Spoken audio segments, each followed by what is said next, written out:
Sky Dome here in Toronto, Ontario, where we are getting ready for Game 2 of the World Series. I'm Pat O'Brien along with Tim McCarver, and we've been talking about the Philadelphia Phillies all week, it seems. But what an awesome performance by Toronto last night, Tim. Well, I think one of the developments last night, as far as the Toronto Blue Jays were concerned, is that Cito Gaston here in Toronto is not going to have to worry about making any moves with his lineup. He didn't do it in the ALCS. He didn't use a pinch hitter or a pinch runner. He stayed with the same 9 guys. And I think that's what the problem is going to be when he moves to Philadelphia and then has to make a change in Molitor, or does he leave Ed Sprague out there? I mean, they're behind Dave Stewart tonight, one of the most experienced postseason pitchers that has ever pitched. Earlier tonight, Tim, down at the batting cage, I had an opportunity to ask John Kruk of the Phillies how he plans to get his team back into this thing. Oh, you know, we're used to getting blown out, and you know, last night was we didn't get a typically pitched game from Kurt, and you know, you got to give them guys credit. They got a good offense. So I mean, there's no problem with us. You know, we've gotten killed before. We'll get killed again. But the thing is about us, we bounce back pretty good. Telling it like it is. When we come back, Baseball 93 will take you where the wild things are.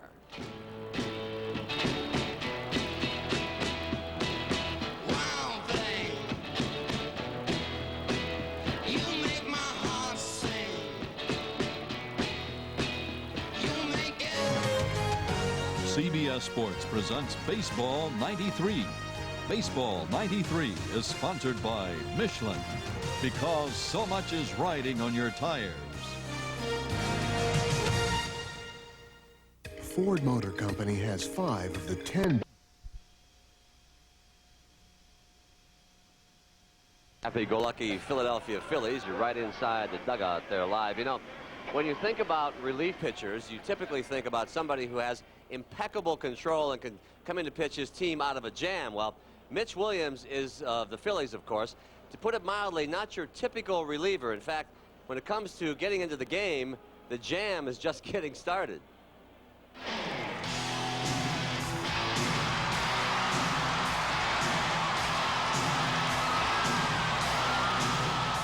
Folks, this is a story where life imitates art.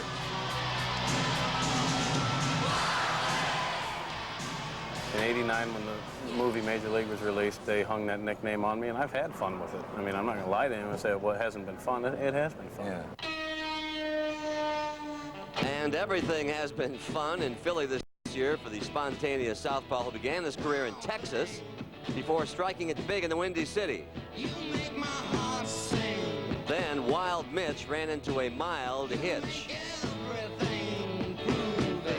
But everything wasn't groovy, and the GM said, "Wild thing, I think I'll move you." Next stop, Philly, where he's been predictably unpredictable ever since.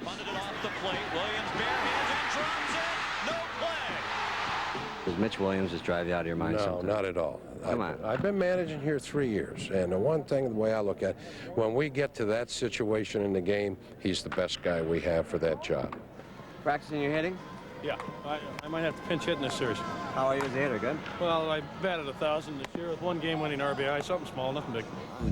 But a man-child can still dream about where the wild things are and where relief specialists hit game-winning Grand Slam home runs in the World Series. Walking on the wild side with Mitch Williams, it's hard to tell what's real and what is fantasy. Take a walk on the wild side. In any case, there's always a lot to be left to the imagination. His, the fans, even the media's. It gives a fan something else to call you other than bum, and I've been called both, and I kind of like Wild Thing better.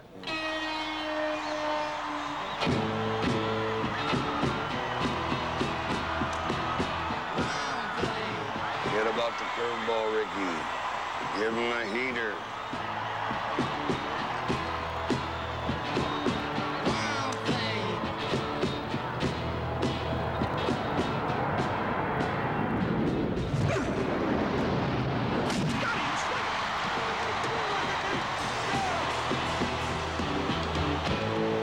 Wild thing, I think I love you. And they're there must be something about Philadelphia pitchers. Here's tonight's starter, Terry Mulholland, doing a little gardening there on what is tonight Mulholland Drive. Coming up, Sean McDonough and Tim McCarver, my friendly neighbors in the broadcast booth next door, will join you with the starting lineups when our CBS Sports exclusive coverage of the 1993 World Series continues after this message and a word from your very own local station. We can offer you this kind of salary, Tim, because our law firm is so successful. There is also the country club membership, access to the corporate condo in Barbados. Plus, you can have your choice of any color Hyundai you want. Well, Tim, we would never have gotten so successful if we hadn't also been so sensible.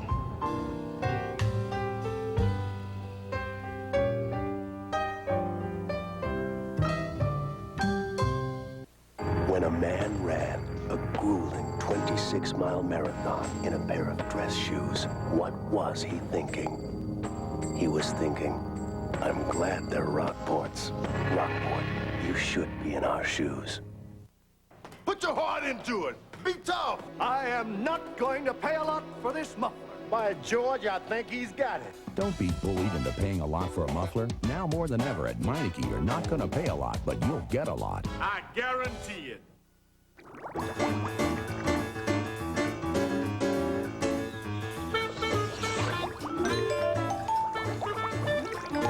What tire do you trust in the wet? A tire that removes over 2 gallons of water per second from under the tread. The all-season MX4. Another engineering splash from Michelin. Michelin, because so much is riding on your tires. In Bosnia, CBS reported on a family separated by war, their home destroyed. This is just one image that stuck with me. I just knew that I had to do something. Touched by our story, David Sager arranged to bring the reunited family to a safe new home in America. The CBS Evening News with Dan Rather and Connie Chung, teamed to cover your world. October 27th. Cool concept. Rockstar, comedian, private eyes. South of Sunset. We'll be there. The fun begins when the sun sets. This is CBS. For every week, there is a weekend. For every mortgage payment, there is a house you call home. For every diaper you change, there's a baby's smile. And for every trip to the dry cleaners, the in-laws, or the pediatrician, there is now the 850 sports wagon from Volvo. Suddenly, being an adult might not be so bad after all.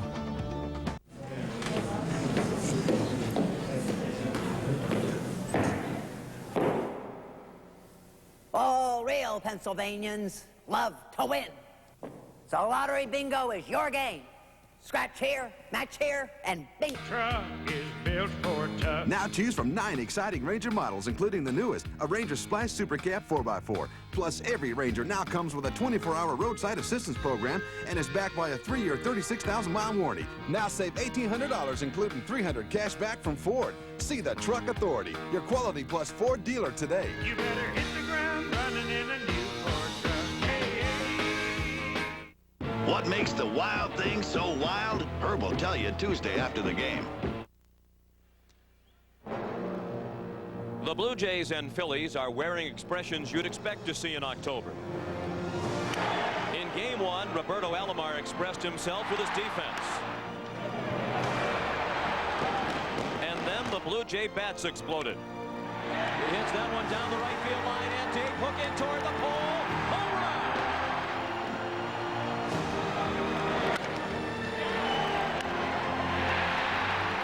The 2-2 pitch. Well hit down the left field line. Fair ball. It was time for Alomar to make a statement with his bat. Ripped down the line. Fair ball to score 2. The faces told the story of Game 1, and tonight we'll find out who'll be smiling when the curtain falls on Game 2.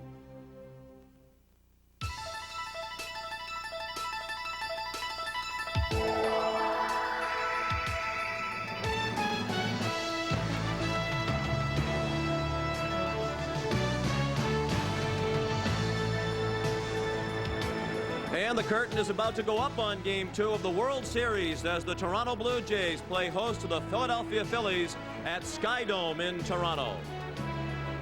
Hello, everyone, and welcome back. Sean McDonough along with Tim McCarver, and it's great to have you with us for Game 2. The Blue Jays lead this best-of-7 series 1-0. They beat Curt Schilling and the Phillies last night 8-5, but now Jim Fregosi turns to 2 left-handed starters in a row in the next 2 ball games, and that could be a key to the series. I don't think could be. I think will be. As a matter of fact, with Terry Mulholland starting tonight, the left-hander, because the Toronto Blue Jays are 22-25 during the regular season this year against left-handed starters. And that's the worst record against left-handed starters for a World Series team in 55 years. Now, who are they facing? What left-hander? Well, he shuts down the hitting game. He also shuts down the running game. Only 1 stolen base against Mulholland this year and only 2 in all of last year. But what about Dave Stewart's momentum? In his first 22 starts this year, he was 8-8, but he won his last 4 regular season games and was 2-0 in the league championship series, and of course the MVP. And he is a ruthless competitor. I mean, he loves to win, and you'll be seeing his eyes all night, as we will. Terry Mulholland for Philadelphia, Dave Stewart for Toronto in Game 2 of the World Series. The first pitch from Skydome right after this. CBS Sports coverage of Game 2 of the 1993 World Series is brought to you by Cadillac and your Cadillac dealer, creating a higher standard. Citibank Visa now with your photo and signature on the front for greater security. Gillette Sensor in the new Gillette series, Gillette, the best a man can get. And by Cellular One, clear across America. Citibank has really given us a new sense of self because we have our own identities. I have a Citibank Visa card, and it does have my photo on it, so I have one less worry. And not only that, but you can pick what you like, so it doesn't look like a DMV photo. I don't know why the other credit cards aren't doing the same thing. We need a photo card so family members can tell us apart. Introducing the first credit card with your photo and signature on front from not just Visa, Citibank Visa. Excellent. Wait a minute, guys. There's more. Check it out. Guys. It's a pizza guy, man. Much more, guys. Like free HBO for a month. Free HBO. Free HBO. Can I also mention it's free? Prove it. Just hand me the coupon, guys. Here we go. Whoa. Buy any Bigfoot pizza and get a free trial month of HBO. Just mail in the coupon. Well, back to you, Jen. Who are you? Bigfoot pizza, a legendary value. Enterprise Rent-A-Car. Look to us for special delivery. Call us. We'll arrange to pick you up at your home, office, or repair shop. That's special delivery. That's Enterprise. Still mired in the fax technology of the past? Get laser quality faxes with a Meta plain paper fax machine. Why stay in the Stone Age?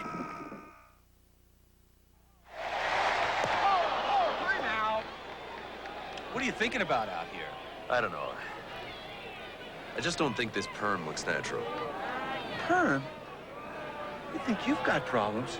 Take a look at these split ends. Men don't really talk about their hair. They just want it clean. Prel cleans gently without a lot of fancy ingredients. So till guys want more than nice, clean hair.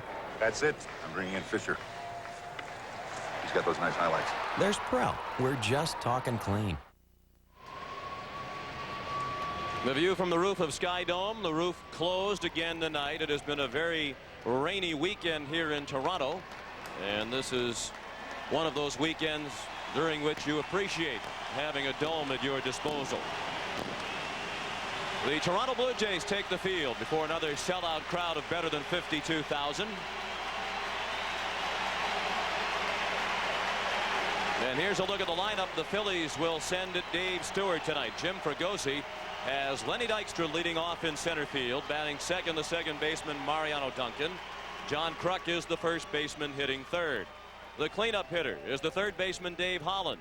Darren Daulton batting fifth and doing the catching. Batting sixth, the right fielder Jim Eisenreich. Pete Incaviglia is in the starting lineup tonight. In left field, hitting seventh. The DH is again Ricky Jordan, hitting eighth. And the shortstop Kevin Stocker bats ninth. The defense for the for the Toronto Blue Jays, I'll be all right. I was thinking of Ricky Henderson. His form is passed with Oakland, and he'll be in left field. Devon White in center field, and Joe Carter in right. Ed Sprague will be the third baseman. Tony Fernandez at shortstop. And you saw what kind of territory Roberto Alomar could cover last night. John Olerud at first base, Pat Borders behind the plate, and Dave Stewart on the mound. And let's check in with Jim Gray. All right, Sean, I spoke with Dave Stewart, and he told me that he feels that the Phillies are too selective and that they take too many pitches. He feels that that can really work to his advantage to get ahead in the count. So look for a lot of first strike pitches. Sean? Of course, last night the Phillies' strategy was to go up there and take pitches against Juan Guzman, who frequently struggles with his control. And even though the Phillies lost the game, that was an effective strategy as they forced him to throw 120 pitches over 5 innings. A different strategy tonight because Dave Stewart with good control, and once he gets ahead, he tries to make you hit his pitch out of the strike zone. Paul Runge of the National League will call the balls and strikes. He's in his 20th year as a Major League umpire. It's his 4th World Series. Mark Johnson at first, Charlie Williams at second, Tim McClelland at third, Dana DeMuth along the left field line, and Dave Phillips in right. Dave Stewart is ready, and Lenny Dykstra steps in to lead off. He was 1 for 4 last night. He walked leading off the first inning, did not swing during his first at bat against Guzman last night, the first pitch of game 2, outside to Dykstra. Lenny's one hit was a single in the 6th inning. Off relief pitcher Al Leiter, who was the winner last night. Another ball outside, so the Phillies do indeed go up there taking the first 2 pitches, and Dykstra's ahead of Stewart 2-0.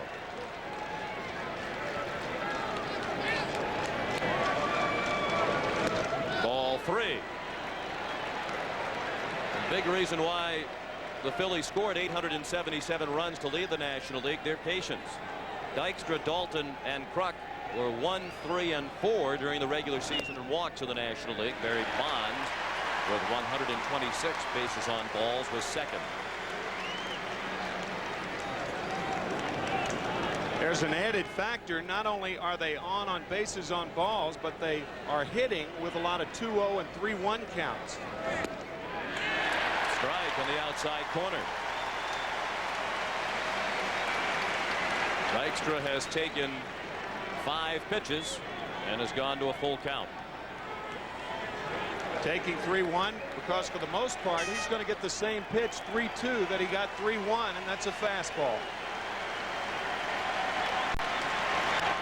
And Dykstra pulled it foul, well back into the stands and right into the luxury box level.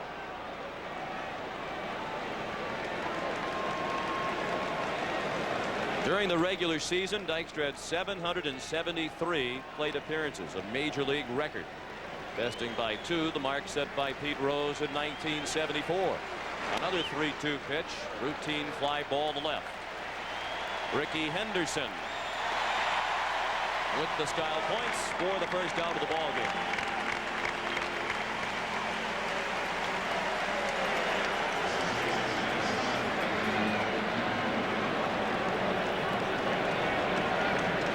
Brings up Mariano Duncan, who was again in the starting lineup against a right-handed pitcher.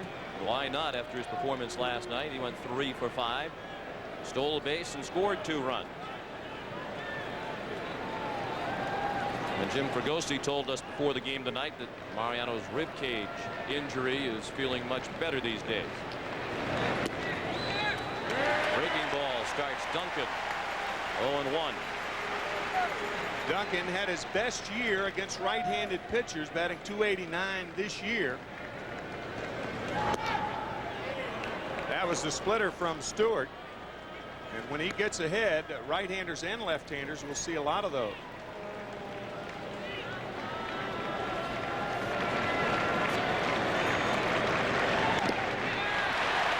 One and 2 on Duncan, and the look at Dave Stewart that you saw a moment ago is certainly a familiar look. The cap pulled down over his eyes, the death stare they call it, as he glares into the opposing hitter. The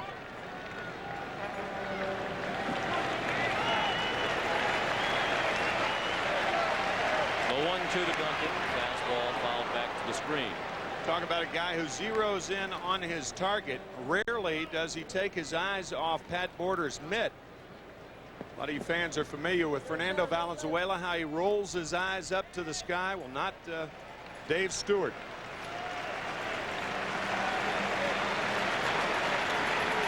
Another 1-2 to Duncan. Fouled out of play to the right.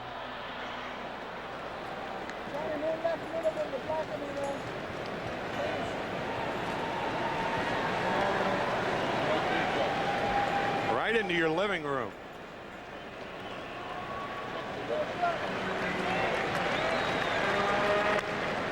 On the ground in the hole. Fernandez from deep short. No chance. And Mariano Duncan is the first base runner of the ball game. An infield hit with 1 out in the first. His 4th hit in the series.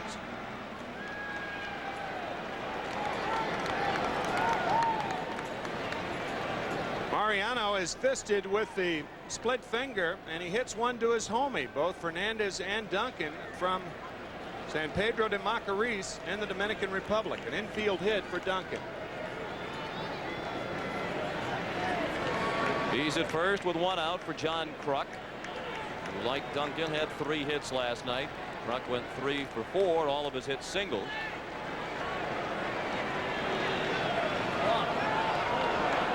And a balk is called. Looked like he got his right spike, or the spikes on his right shoe, caught in the pitching rubber.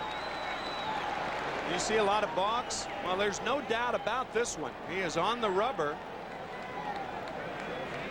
And for some reason, it appears that he got the spikes of the right shoe caught on the rubber.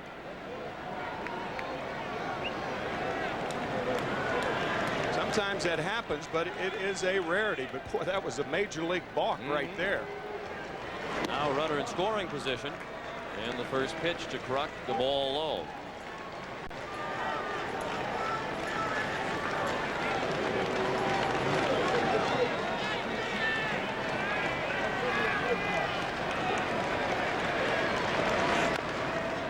Check swing. Fielded by Stewart. He'll win the race to the base, and on the play Duncan moves to third with 2 outs.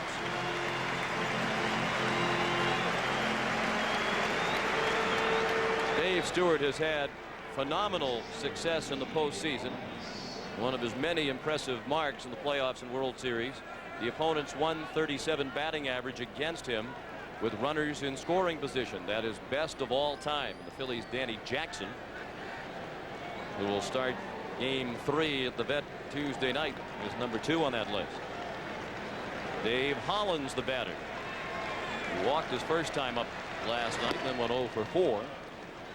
And he looked at ball 1 low.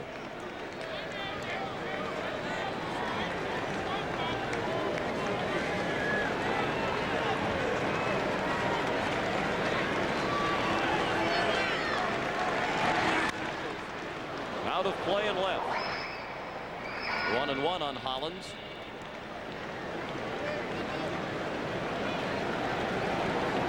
And the Phillies have advanced to this point in the postseason, still with very little production from their cleanup hitter Hollins.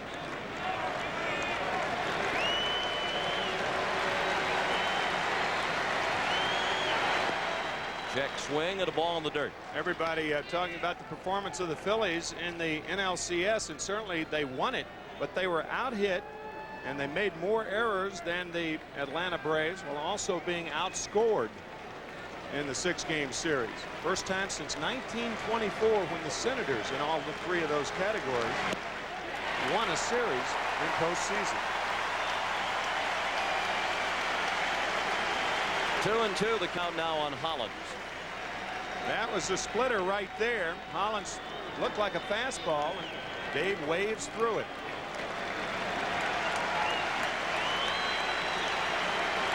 Two outs and a runner at third. And the 2-2. Fouled back to the screen.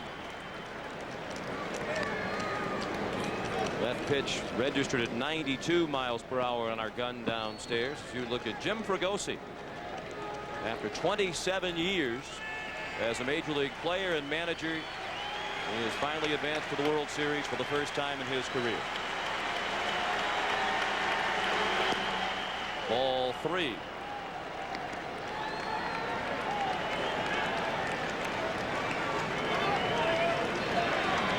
Full count now on Hollins.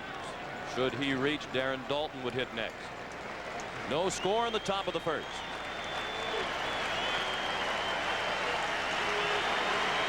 The payoff. He struck him out with the fastball. And the Phillies leave a runner at third after a half inning at Skydome. Philadelphia nothing and Toronto coming up. The standard set by the federal government requires that a car with 2 airbags must help protect 2 passengers, ignoring the center seat passenger. The higher standard in the all-new DeVille by Cadillac, an air bank system which provides supplemental protection for not 1, not 2, but all 3 front seat passengers. The air bank system in the new V8-powered DeVille by Cadillac, creating a higher standard. Driver, do you have any Bud Light in your vehicle? Yes. Then I am Mr. Gallywikich. You mean Dr. Galakowicz? Yes, I am. This is so cool.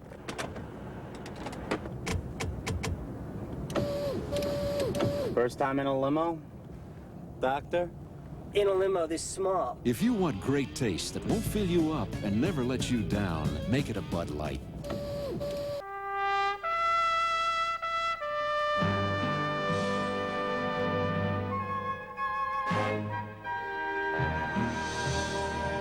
Cellular One has set up state-of-the-art cellular service that reaches clear across America.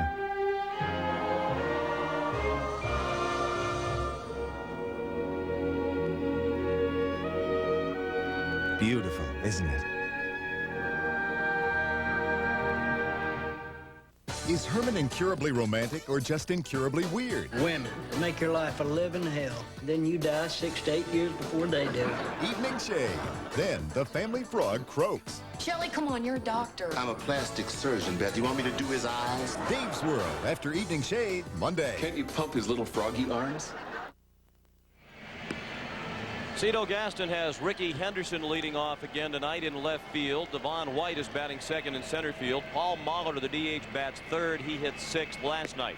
Joe Carter is the cleanup hitter in right field. John Olerud, the first baseman, bats fifth.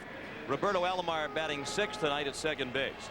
Tony Fernandez is the shortstop hitting seventh. The third baseman, Ed Sprague, bats eighth. And the catcher, Pat Borders, hits ninth. The defense for the Phillies, Pete Incaviglia back in there in left field, even though a right-hander is starting against the Phillies. Len Dykstra, of course, in center. Jim Eisenreich, the left-handed hitter, is in right field. Dave Hollins with a strong arm at third base. Kevin Stocker once again at shortstop. Mariano Duncan at second. John Kruk at first base. Darren Dalton behind the plate. And Terry Mulholland on the mound. 12-9 on the season. And he has pitched only 5 innings in the last 5 weeks of the season. He worked 5+ innings against the Braves 8 days ago, and he lost when the Braves had a 5-run 6th inning against Terry and the Phillies. Terry bringing a 2-0 lead into the bottom of the 6th. Pitched very well for the first 5 and shutting out the Braves, and then it came apart quickly for him in the 6th. No scores. The Blue Jays bat for the first time tonight. Ricky Henderson leads off. Coming off a 1-for-3 game 1. His one hit last night was a single. It knocked the starter Kurt Schilling out of the ballgame, while Holland's first pitch skipped by Darren Dalton.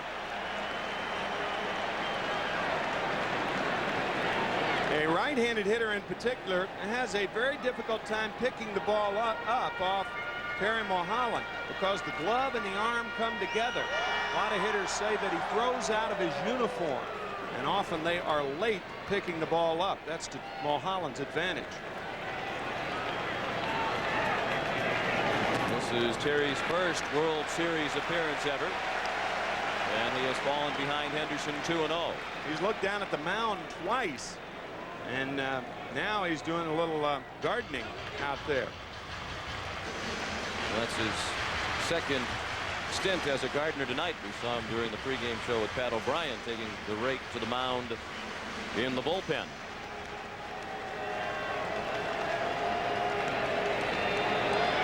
The 2-0 was not close. 3-0 on Henderson.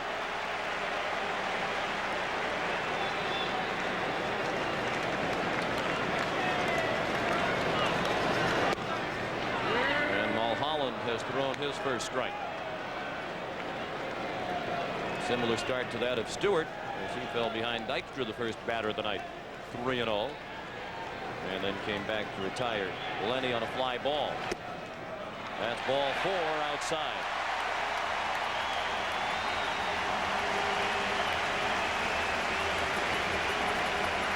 Now an interesting matchup. Mulholland with arguably the best move among all major league pitchers, and Ricky Henderson, Major League Baseball's all-time steals leader at first base. Now Devon White, who continued his torrid postseason with a 2-for-4 game 1, including a mammoth home run in the 5th inning off Kurt Schilling into the second deck and right. Saw Henderson, who's judged a lot of moves in his days, heading back to first base as Mulholland delivered to the plate. Mulholland's best move to first base is when he steps off the mound and throws to first. He is very quick with his left foot. That's not his good one right there. Only one stolen base against Terry this year, and that was Darren Lewis way back on April 27th.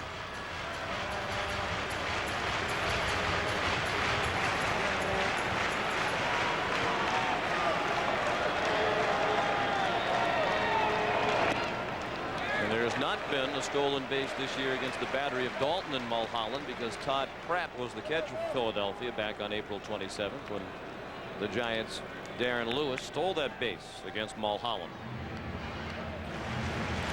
No score in the bottom of the first. Ricky Henderson at first with nobody out, and a count of 1-1 on Devon White with Paul Molitor on deck.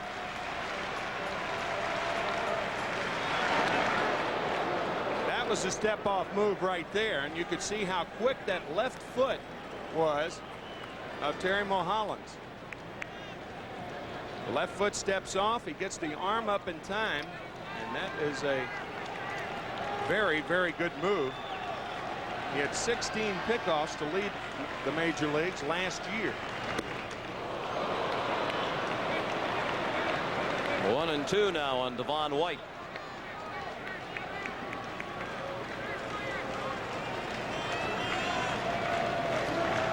Mulholland had only 3 pickoffs this year, but undoubtedly that's because a number of the base runners in the National League were wise to his ability. The word's out. He also missed some time this year due to injury. Strike 3.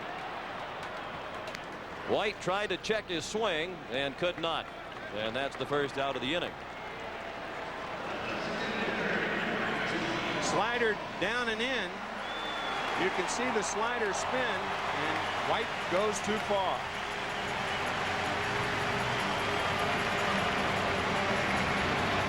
Now Paul Molitor, who was the number 6 hitter last night against the right-handed starter Schilling, went 1 for 4. An infield hit and an RBI in the second. Jim Fregosi said that was an important at bat in the ball game and impressive on the part of Molitor, because all of the Phillies scouting reports indicate when Molitor hits the ball on the ground, it is almost always to the left side of the infield. Molitor managed to get the ground ball to the right for the infield hit in the RBI.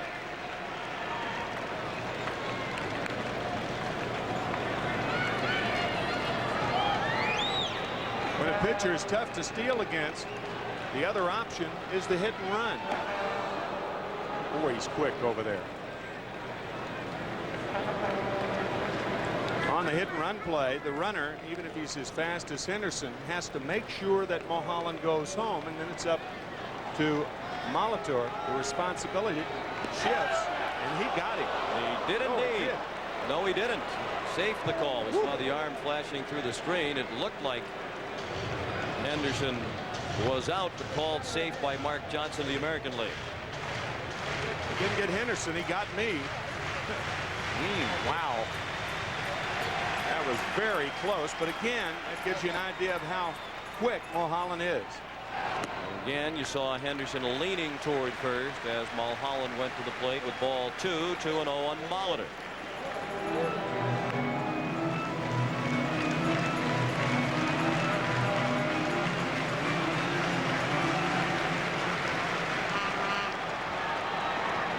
score, bottom of the first. Henderson at first base.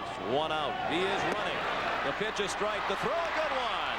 And Henderson is out.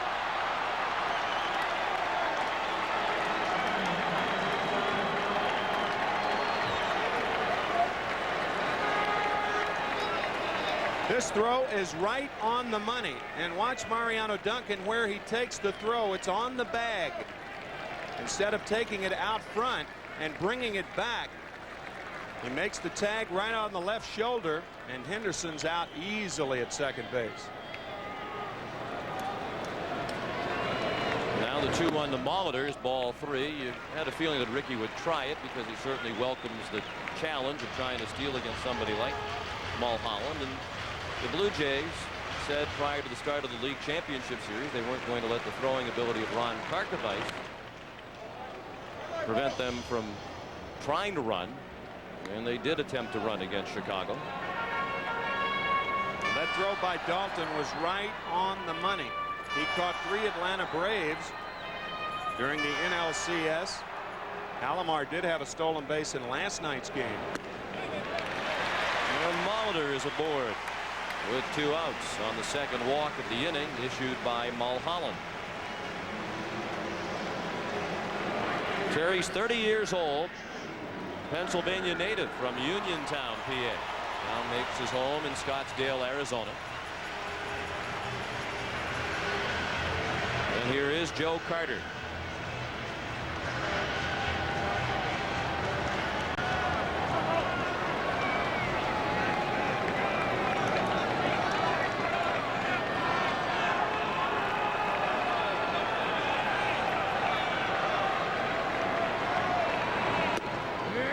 Strike 1. Carter has had 100 runs batted in or more in 7 of the last 8 seasons, including this one. Only year in which he failed to reach 100 runs batted in, 88, when he had 98. And even at age 37, Paul Molitor is still a threat to run.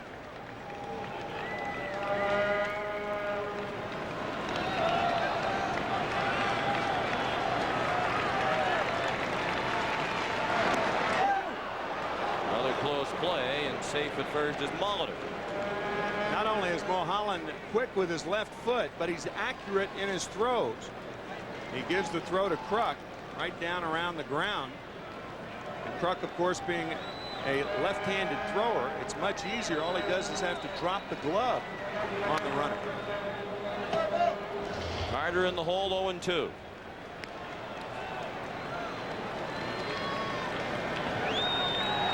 Molitor had 22 stolen bases during the regular season. He was only thrown out 4 times.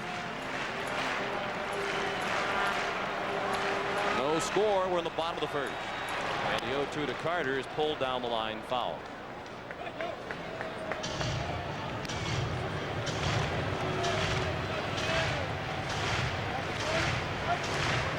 Joe Carter made an interesting observation about the series coming in.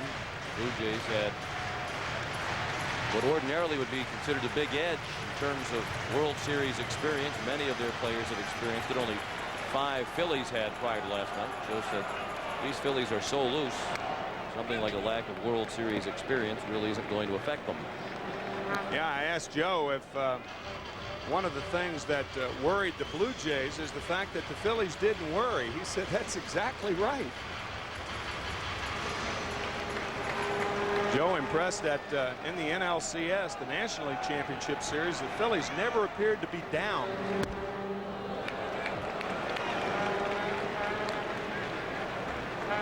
One and 2 the count on Carter.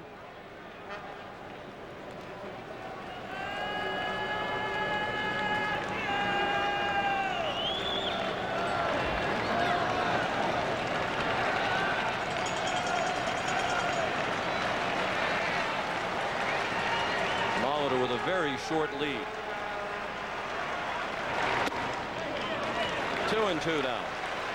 And perhaps Mulholland is a little bit jittery in his first appearance ever in a World Series game. He's already walked 2. And Terry has averaged fewer than 2 walks per 9 innings in each of the past 3 seasons. He has already exceeded his walk quota. In shallow right, a long run for Eisenreich, and he's there near the line to put it away and end the inning. After one in Toronto, no score.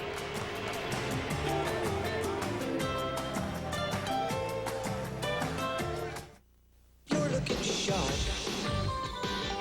You've come so far. And we know how to make the most of who you are. Only Gillette Sensor has spring-mounted twin blades that adjust to your face. A shave this close, this safe was never this easy. Sensor, together with Gillette shaving gel with advanced lubricants for an incredibly smooth shave. Gillette, the best a man can get. What a day for a daydream. A new look, impossible to resist. The rush of a powerful V6 engine, superb control and handling, even the safety of driver and passenger airbags. This stuff of dreams? Not anymore. Like it? Loved it. What a day for a daydream. The new Grand Prix Sport Coupe. Love this place. It's the new Burger King Everyday Value Menu. Your favorite Burger King foods at lower everyday prices, like the delicious Whopper Value Meal for only $2.99. The new Burger King Everyday Value Menu. Have it your way. What tire do you trust in the wet? A tire that removes over 2 gallons of water per second from under the tread. The all-season MX-4. Another engineering splash from Michelin. When I decided to fix my porch myself, I couldn't quite believe it. So, who comes to the rescue? Well, handy he's not. And since when did you get all this energy? Ever since you got me started on breakfast with grape nuts. It's like you said, this box is full of great mornings. Look, it's right here. Fat-free, natural energy source. I said try it a few mornings. And I did. And it does help keep me going. You know, Dad, I think I have inherited your handiness. Yeah, I think you inherited my toolkit. That's what he's got. Post Grape Nut cereal helps keep you going strong all morning long. The view from Lake Ontario of Toronto, Ontario, Canada, one of the most beautiful cities in all of North America. Certainly one of the cleanest. And a cleanly played first inning for the most part after game one that was a little bit on the sloppy side. The Blue Jays managed to win last night's game despite 3 errors. No score as Darren Dalton begins the second.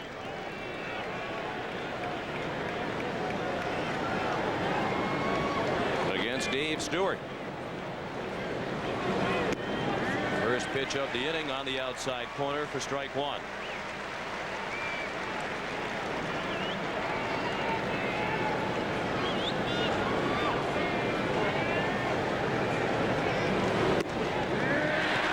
And strike two.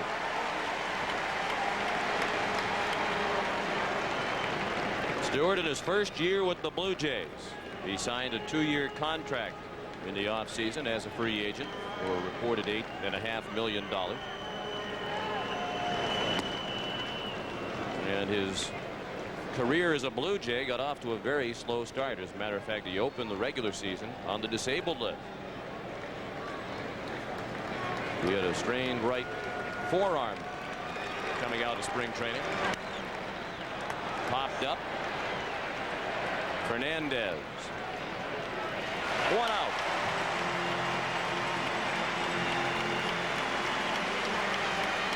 Pat Borders, his battery mate, told us that it wasn't really until about 3/4 of the way into the regular season that Stewart started to pitch like the Dave Stewart of old.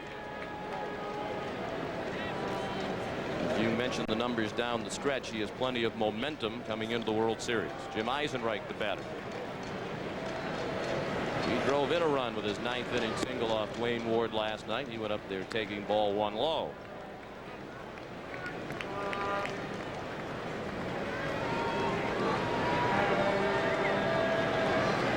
The 36-year-old Stewart.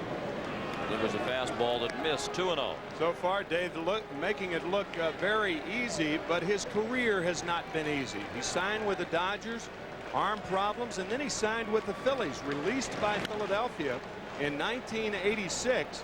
Then he went to Baltimore, struggling around, played some minor league ball, signed with Oakland, and then won 4 20-game seasons. Over 80 wins in a 4-year period from 87 through 90. And a ball just low, 3-1 on Eisenreich. Hard to believe he's never won a Cy Young award. Certainly for that cumulative period, he was the most effective starting pitcher in the American League. Eisenreich draws ball 4. The first walk thrown by Stewart. That brings up Pete Incaviglia, who talked with us a couple of days ago about the Phillies' working class image. We like being the underdog, and we have a lot of those type of guys around. You know, I think we relate well to the middle class American hard worker, because that's the way we play. You know, we don't have the Armani suits and the clean faces and the, you know, all the jewelry. Well, actually, as you can tell, he does have the clean face tonight. Since that interview, Incaviglia has removed the beard. He fouled the first pitch away.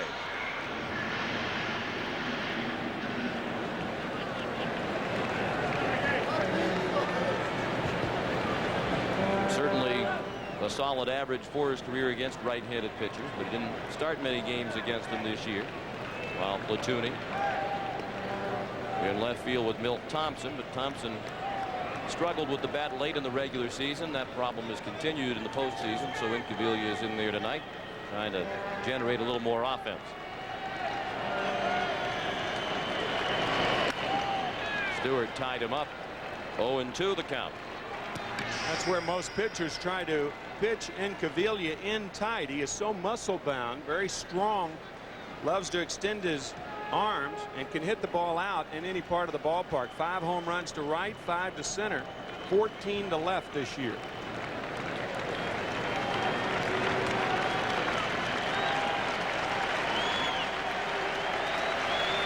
The 0-2 pitch. Well hit to left. Ricky Henderson drifting back. And just in front of the warning track, he made the catch. Eisenreich, and almost all the way to second, and he's back to first with 2 outs. Well, the breaking ball made Incaviglia spend his power when he stepped. He brought the hands forward and had nothing left with which to hit. Usually if you're fooled on the breaking ball and you keep the bat back, it's all right. But watch how the bat comes forward. The front side collapses, and he still hit the ball about 360 feet to left center. Ricky Jordan is the hitter. He looked at a breaking ball low and away. Jordan starting as the DH for the second time in as many games last night. He singled off Al Leiter in the 6th inning. His only hit in 5 trips.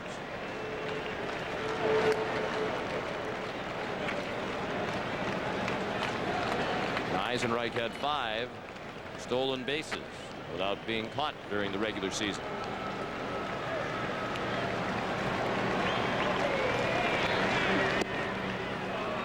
(2-0) on Jordan.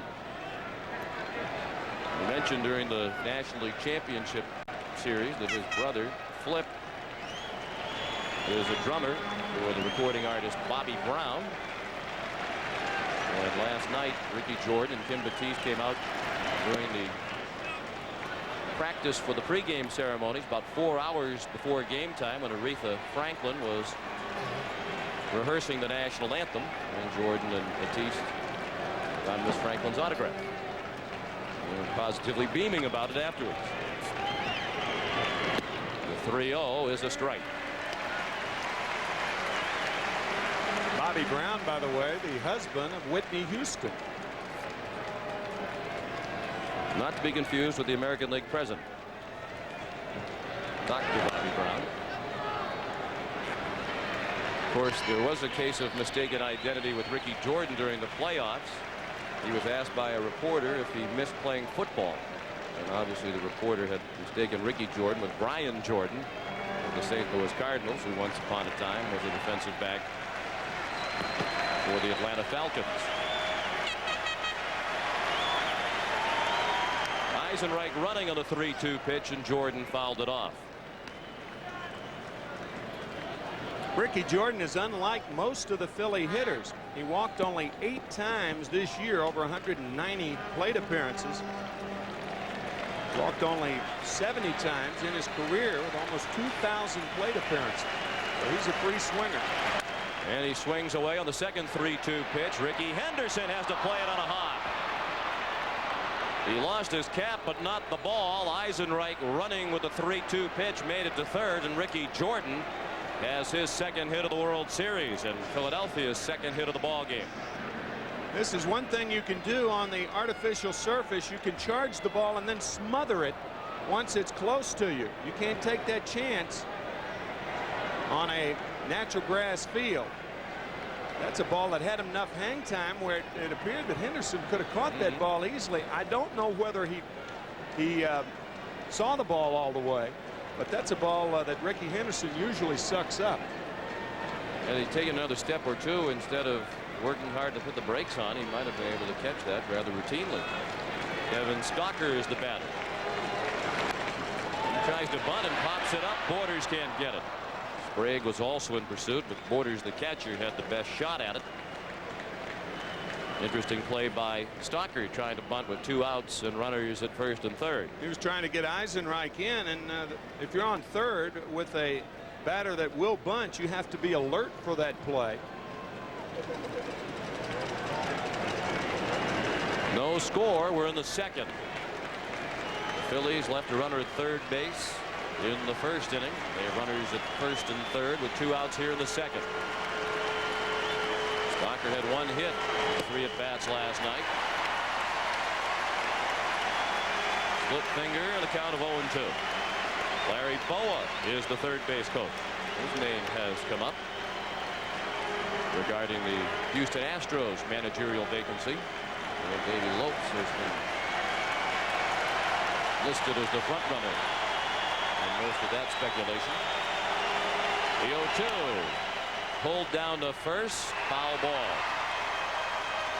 Olerud applied the tag on Stocker, but it was a foul ball, and that's not the first time those two have met. Stocker played college ball at the University of Washington, and Olerud at Washington State. Stocker played 1 year against Olerud and spoke about John as if Olerud were the Babe Ruth of college baseball at the time. He said it was absolutely unbelievable to watch the hitting displays that Olerud would put on in college. Of course, back then Olerud was also a pitcher, but Stocker never faced John when he was on the mound. Stocker was a freshman at Washington when Olerud was a senior at Washington State. Kevin said his recollection was that Olerud hit at least 1 home run in every game played between the two. He was all world as far as Kevin was concerned.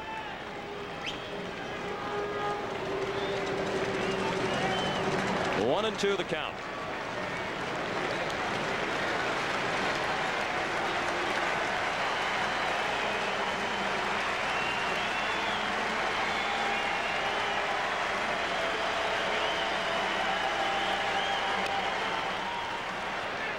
Alomar has to hurry out at first. Good play by Alomar and by Olerud. The throw had plenty on it and handcuffed John, but he was able to squeeze it. The Phillies strand 2 in the second.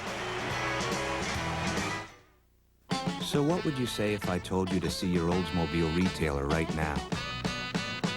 You'd ask for directions. You'd say you just bought a new Oldsmobile a few minutes ago. You'd say, wow, an 88 special edition with air, cruise, tilt, anti-lock brakes, and dual airbags for $19,995.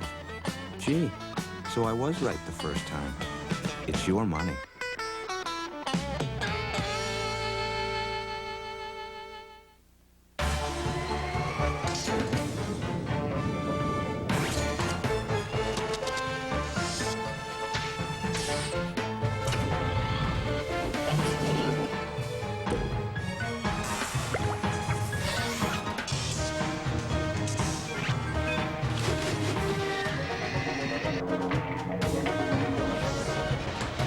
With DeskJet printers from Hewlett-Packard, it's easy to make it happen. Save right now. Buy 3 Goodyear tires at the regular price, get the 4th tire free. That's right. Buy any 3 of these Goodyear tires at the regular price and get the 4th free. 4 for 3 now. Hurry, savings end soon. Double header. I'm hungry. That goes double for me. McDonald's, I'm the double. Thanks to McDonald's Double Plays, you can get 2 double cheeseburgers for $2 or 2 triple cheeseburgers for $3. What you want is what you get at McDonald's today.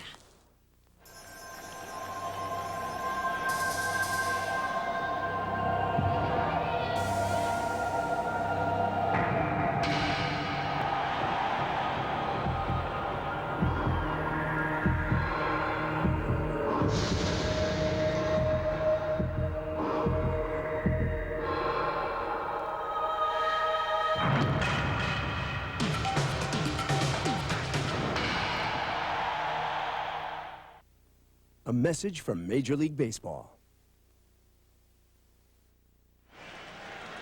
Get your game cards ready and stay tuned for the Budweiser World Series Classic Play at the end of the 5th inning.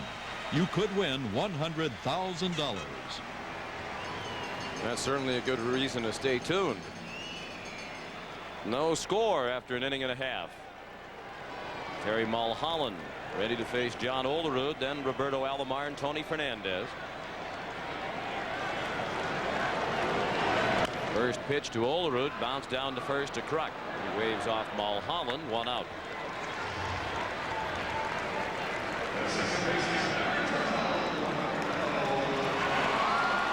John Olerud, first ball hitting, and these Blue Jays are a first ball hitting outfit. And normally when they get on base, when they are trying to steal, they'll steal on the first pitch. Not tonight, of course, with Mulholland out there, the devastating move of his. They like to swing the bats, see it and hit it.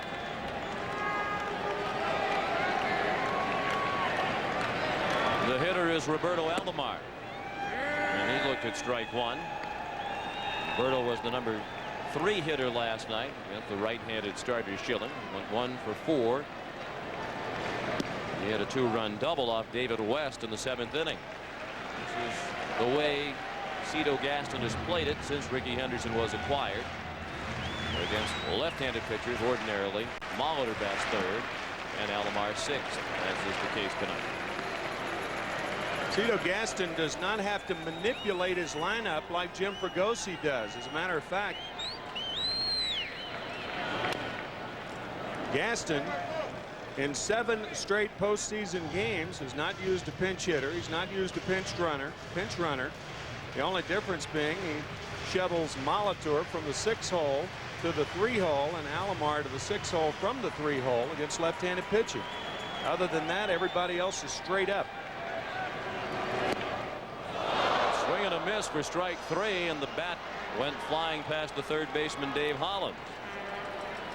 2 outs in the 2nd, and that's the 2nd strikeout of the night for Terry Mulholland.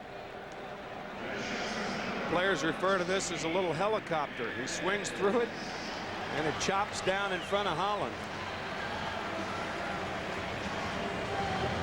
Now Tony Fernandez, who was hitless, but had an RBI with a fielder's choice in his first ever World Series game.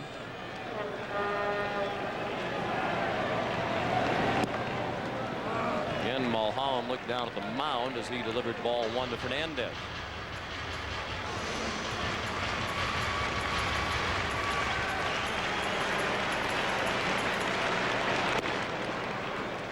Ball 2, 2-0. Talked about San Pedro de Macorís. Tony Fernandez and Mariano Duncan are from that small town in the Dominican.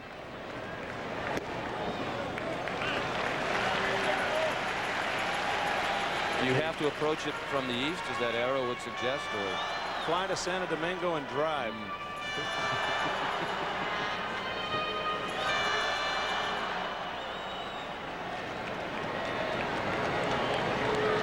And there's Duncan. Fastball for a strike, 3-1 on Fernandez. That pitch 91 miles per hour. Mulholland was the starting pitcher for the National League in the All-Star game in Baltimore in July. Foul ball past first. How about the effort by the ball boy? You know it's World Series time when the ball boy starts diving for balls in foul territory.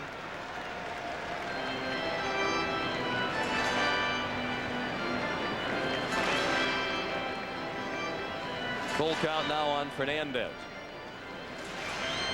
With 2 outs and the bases empty, we're in the 2nd. There is no score. The Blue Jays still do not have a hit. Eisenreich the catch. 1, 2, 3. Go the Jays in the second. After 2, no score.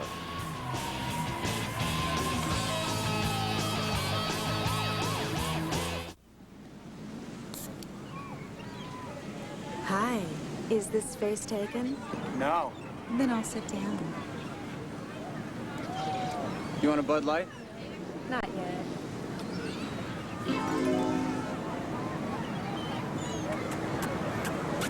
Hey, wait a minute! That's my Bud Light! If you want great taste that won't fill you up and never let you down, make it a Bud Light.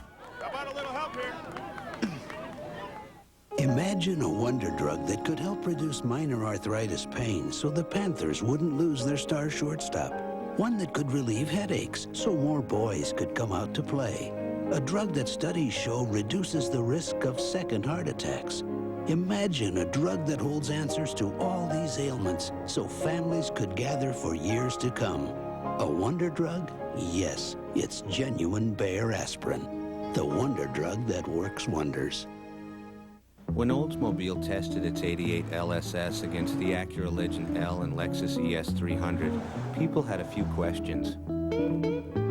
But after 100,000 miles, they were impressed by how well the LSS had done against cars costing thousands more. So to anyone who had doubts before, don't worry, we'll still let you take a test drive. It's your money. Hi, it's me again, the nanny. I'm here with my boss. We've been watching the World Series. I've been watching the first baseman, 6'2", 180 pounds, and what a tush. He's also a switch hitter. Honey, don't ask, don't tell. The Nanny premieres Wednesday, November 3rd on CBS. CBS Sports coverage of Game 2 of the 1993 World Series is brought to you by Bud Light. If you want great taste that won't fill you up and never let you down, make it a Bud Light. Compact Computer Corporation. Bayer Aspirin, the wonder drug that works wonders. And by Oldsmobile. No score after 2 innings. Dave Stewart with a chance to become the all-time leader in postseason victories with a win tonight. He has 10 in his career, including, of course, the playoffs and the World Series. And that ties him with Whitey Ford.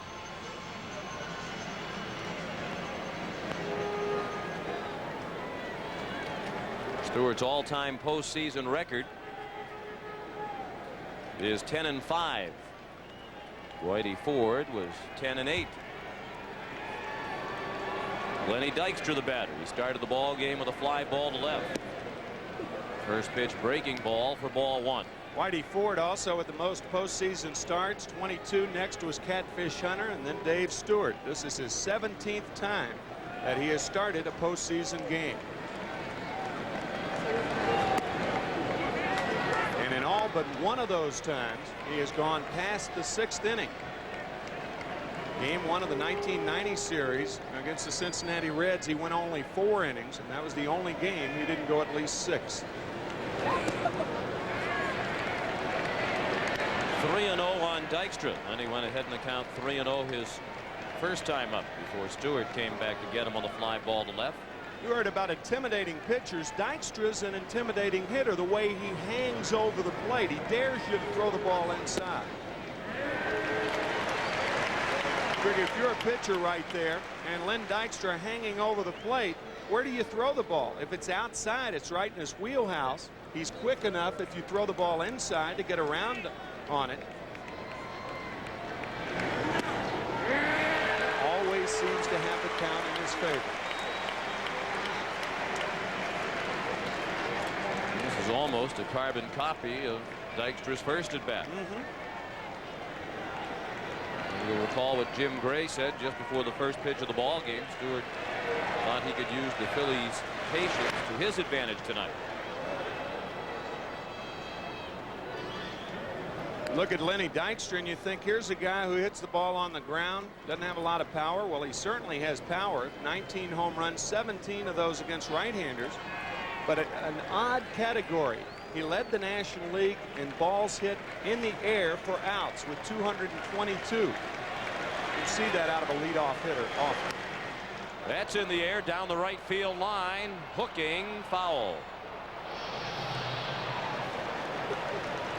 Yeah, that's an example of how he gets around on the ball inside.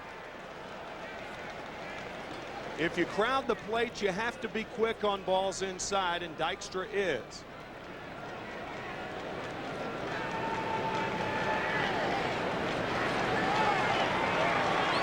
Another 3-2 pitch is ball 4.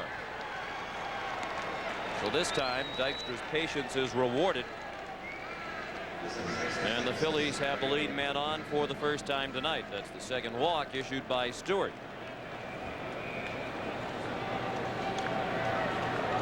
Now Mariano Duncan, who had an infield single, hole on the left side in the first inning. The Phillies left him at third.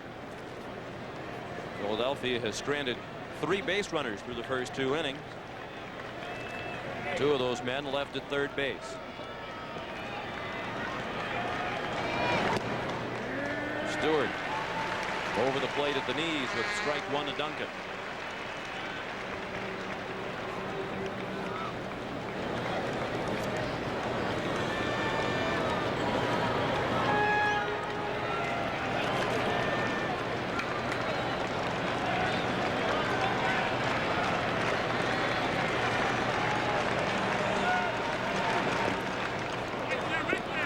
In the dirt and blocked by Porters. No chance for Dykstra to move up.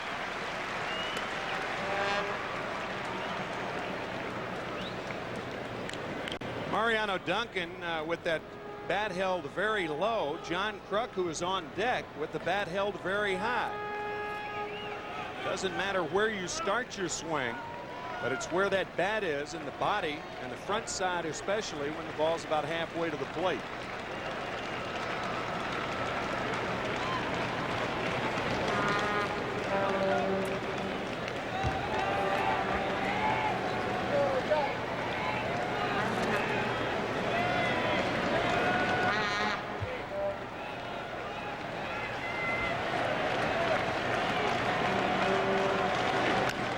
Pulled foul past Larry Boa.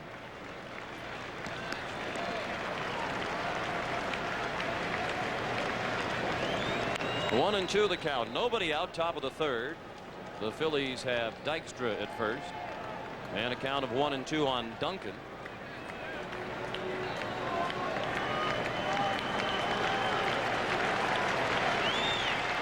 John Kruk is on deck.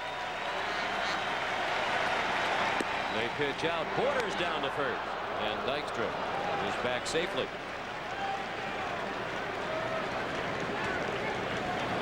Since Pat Borders pitched out, he decided, well, I'll throw down there anyway. Throw was not close. Knowing the team character of the Phillies, it's got to be strange for this outfit to play in a ballpark where the crowd is so pensive and passive, as the Blue Jays crowd normally is. That's through Borders, and Dykstra moves into scoring position. Well, there was a lot of talk in the newspapers here today about how loud the crowd was last night, but we've been in a lot of ballparks, and I don't think by many standards it would have been considered a loud crowd, except that this crowd is so notoriously quiet that, relatively speaking, it was loud by Toronto standards. That play scored a wild pitch.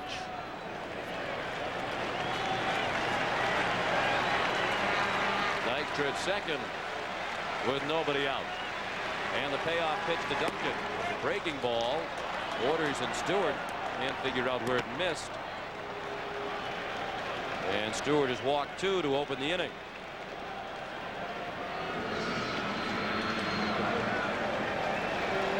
And a chance for John Kruk to give the Phillies the lead.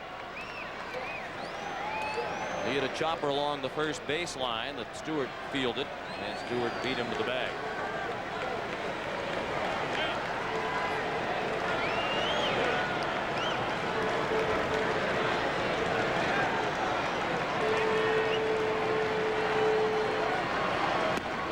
Big rip by Kruk.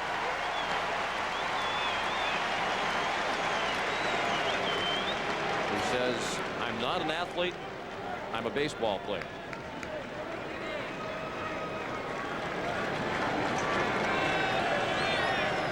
And in this jam, Stewart had a little extra on the last pitch, 92 on the fastball. That's sinking fast in right center, and it falls for a hit. Dykstra around to score the first run of the ball game. The Phillies lead 1-0 on the fourth hit of the series already for John Kruk.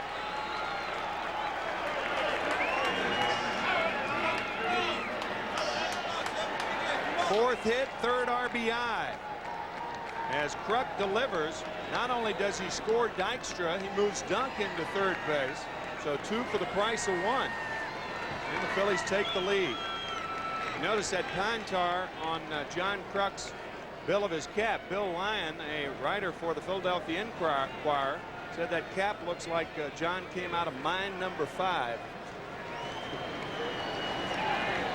Wearing it all year. And it shows. Hollins to shallow center. Fernandez can't get it. And Duncan is in with the second Philadelphia run. Well, a couple of walks to start the inning, and then a couple of looping singles back-to-back off Stewart. The Phillies lead 2-0, and they have first and second. Still nobody out in the third. Galen Cisco, the pitching coach, is coming out. But you know, big, strong guys are the guys who gets these types of hits, because the outfielders are playing so deep. Guys like Dave Hollins, John Kruk, Darren Daulton are more apt to get the little dunkers because the outfielders can't reach them. Get a hitter with not a lot of power, the outfield is in already, and rarely do they get the humpback liners. Well, Stewart said the Phillies' patience at the plate would work against them, but that has not been the case in this inning. They got back-to-back walks to start the inning, and both walkers have scored.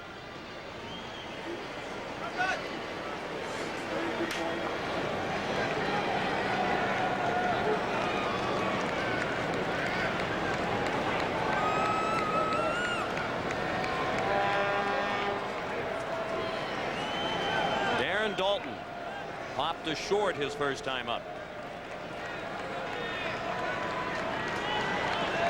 And if you're thinking about a bunt, it's highly unlikely. Daulton did not lay down a sacrifice all year. And Jim Fregosi has great disdain for the bunt. Hollins didn't bunt for a sacrifice all year. John Kruk had no sacrifices all year. Jim Fregosi plays it straight up, and he tells us that no sense in changing right now just because it's the World Series. Of course, if he does change his philosophy, he'll be second guessed by many, including his father, Archie, who is perhaps the harshest critic of Jim Fregosi's managing. Archie Fregosi, 80 years old, still involved with organized sport as the third base coach of a softball team in South San Francisco. Jim Fregosi tells the story about his third game as a major league manager with California. Back in the late 70s, a ball game in Oakland, he kept hearing a voice from behind the dugout saying, "Go out and take out the pitcher, get the pitcher out of there." And finally he got annoyed, stepped out of the dugout to look into the crowd and see who it was who was heckling him and say something to him. It was his father.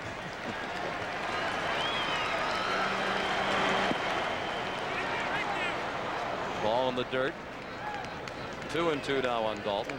Archie and Jim Fregosi watched a couple of this year's ALCS games together, and Jim Fregosi said, "My dad second-guessed every move the managers made." Jim said, "I guess you do that when I'm managing." He said, "Of course." The team, by the way, for whom he is the third base coach is Galley's Bakery in South San Francisco. Jim told us Archie was a little bit upset because Galley's Bakery won the championship playoff game without Archie there while he was in Philadelphia watching the playoffs. Olerud to play at first on Daulton, so that's the same as a sacrifice bunt. As the runners move up, Kruk to third, Hollins to second with one out. So Daulton pulls the ball, and Olerud's only play is first base. So in effect, Daulton didn't sacrifice, but he did move the runners up with an out.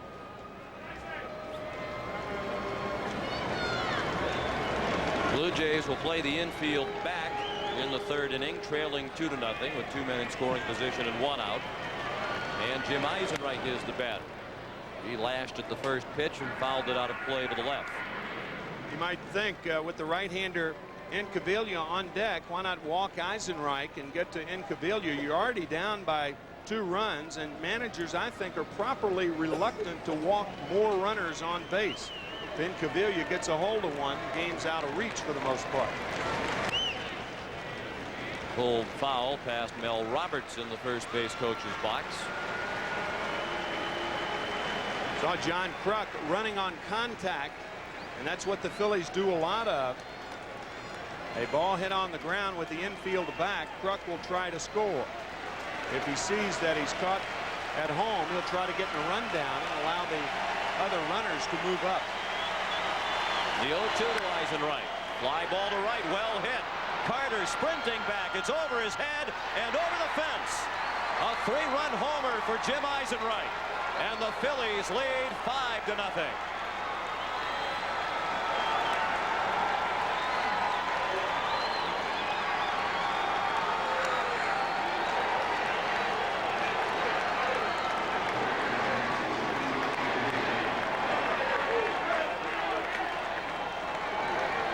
Looked like a split finger fastball up in the strike zone, and the strategy does not work for Cito Gaston and the Blue Jays.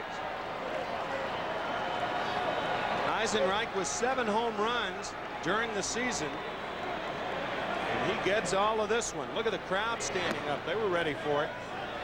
Pete Incaviglia looked at ball 1.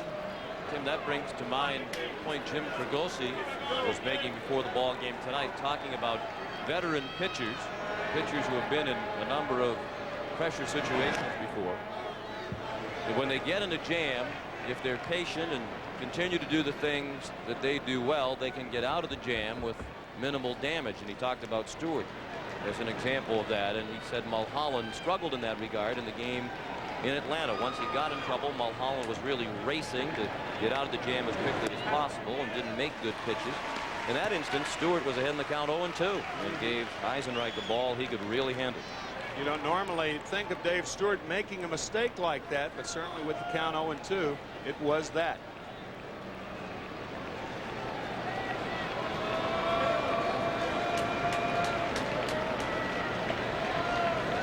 This is the first time that Dave Stewart has allowed as many as 5 runs in a postseason game. Incaviglia called out for the second out of the inning. Second strikeout of the night for Stewart. He had 16 prior postseason starts. He had not been touched up for as many as 5 runs in any of them. Actually, 1/3 of an inning, the Phillies scored 5 runs. Eisenreich responsible for 3 of those runs. And ball 1, a breaking ball, went back to the backstop on the first pitch to Ricky Jordan.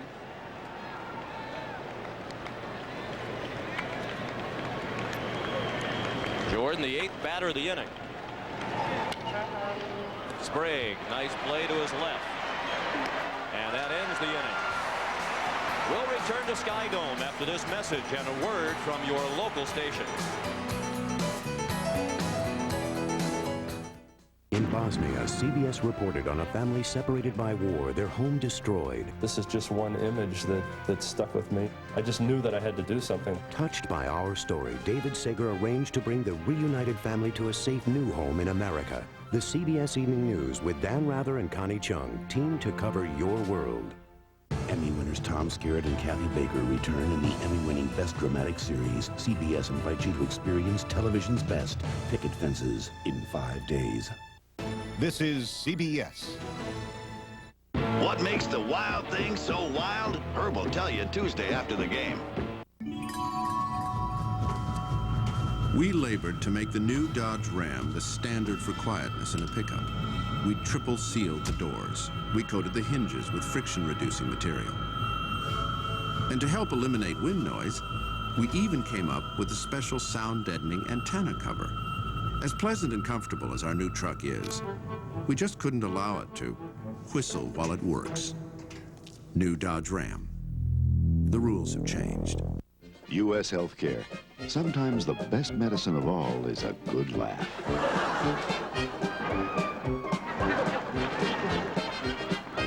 my ears. I can't hear. Look, here, try it yourself now. See that? Can you hear anything? What? Can you hear me? Huh? You can't hear anything, can you? How can I hear if you're going to put these in my ears like that? I mean, after all, I can't hear if you got them in my ears. Huh? Oh, hold me closer. Closer. Closer. I'll hold you any closer, I'll be in back of you.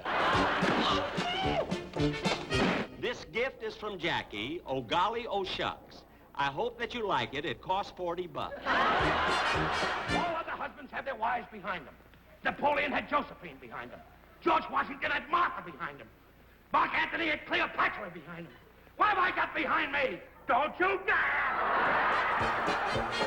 U.S. Healthcare, a health plan for living.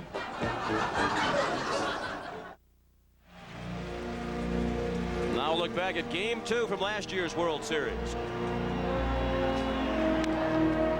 Well hit to left field. To the wall, Deion Sanders. Home run, Ed Sprague. Off the bench with a pinch hit two-run homer off Jeff Reardon to give the Toronto Blue Jays a 5-4 lead. And the Blue Jays went on to win by a count of 5-4 in his first ever World Series at bat. The first pitch he saw from Reardon, Ed Sprague blasted it over the fence in left. And the Blue Jays will need similar fireworks tonight to get back into the ball game. They're down 5-0 as they bat in the bottom of the third against Terry Mulholland, who worked a 1-2-3 second. Sprague, then Borders, and then the top of the order, Ricky Henderson in the Toronto third. Sliced foul, 1-1.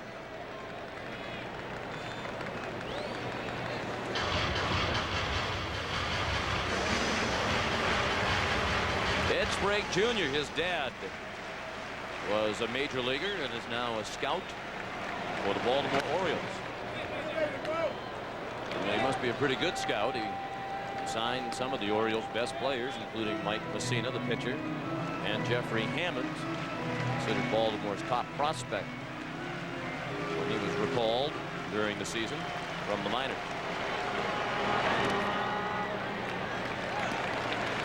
You played against Ed Sprague's dad. Played against him and with him. Pitcher, right-handed pitcher. We played for Cincinnati, the Cardinals, several other clubs.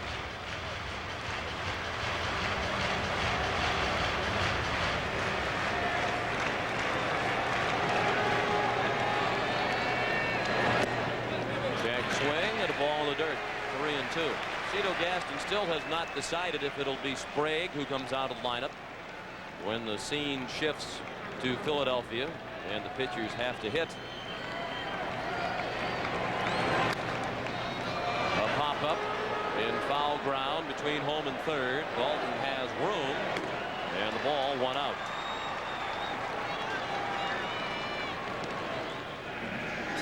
And let's drop in at the Sky Dome Hotel.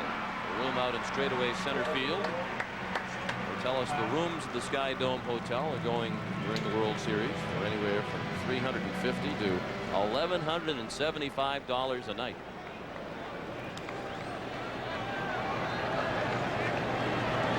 You notice they've numbered the windows up there now. They've had a few X-rated episodes over the years in the Sky Dome Hotel. And now if anything like that happens, they know in which room it occurred, and those people are dealt with severely.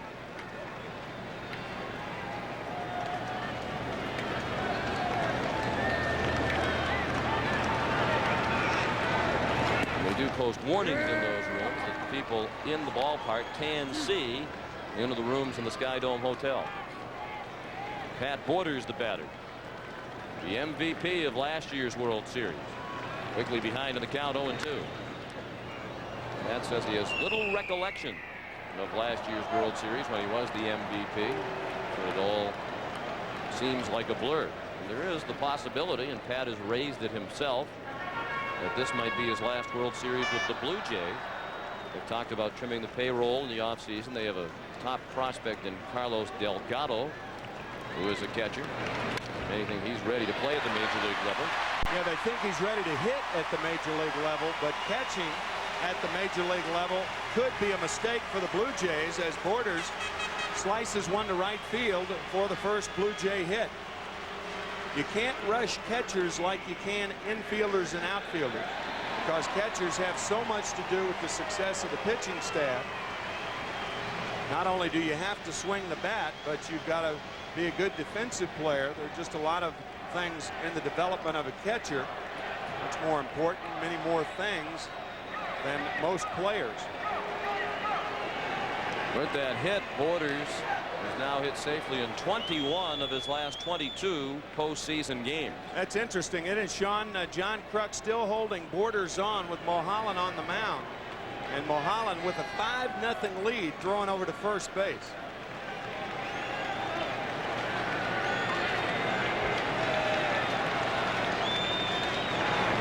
Borders heading back to first base as Mulholland threw a ball to Henderson.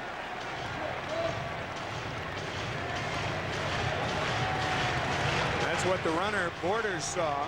If you're going back to first, you might as well take a shorter lead and have your momentum going towards second.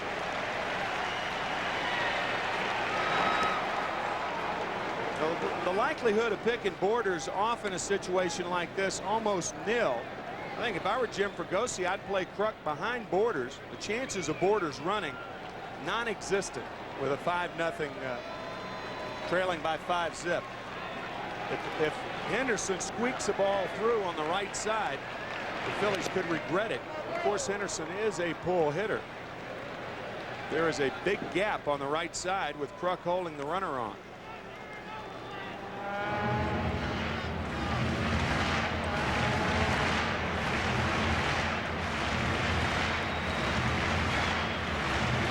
In the bottom of the third, the Phillies lead 5-0. Borders at first with 1 out. And a count of 1-1 on Ricky Henderson, who drew a walk his first time up.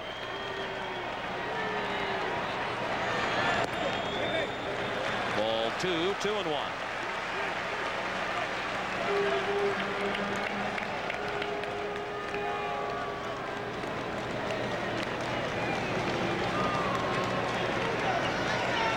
And these World Series games are quite likely Henderson's last in a Toronto uniform. He's a free agent at the end of the year. 2-2 the count on Ricky. We mentioned last night, Pat Gillick, the Blue Jays general manager, has acknowledged that if he had it to do over again, he probably would not have made the trade that brought Henderson to the Blue Jays from Oakland in exchange for a top pitching prospect, Steve Karsay. Just before the trading deadline, the Blue Jays were trying to add a pitcher. They were thwarted in their attempts. They thought they needed to do something to get them over the hump and thought Ricky was the man. Of course, part of that move was they were trying to keep Ricky away from the Yankees and the Orioles, some of the other teams that were in contention in the American League East. Last year, you may remember, they did go the rent-a-pitcher route when they obtained David Cohn from the New York Mets in late August. Cohn, a very valuable asset for the rest of the season.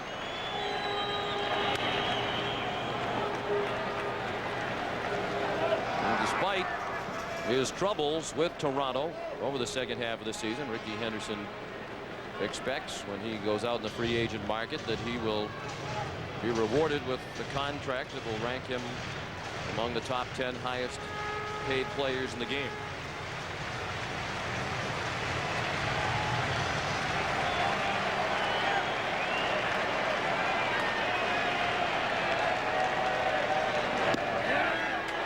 Strike 3. Henderson caught looking at the tantalizing off-speed pitch for the second out of the inning, and third strikeout of the ball game for Mulholland. After all the fastballs, a changeup that stays inside by Mulholland. Could have taken something off the curveball. Yeah, he did. The downward movement of the curveball, and clearly a strike to Ricky Henderson. Borders is at first now with 2 outs, and Devon White looked at ball 1 outside. Tell you, Sean, it's a bad time for a player to go on the free agent market. The television money, the network television money, is going to be sliced at least in half. And certainly more clubs are aware of that, so I'm not too sure Ricky can command those types of bucks in the top 10 players. White to center. Dykstra on the move at the warning track. He makes the running catch. So again, Devon White put a charge into one, but Dykstra was able to run it down. And after 3, the Phillies lead 5-0.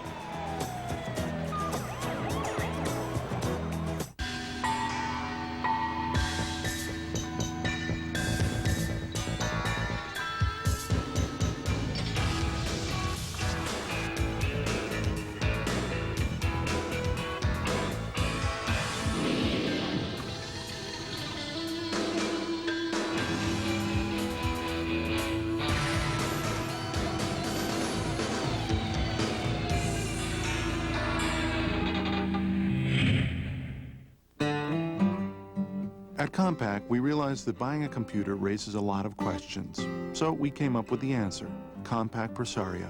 Powerful computers that come preloaded with software that can correct your spelling or balance your checkbook. In fact, the Compaq Presario can even answer your computing questions. Oh, and if you happen to have a phone, it can answer that too. Hi, we can't answer the computer right now. Please leave a message. The new Presario from Compaq. How about that flashlight you got in your hip back there? That's a pretty important piece of equipment to you? Yeah, it is. It's my eyeballs when the rest of the boat's shut off. Oh, yeah? What kind of batteries you got in there? Duracell. Yeah, there they are. Any reason for picking Duracell? They last long. And you're sure about that, huh? I'm positive. That's a piece of old lore that was passed along to you by some ancient tugboat captain? No, that's personal experience. Personal experience only. It's kind of like the old Bermuda Triangle. Duracell. No other battery lasts longer. One of the mysteries of the sea. The eyes of America. That's why Pearl Vision is now offering $50 off on each complete pair of glasses. Pick any frame in the store, add any lenses, then subtract $50. Right now and only at Pearl Vision. It's only a heartburn. I should learn to live with it, right?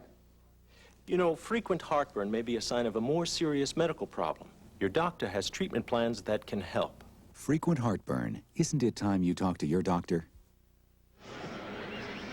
5-0 Philadelphia as we head to the 4th here at Skydome. Sean McDonough along with Tim McCarver. It's great to have you with us. And the Phillies have done tonight what they've done all season long, and that is bounce back from the adversity of losing last night and not playing very well in defeat. We saw them in the league championship series bounce back when things didn't go well, and tonight they had to do it against Dave Stewart, but they put 5 quick ones on the board. A guy who's had all types of postseason success. He's never been beaten in league championship play. 8-0 there, and 2-3 in World Series play. And I remember of course, we all remember the game in Atlanta. Probably the best performance by Danny Jackson since Games 5 in the ALCS back in 1985 in the World Series when he beat the Blue Jays and the Cardinals respectively. Kevin Stocker takes the first pitch of the inning to left for a hit. It nearly bounded over the head of Henderson. And a wide turnaround first for Stocker. He has a leadoff single. I think that was the key game for the Phillies in the league championship series. That game 5 won by Danny Jackson with the Phillies down 2-1, or game 4 I should say. So Kevin Stocker drops one in front of Ricky Henderson, and the Phillies are out for some more here in the 4th inning. Lenny Dykstra got them started on their way to 5 runs in the 3rd when he drew the leadoff walk and scored the first run. He swung at the first pitch.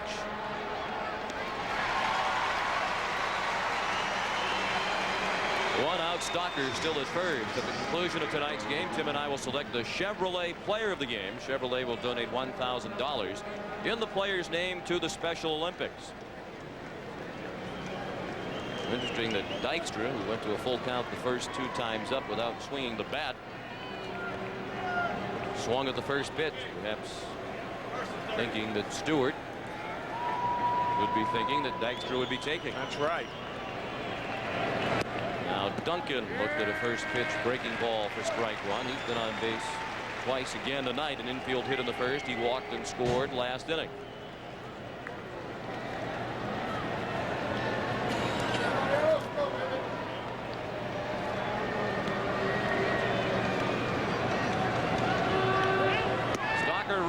Duncan a swing and a miss, and he is out at second.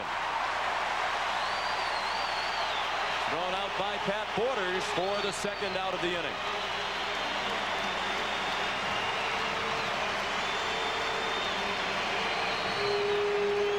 On the hit and run, the runner at first base has to make sure the pitcher pitches.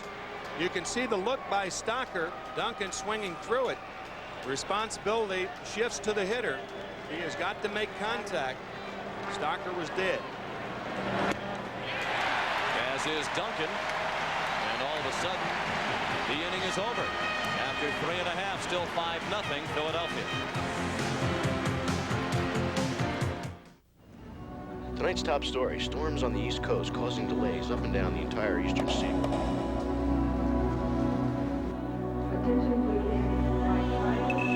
No, my plane's stuck somewhere back east. Your flight has been canceled. The 5 most hated words of every business traveler. It's an absolutely guaranteed instant headache. You're just suddenly helpless. On a day like this, I know it's not the airline's fault. That's not the point. Sir, your plane has been held up by I'm weather. just looking for some answers. There's a couple ways we can I go. want somebody to tell me my options. Los Angeles at 7 p.m. I just want somebody to tell me when I can get out Let's of see here. if we can reroute you through another city. Those are the people I come back to. They try and find a way and make it happen. They give me my best option, maybe even on another airline. I appreciate that, because you know, a little honesty goes a long way. Tell Billy to look for me at halftime. I'll be there.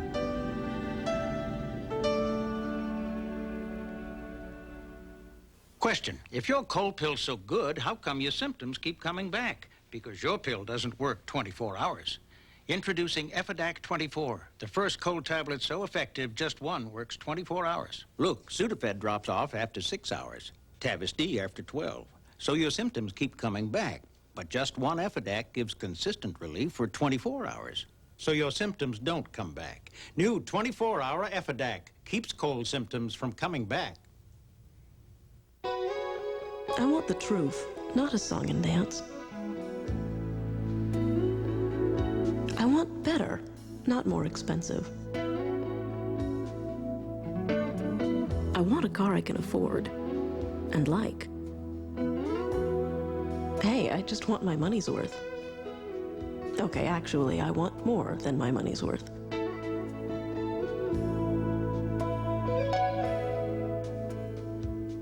A stellar field of Olympic medalists and World Cup champions compete at the Jeep Eagle Tournament of Champions Ski Series next weekend on CBS Sports Saturday. Earlier this season, Dave Stewart said Paul Molitor is the best teammate he's ever had. We asked Paul about that. The admiration I had for Dave playing against him all the years, particularly when he was in Oakland, and then to have a chance to be his teammate throughout this season and see what he means to a club and have him direct some very complimentary things my way. I told him after we clinched the division in Milwaukee that I had cut that little clip out and put it away, and we'll keep that in a very safe place, because you know, when you get respect from people that you respect and it comes back to you like that, that means a heck of a lot. You can take that with you a long ways. First pitch of the 4th inning, a ball low to Molitor. In his first year with Toronto after 15 seasons with the Milwaukee Brewers, and he became an instant fan favorite. And were he in that election, he might win. There are national elections upcoming here in Canada. He became as popular as the player he replaced, Dave Winfield. Dave Winfield, who reached 3,000 hits this year. The 2-0 up the middle, base hit. Duncan was shading the middle, but still couldn't get to it. And Molitor has the second Toronto hit of the night. When you're way behind, it's easier to hit because the pitch that you get is going to be a more predictable pitch. The pitcher realizes that he can't walk you, so Molitor chooses a 2-0 fastball right down the pipe and rockets one back through the middle. A lot of pitchers you talk to say it's tough to pitch with a big lead because it's tough to convince yourself to pitch as though the score was close. To throw 2-1 sliders and 1-0 breaking balls and change-ups. The fans trying to help the Blue Jays climb back into this one. They're down 5-0 as they bat in the 4th inning of Game 2 of the World Series. Blue Jays won Game 1 last night 8-5. First pitch to Carter, ball just inside. He flied to right his first time up.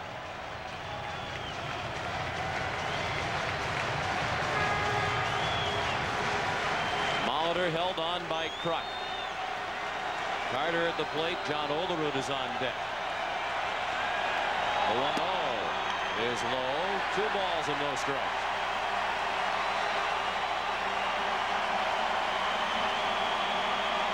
You mentioned that Paul Molitor was signed to replace Dave Winfield after Winfield departed as a free agent and went to the Minnesota Twins.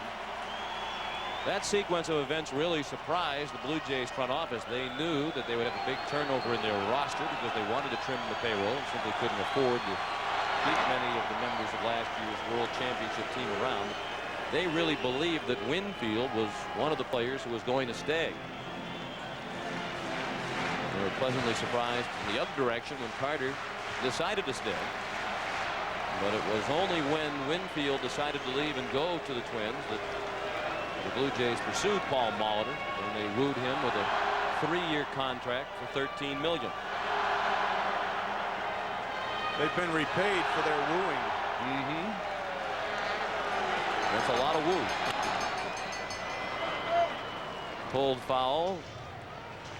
Paul said it was still a very difficult decision to make, even though the Brewers couldn't afford to match that kind of money. When you have the kind of history in a town like Molitor had in Milwaukee, that's a very difficult thing to walk away from. Paul said this trip to the World Series has reinforced the notion that he made the right decision in coming to Toronto. Carter, a high fly to left. Incaviglia at the wall. And he can't get it. A towering 2-run homer for Joe Carter that scraped the backside of the left field fence. And the Blue Jays are right back in it. It's 5-2.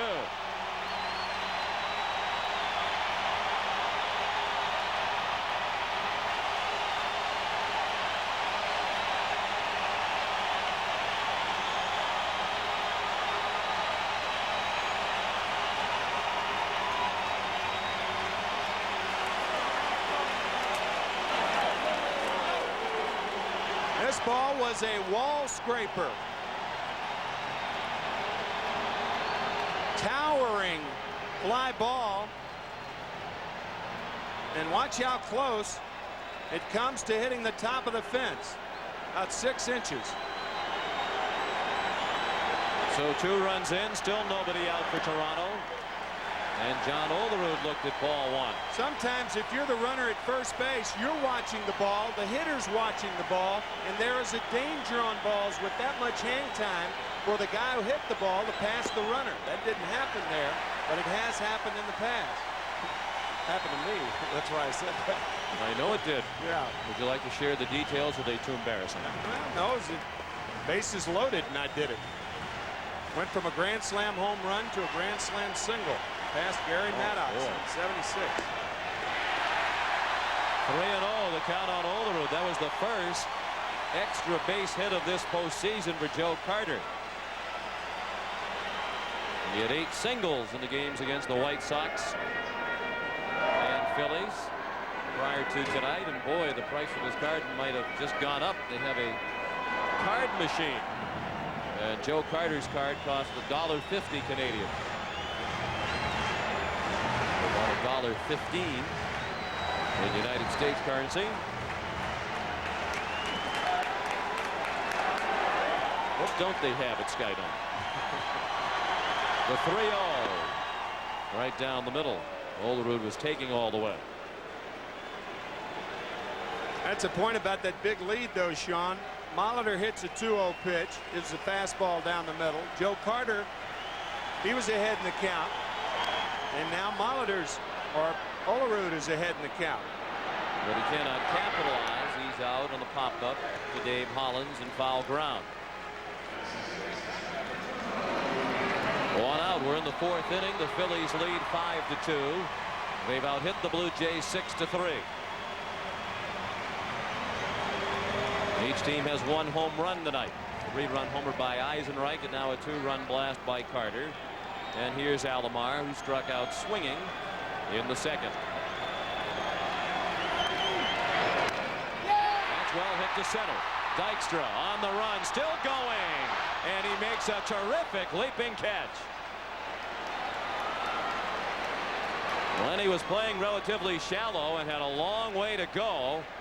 And another well-hit ball by the Jays here in the fourth off Mulholland. One of the differences in the two ballparks that these players are playing in is that the outfield fence is very cushioned here at Sky Dome.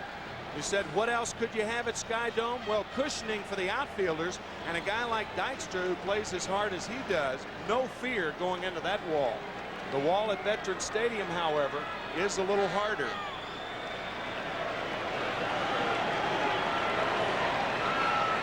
Two outs and the base is empty. Tony Fernandez, the batter. They want an appeal, no swing, says Mark Johnson. 1-0 on Fernandez, who was out in the fly ball to right in the second. He's still looking for his first hit of the World Series.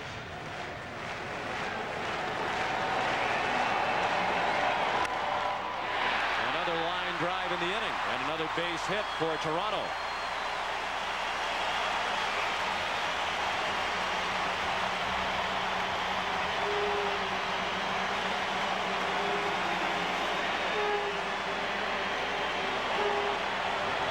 Third hit in the inning, the first by Molitor, the 2-run homer by Carter, and now a liner by Fernandez.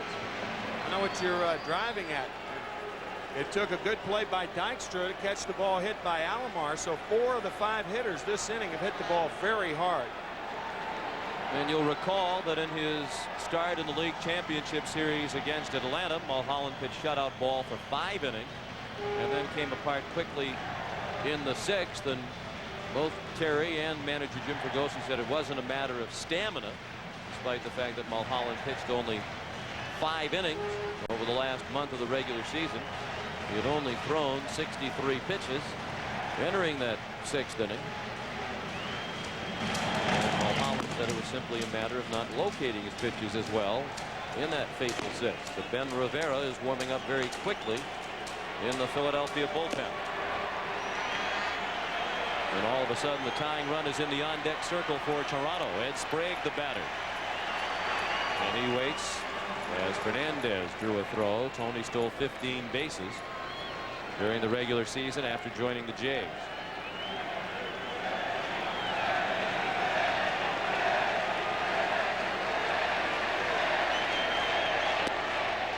Good off-speed pitch to start Sprague with strike 1.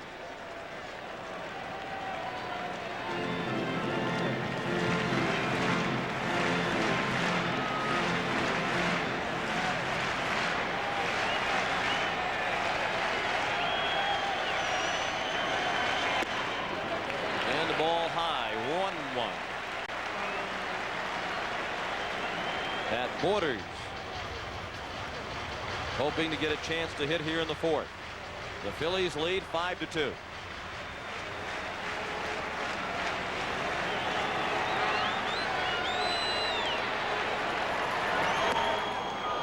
Mulholland has that interesting hitch in his delivery, almost as if he's picking up his arm. That's very unusual. He leads with his glove, and the hand follows very closely. We mentioned at the earlier in the telecast that he throws out of his uniform, and that's one of the very difficult things about picking him up. That's what hitters complain about. And Sprague has nothing to complain about, as strike 3 was right over the middle. But the home run by Carter has the Blue Jays back in it. It's 5-2 Philadelphia.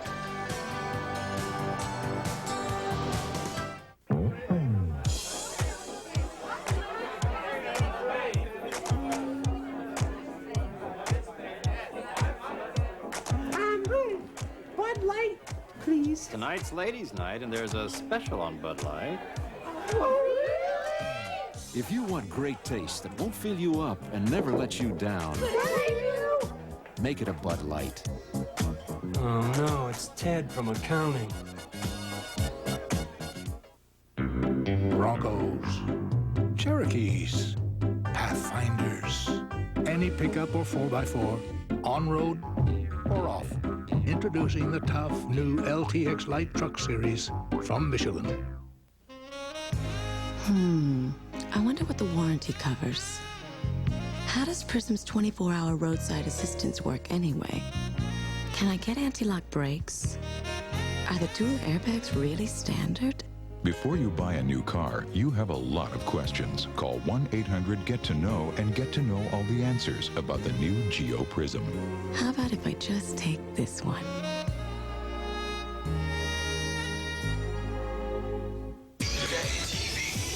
Love this place! It's the new Burger King Everyday Value Menu. Your favorite Burger King foods at lower everyday prices, like the delicious Whopper Value Meal for only $2.99. The new Burger King Everyday Value Menu. Have it your way. Every World Series has its magic moments. Major League Baseball's official book of the 1993 World Series will bring you onto the field, into the clubhouses, and behind the scenes in hundreds of dramatic color photographs. Featuring exclusive analysis by Hall of Famer Joe Morgan, this coffee table fall classic collectible is a must for all fans and makes a great gift. Order this hardcover book now for only $29.95 and we'll pay shipping. Call 1-800-488-1000 or Ticketmaster, or send a check to the address below. That's 1-800-488-1000. A message from Major League Baseball. During a recent appearance on the Late Show with David Letterman, John Kruk talked about his uniform number change. I had number 28, and we made a trade for Mitch Williams. And I saw where Ricky Henderson gave a guy $25,000 for a number. Well, I got 2 cases of beer. Yeah. So Mitch got number 28. Why did he want 29? He wanted 28. He wanted 28, I'm sorry. Because his wife had a bunch of jewelry with number 28 on it. So. Oh, that's beautiful stuff. Yeah. The big 28 earrings. A lovely touch. The best part about it is now is he got divorced. Oh. Now he wears number 99, and the 2 cases of beer are gone. Oh, that's too bad. It's a sad story. John left out the rest of that transaction. Mitch Williams also threw in a case of ring dings.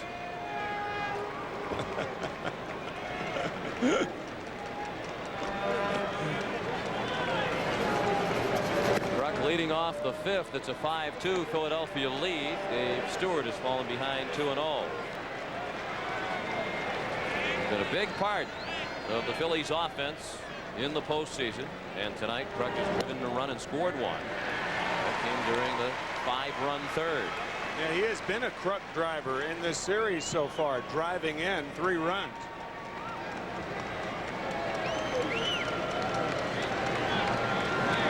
Of course, if John wanted to, he could go back to the number 28 now, since there isn't a Philly currently wearing that number.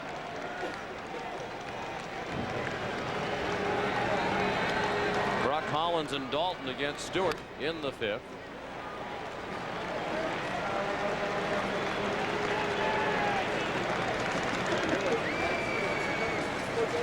I think that was John Olerud right there. Tribute to his American League leading batting average.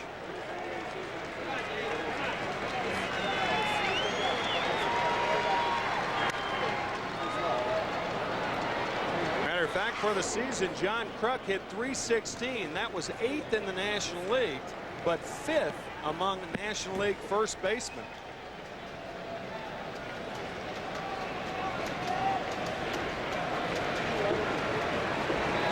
The 3-2 pitch. Fouled away.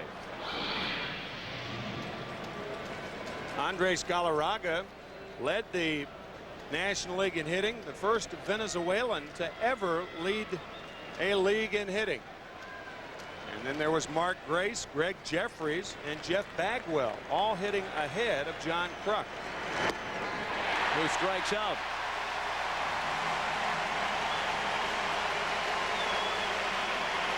Fourth strikeout of the ball game for Dave Stewart. Tomorrow is a travel day in the World Series.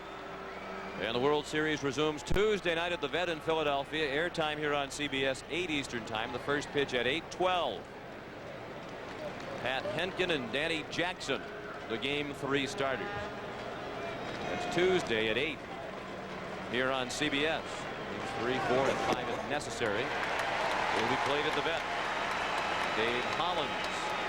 A swing and a miss for strike one. He singled to drive in a run in the third and scored in that inning.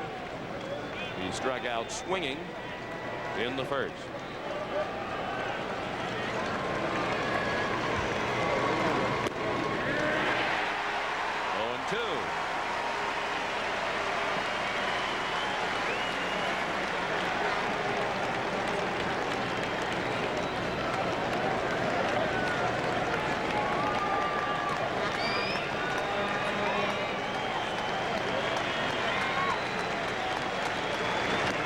And a ball up and away. 1 ball and 2 strikes on Hollins with 1 out. The bases are empty in the 5th, and the Phillies lead 5-2.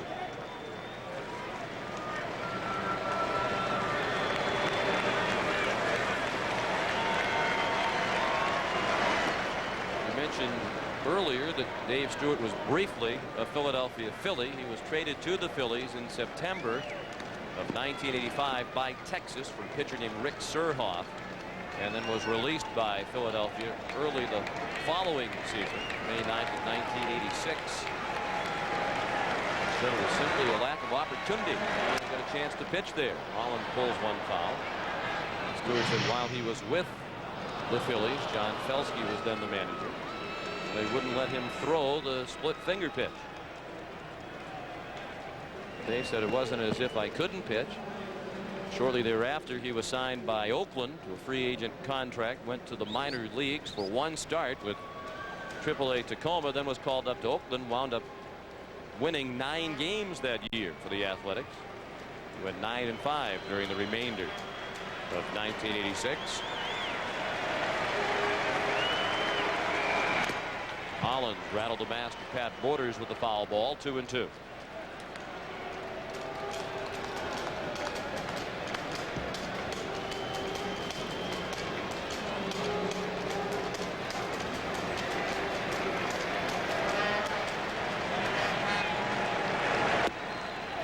Just inside, the count is full.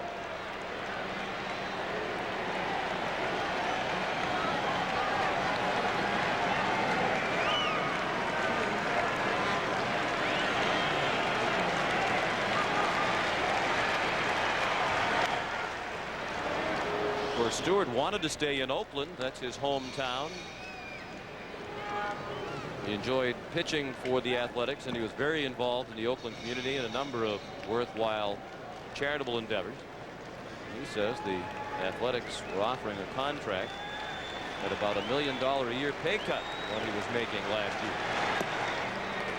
It's a ball in the dirt, and Hollins is aboard with 1 out. He has taken those charitable activities to the city of Toronto. As a matter of fact, the Blue Jays and the White Sox had an off day before the clincher in Chicago, and Dave Stewart stayed here in the city, served dinners to the homeless. It was the Canadian version of Thanksgiving, and then Dave flew to Chicago and pitched the clincher that night and won the MVP award in the LCS.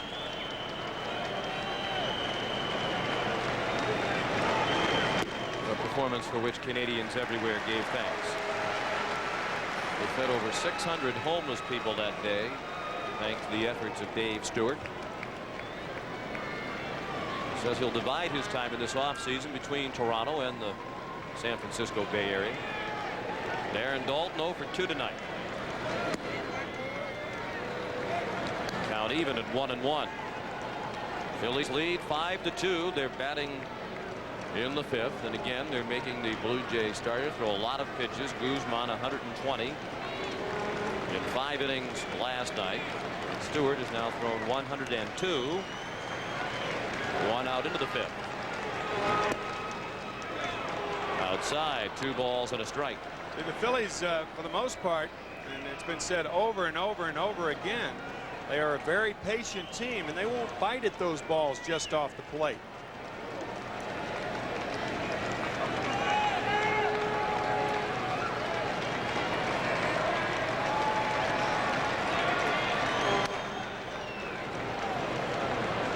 Two now. There is action in the Toronto bullpen. Left-hander Tony Castillo is warming up. He's the only left-hander available in the Toronto bullpen tonight. Al Leiter got the win, pitching 2 2/3 innings last night. And Galen Cisco and Cito Gaston still haven't decided who the starter will be for Game 4. They get the out at second. Holland stayed on the bag just to make sure. He was called out. He thought perhaps that Alomar had come off the bag for fielding the throw, but they get the play. 5-4 at second for the second out. Well, with a guy like Dalton up, a second baseman has to play him to pull. So Alomar had a long way to go and was not really in a position to turn the double play, even though Dalton did not hit him to but 2 double plays all year in 136 situations. Hollins thought perhaps Roberto was off the bag, but he did appear to stay on the bag, leaped out of the way of the sliding Hollins. Jim Eisenreich, the batter. He owns the biggest hit in this ball game, a 3-run homer, capping the 5-run Philadelphia third. He walked his first time up. Based on the numbers you saw for his career against Stewart, his success tonight is not that much of a surprise. Strike 2, 0-2. It's only the second 3-run homer allowed by Dave Stewart in 1993. The other to George Bell at Chicago on July 19th. Check swing. No swing, says Tim McClellan. Well, we'll take a look at it. No, he didn't go. And the pitch was definitely outside.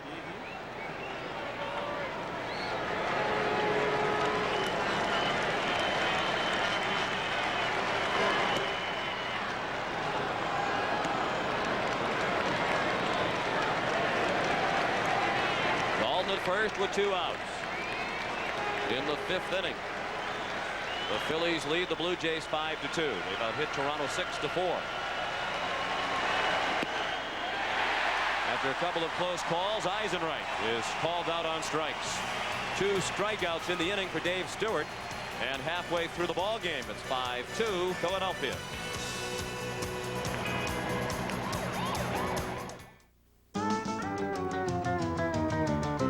You've got to attack the courses. You've got to master the machinery. You've got to use all your resources. It's not really that difficult to earn the name Goodwrench. All it takes is all you've got. Goodwrench, raising the standards of performance on the track and in your GM dealership. Hunger in the United States is at a record level. The best estimates are that there's 30 million people that are hungry in this country. There are many, many infants and young children who suffer from malnutrition. There's just no excuse for that kind of tragedy. What Share Strength does is we get the resources to communities so that they can feed more people more effectively. It's going to take a lot to solve hunger in this country. We're grateful for American Express card members' support in helping to provide a meal every time they use the card. Now till December 31st, use the American Express card to help feed millions of people. The charge against hunger is a battle that we can win. If you think the World Series is big, wait till you see what's coming in November. Because we've got the greatest movies, miniseries, and specials. First, America's most talked about love story. Demi Moore, Patrick Swayze, and Oscar winner Whoopi Goldberg. Ghost. Something's gonna happen. Something horrible. Valerie Bertinelli is a woman on the brink of insanity, based on the true story, Murder of Innocence. America's #1 show celebrates its 25th year. A special 2-hour, 60 minutes. Followed by the biggest miniseries of the year. John Voight, Barbara Hershey, Louis Gossett Jr. return to Lonesome Dove. You watch them grow up. Now Richard Thomas and the family reunite for an unforgettable Walton Thanksgiving. He tore up the box office. Now he's going to blow you away. Bruce Willis, Die Hard 2. Enjoy the World Series, but don't forget, the excitement is just beginning. Because this is a November to remember, only on CBS. You're looking at 2-time Grammy Award winner Michael Bolton.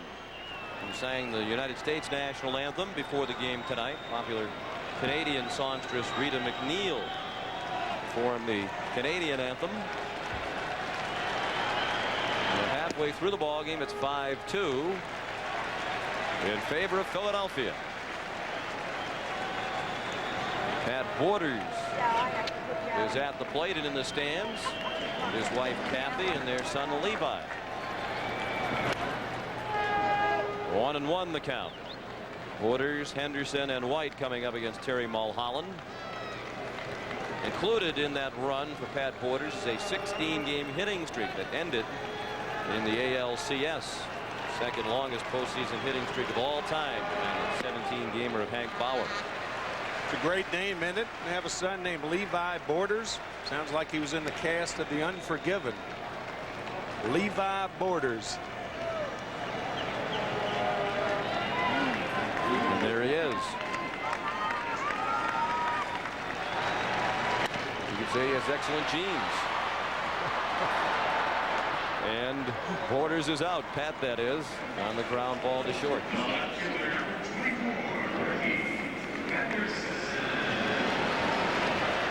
Levi, one of two children born to Kathy and Pat Borders. They have a daughter, Lindsay Ray. And Pat has the names of his children embroidered into his catcher's mitt.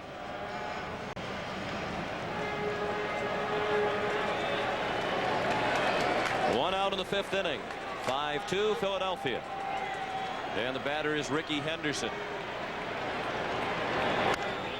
Well hit, hooking, foul. Henderson hit it as hard as you can hit a ball, but it hooked foul just short of the pole.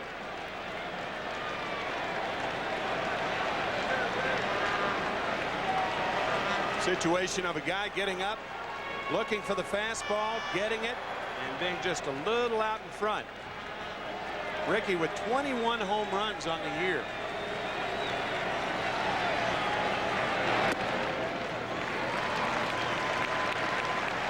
One ball and one strike.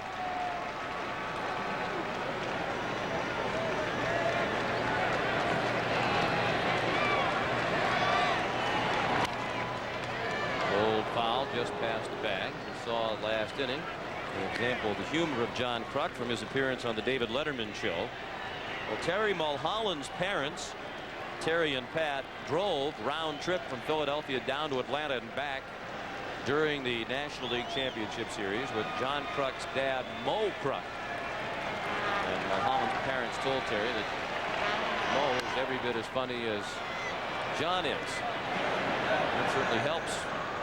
A round trip about 1,600 miles in a car. That car was a Cadillac that Terry Mulholland gave to his mother on Mother's Day this year. That dates all the way back to Terry's childhood. They were watching a lottery drawing on TV, which the winner received millions of dollars. And Terry said to his mother, "If I ever come into a lot of money, I'm going to buy you a Cadillac." Well, as a major leaguer, he's come into a lot of money.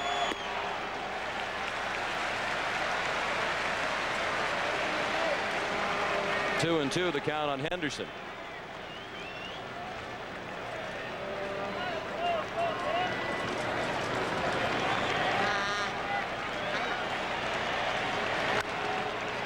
Popped up. Eisenreich in shallow right makes the catch. 2 down. I thought that old line in baseball was only home run hitters drive Cadillacs. Home run Maybe hitters and Mrs. too. Mulholland. Yeah, right.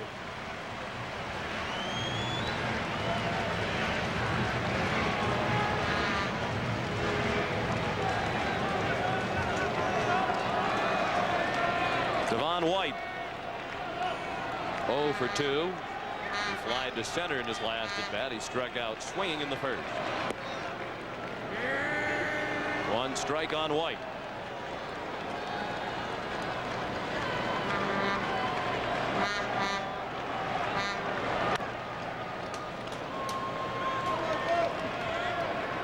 Jack Morris, not a part of the Blue Jays postseason roster this year due to arm trouble.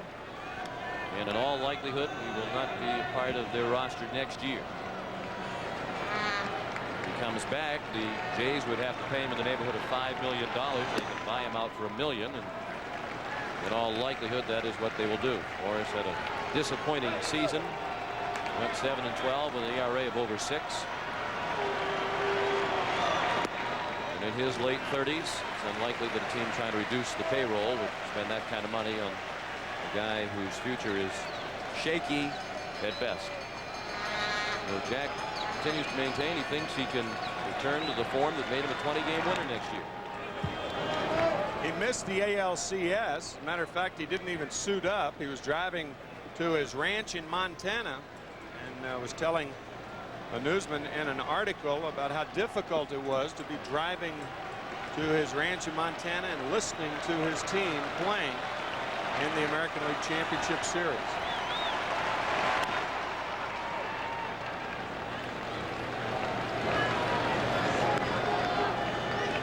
Jack Morris, the MVP 2 years ago when the Minnesota Twins beat the Atlanta Braves in 7 games. Who can ever forget that 10-inning performance in Game 7?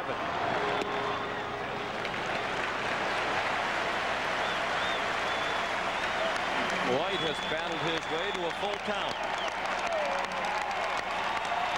With 2 outs and the bases empty in the 5th. 5-2 Philadelphia. Line drive to left. Incaviglia leaps and can't get it. He made a nice play with the bare hand. His throw to second not in time.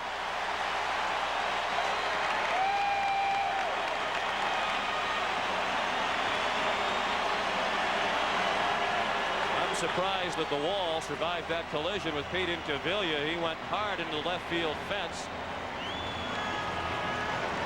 Watch it wobble. The ball hits above the glove of Incaviglia. He barehands it nicely, but White with an easy double. That ball was a tracer to left field. We talked, by the way, about Jack Morris and about winning the MVP award 2 years ago. Last year, Dave Winfield with the game-winning hit in the World Series. And could it be Paul Molitor this year? Well, that's that St. Paul connection. All 3 of those players are from St. Paul, Minnesota. White at second. And here is St. Paul native Paul Molitor, who has walked and singled. And he scored on the Carter home run in the 4th. Carter is on deck again representing the tying run. Molitor and Dave Winfield grew up just a couple of blocks from each other. Obviously, Winfield is a couple of years older. Both grew up wanting to play for the Minnesota Twins. Both went on to play college baseball at the University of Minnesota. Molitor wound up taking Winfield's place this year with the Blue Jays. Duncan had him played perfectly, and that ends the inning. After 5 in Game 2, 5-2 Philadelphia.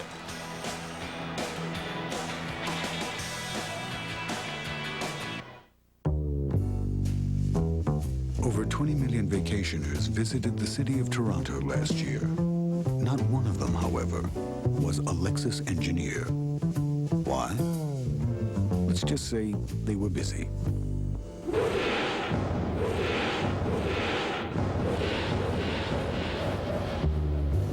The 1994 Lexus ES, improved, revised, refined. In a word, new. Hey, genius, can I get my airline tickets? Huh? Oh, look, we're going to need you to pitch in on that budget analysis. You know, I'd love to, but you know, I'm on the road at the Hyatt. Okay. Mr. Dennis, I can call the Hyatt and they can get you a computer. And an in-room fax machine so you can do all the work you need to do right there. Gee, thanks, Liz. Great. I'll tell him you're in. I'll be on that first plane out in the morning. I booked you on the red eye. Hyatt, we've thought of everything. Fred's my AT&T sales rep. The country gives me the creeps, but I came out here to tell Jan about AT&T's Maximum Advantage. Everything about it is simple, except running it. Maximum Advantage doesn't work for you. You're automatically enrolled. You get AT&T's best service at our lowest price guaranteed. We'll look at your calling patterns quarterly and make new recommendations. Jan, with our international fax and calling plans or 800 service, you could be hosting the whole world that you're in. Hi. We're the Raskins. Ah, welcome. Fred really knows my business. I'm sure I could get him up here full time. Oh, my back hurts and I had a game this afternoon. So I'm taking Advil. I know I'll feel better soon. More doctors recommend Advil by name to relieve backaches than any other brand. And you know, just one Advil is as effective relieving pain as 2 regular strength Tylenol. With Advil, there's no reason to let a sore back keep me from swinging. So now I can think about my game instead of my back. Advil, advanced medicine for pain. Get out your game cards. It's time for the Budweiser World Series Classic Play. Game 2, 1968. Detroit's Mickey Lolich hit his first Major League home run in an 8-1 victory over the Cardinals. Lolich's home run. Write it down. You could win $100,000 from Budweiser. Sean McDonough with Tim McCarver, Jim Gray and Pat O'Brien at Sky Dome in Toronto for Game 2 of the World Series. Apparently that fan in the upper deck didn't have time to read the paper before he came out to the game tonight. Pete Incaviglia checked his swing and looked at strike one.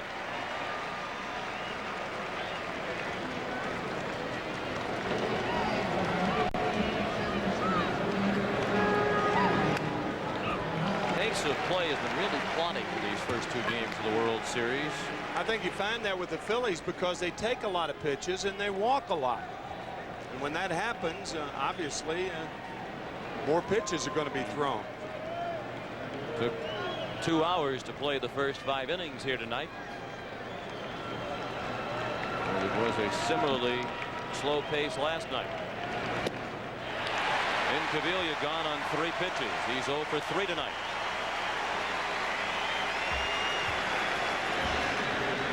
Five strikeouts now for Dave Stewart.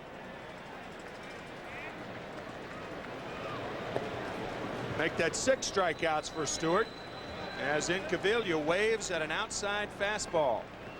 Really the only bad inning Stu has had tonight. The 3rd when he gave up all 5 runs. Phillies have had at least 1 base runner in every inning, but the 3rd was the only inning in which they managed to score. Against Dave Stewart.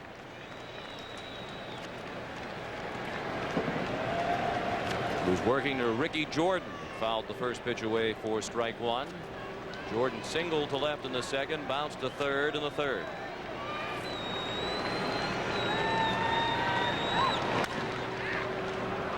Alomar, shallow right center. 1 hot throw for the out.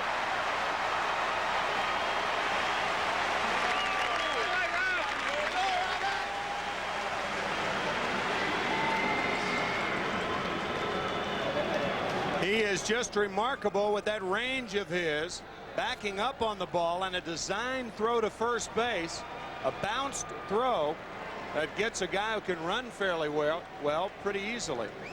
Nice play by Alomar after those 2 spectacular plays last night. Kevin Stocker, the hitter. And he looked at ball 1 up and away. Stocker singled to left his last time up, then was thrown out trying to steal second.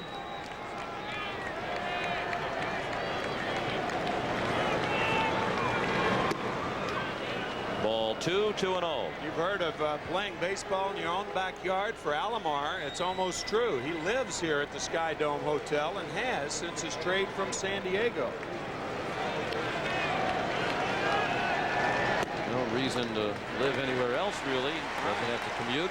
Says he needs to be here at 10:50 as he did for the workout before game 1. He gets up at 10:30, takes a quick shower, comes down to the elevator, and he's here. Even though they don't have 24-hour room service at Sky Dome Hotel, they know him well enough that if he calls down looking for a late night snack, they'll send him one. He has his own personal phone line, 2 adjoining suites, and the perk of free local telephone calls. For those of you who stay in hotels frequently, you know how quickly those can add up.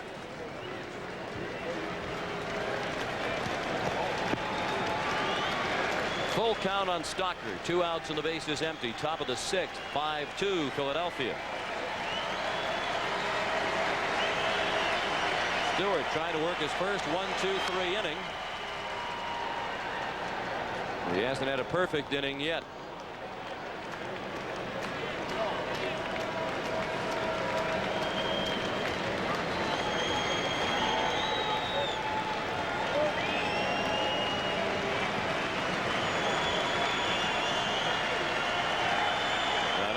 0-2 to Stalker, and he fought it off.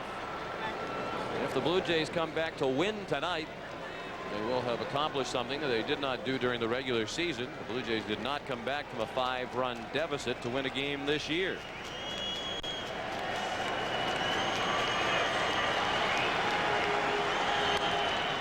A pop-up. Ed Sprague drifts into foul ground. And a 1-2-3 inning for Stewart. We'll return to Sky Dome after this message and a word from your local station. South of Sunset starts Wednesday, October 27th, starring Glenn Fry. Hubba hubba. Glenn Fry. You say Fry? Glenn Fry, like rock and roll. Rock and roll. It's the all-singing, all-dancing private eye show for the 90s. South of Sunset, greatest paradetective since... Abbott and Costello. What? No, don't do that. On CBS. Ba ba ba ba ba, the sky is back. We love somebody like a cherry birds and Betty White. Bob is back, back, back on CBS. This is CBS.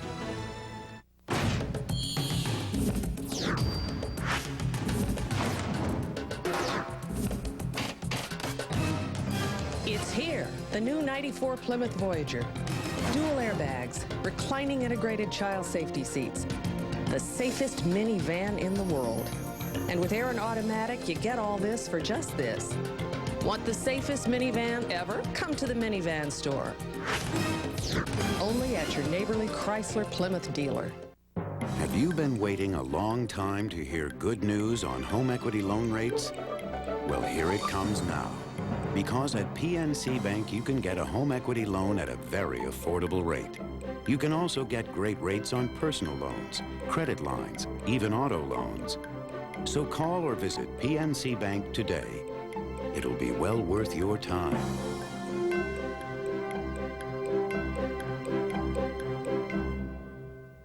If you're looking for a sports sedan with a 24-valve, 214-horsepower engine, 4-wheel anti-lock brakes, and traction control, the new Eagle Vision TSI should suit your taste. Allow us to whet your appetite. Test drive the new Eagle Vision TSI at your dealer now. There's only one Jeep, and it's only at your Key States Jeep and Eagle dealer. What makes the wild thing so wild? Herb will tell you Tuesday after the game. We're heading to the bottom of the 6th here at Sky Dome. The Phillies lead 5-2. Sean McDonough with Tim McCarver. Dave Stewart has his legs back under him after that rocky inning in which he allowed the 5 runs. Yeah, I think that he has regained control of the ball game, but it's just a matter of whether too many horses are out of the barn or not. The 3-run home run by Eisenreich, the biggest blow in this ball game. And you have to wonder how much longer Stewart can go in the ball game. He's thrown 123 pitches. His season high was 124 in a game in September against Minnesota.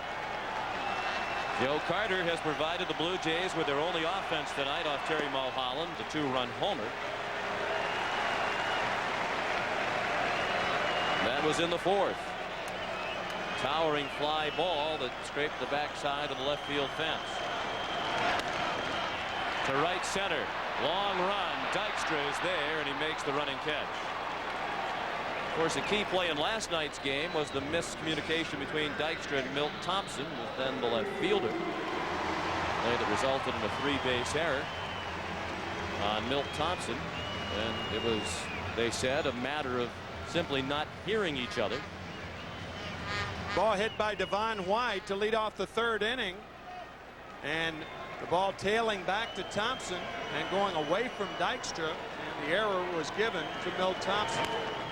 Now, the one thing about that pitch count, Sean, I don't think you can be a slave to a pitch count. I think if Dave Stewart says he's still throwing the ball well, then Cito Gaston will probably allow him to go out in the 7th inning. No one is warming up for the Blue Jays. And I would imagine that Dave will be out there, especially the way he has pitched since that 5-run inning.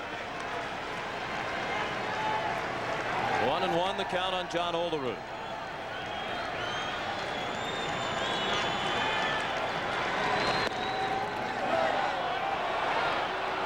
One and two.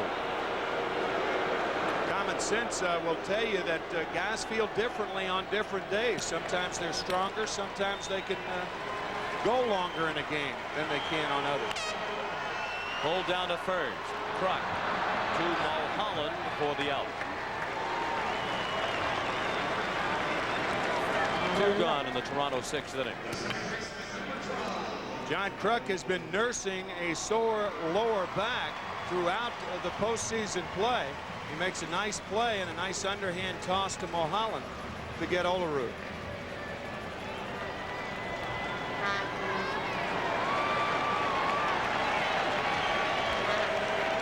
Now Roberto Alomar. Alomar and Kruk played together in the San Diego organization.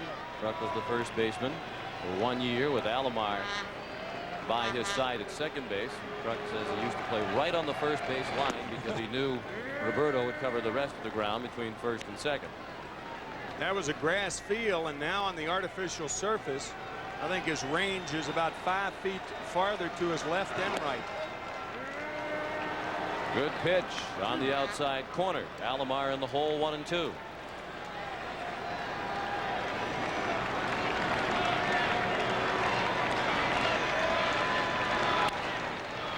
Base hit.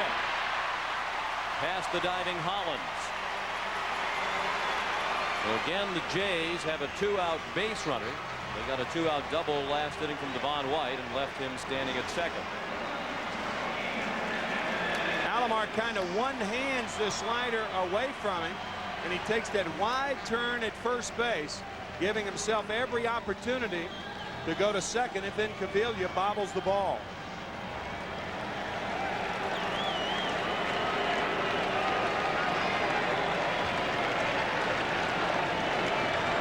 Alomar is 1 for 3 tonight. Here's Tony Fernandez, 1 for 2.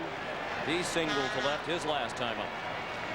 The hits are even now at 6 apiece. The Phillies lead 5-2 in the 6th.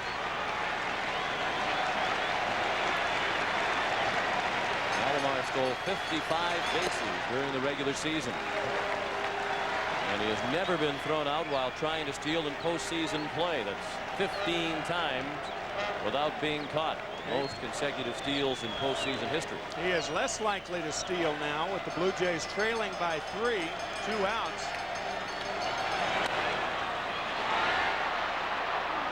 That's one of the things that has changed in baseball. About 25 years ago, it used to be that nobody would run if you're down by 2 or more runs in the middle to late innings. But that has changed for the better. Why take away one of your best weapons? And certainly Alomar going in that situation, an indication of that. That's also why John Kruk continues to hold him on, and why Roger Mason is up and throwing for the Phillies.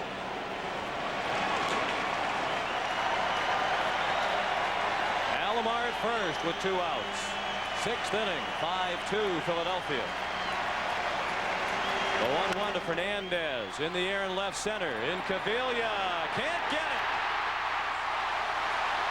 Alomar around to score. And it's 5-3.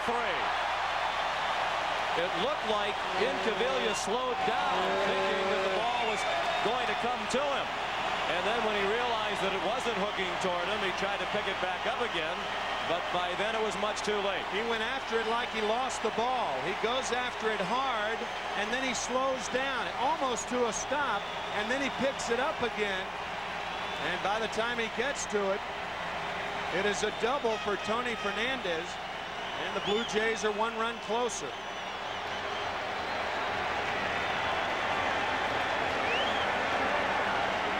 A 2-out single by Alomar, and then an RBI double by Fernandez. It's the first extra base hit in this postseason for Fernandez. And it might be the end of the night for Terry Mulholland. Jim Fregosi is on his way to the mound. He has the right-hander Mason warming up with Sprague due up, and he puts out the call for Roger Mason. The Toronto Blue Jays will have the tying run at the plate when we come back.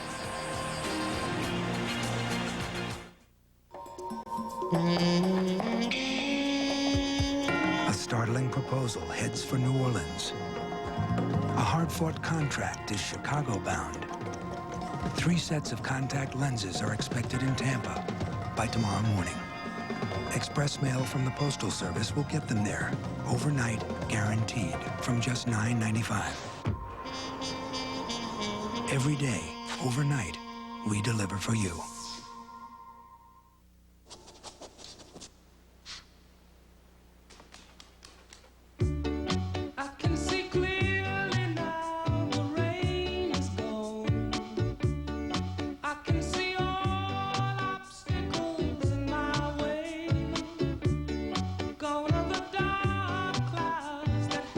Presenting the RCA 52-inch projection screen home theater.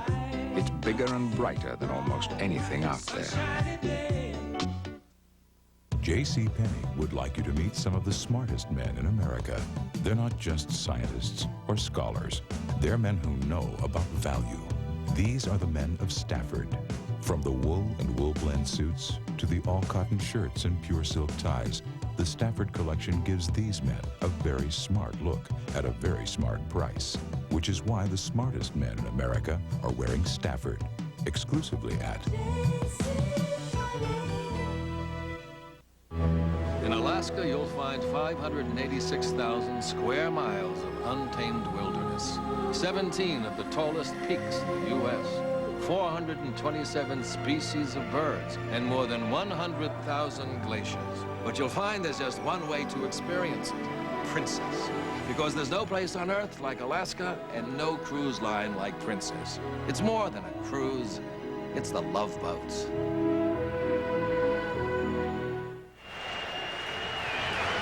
So as was the case in his start in the LCS, Terry Mulholland is knocked out in the 6th inning here tonight. 5 2/3, 3 runs all earned on 7 hits, 2 walks, both of those in the 1st inning, and 4 strikeouts. And he leaves a runner at second base, inherited by Roger Mason, who has been outstanding. In 8 career postseason games, he still has not allowed a run. That includes last night, when he pitched a perfect 8th inning against Toronto.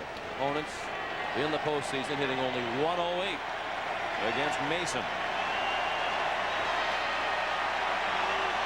He comes into the ball game with the tying run at the plate. Ed Sprague, the batter. 5-3 Philadelphia in the bottom of the 6th. Sprague a drive to center, and Dykstra has the play. And Mason gets his job done with 1 pitch. 1 run for Toronto in the 6th. Hey, early again, huh, Frank? I don't say this to many people. But what we do, the job we do, Okay, guys, listen up. is the most important job I can think of. You've got a flight control check. Lewis and Randolph. I mean, Horoscope there's on no number such 2. thing as a B-plus mechanic on this airline. Let's do it. Let's go. Everybody knows their job. Everybody's responsible. Anybody, right down to the most junior mechanic, can keep an airplane in this hangar if there's the slightest hint of a problem. You might think, doing a job like this, day in, day out, it'd become routine. You know, just turning wrenches. But every now and then, I just go up and take a walk through the terminal. And right there, right in front of you, you see what's important.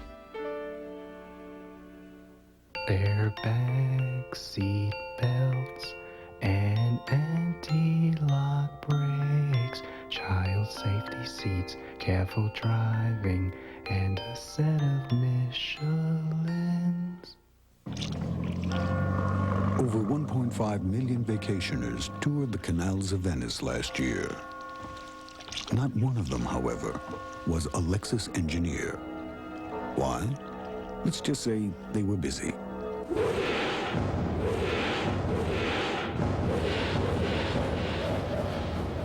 The 1994 Lexus ES, improved, revised, refined.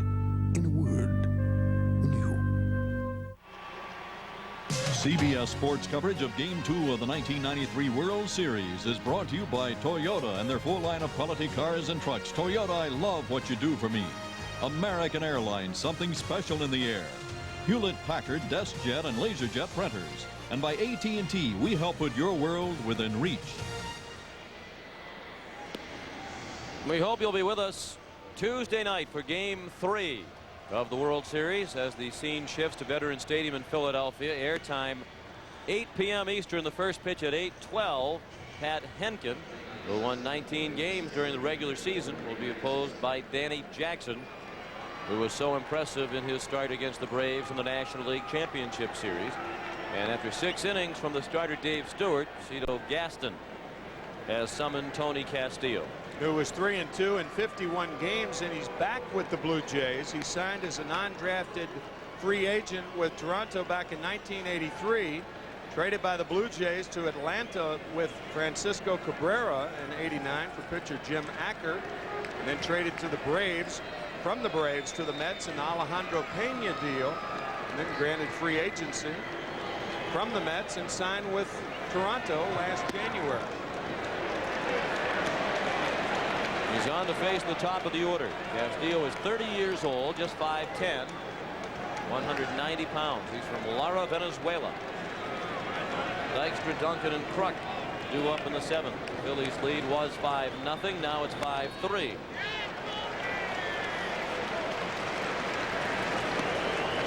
Lenny Dykstra can beat you with the bat.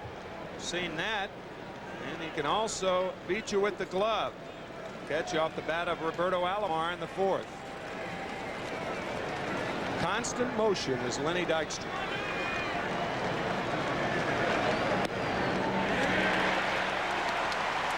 Both on and off the field. We've spoken of his car accident in 1991 as he and Darren Dalton were returning from John Kruk's bachelor party. Dykstra was driving the car. Both he and Dalton were hurt, and that happened about the same time. Dykstra was being investigated by Major League Baseball for gambling activities. Dykstra. Home run into the Philadelphia bullpen.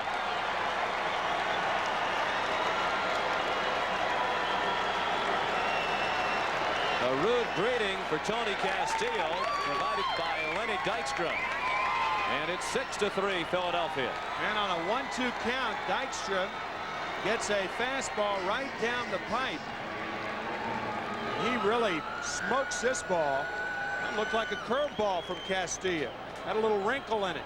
Dykstra hit only 2 home runs off left-handed pitchers all year. He really connects here on the hanger. Another way that Lenny Dykstra can hurt the opposition. Certainly the Blue Jays didn't expect the home run by Dykstra. When Castillo was summoned, Tony allowed only 1 home run all year to a left-handed batter. That was Boston's Mo Vaughn. And he held lefties to a .213 batting average during the regular season. But Dykstra with the home run, the 2nd of the night for the Phillies. And they've pushed the lead back up to 3 runs. Still nobody out in the 7th. 1-1 the count on Duncan. And now 2-1.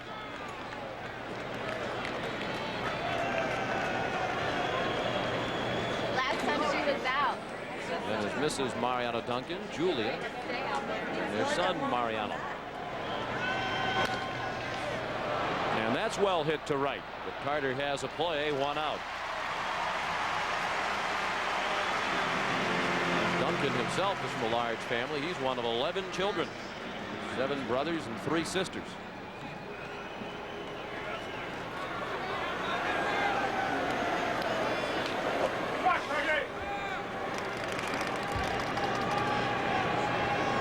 Now John Kruk. 1 for 3 tonight. He singled to drive and run in the 3rd, and he scored on the Eisenreich homer. 1 strike on Kruk. Dave Stewart worked 6 innings. He allowed 5 runs, all earned, on 6 hits, including the Eisenreich home run. And there's a base hit for Kruk. He has 5 hits in the first 2 games of the World Series. That home run, by the way, for Dykstra, his 7th postseason home run. And he has hit 6 from the leadoff spot. That ties a major league record. Hank Bauer and Davey Lopes also had 6 home runs as a leadoff batter. The only time he hit a home run when he wasn't leading off in the 1986 playoffs, when he won a game with a 2-run homer off Dave Smith of Houston. He was a pinch hitter in that game. Dave Holland swings around to bat for the right side, his stronger side. And after ball one, pitching coach Galen Cisco trots to the mound. Finished the line on Dave Stewart. He walked 4, struck out 6 through 123 pitches while he was out there. And we'll pick up a rare postseason loss unless the Blue Jays can come back.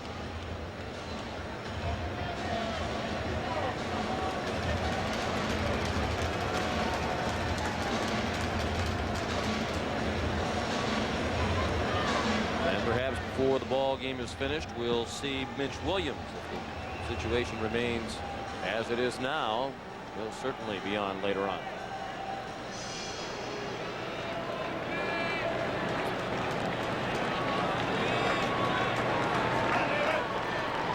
Truck at first with 1 out. 6-3 Philadelphia in the 7th. The 1-0 to Hollins. All the way to the right.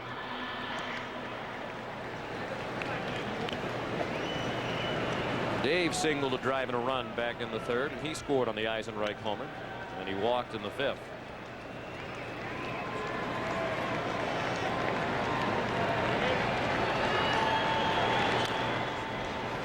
Apparently Cito Gaston did factor in the pitch count because Stewart wasn't showing any obvious signs of fatigue. He retired the last 5 men he faced and did not allow a hit over the last 2 innings that he worked. Gene Tennis, the dugout coach, in the foreground. And I guess Cito's thinking that Stewart started the season on the disabled list. Little looper, base hit, just over the leaping Fernandez. And Kruk is hobbling as he rounds second. And appears to be okay now, but for a moment he took what was an awkward looking step. It might be that back that's bothering him again. And there's no way to drag him out of the lineup, says Jim Fregosi. But he is limping. It's either his lower back or his right knee. He has had knee problems, lower back problems all year.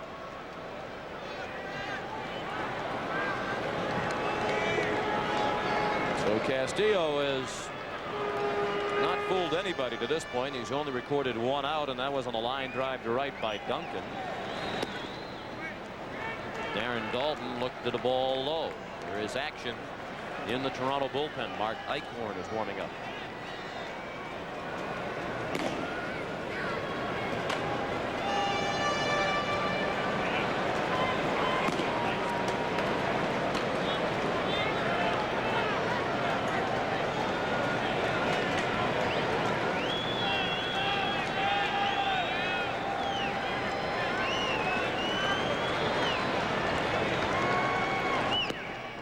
Good pitch. Sweeping breaking ball for strike 1. 1-1 on Dalton, who's 0 for 3 tonight. Dalton had a good year against left-handed pitchers last year with 11 home runs. And he said one of the reasons was he was hitting the ball the other way more effectively. This year, however, batting only .213 against left-handers. He's probably the most vulnerable left-hander on either team. The Phillies have 3 left-handed batters that play every day, and John Olerud, the only left-handed batter with Toronto that plays every day for the most part.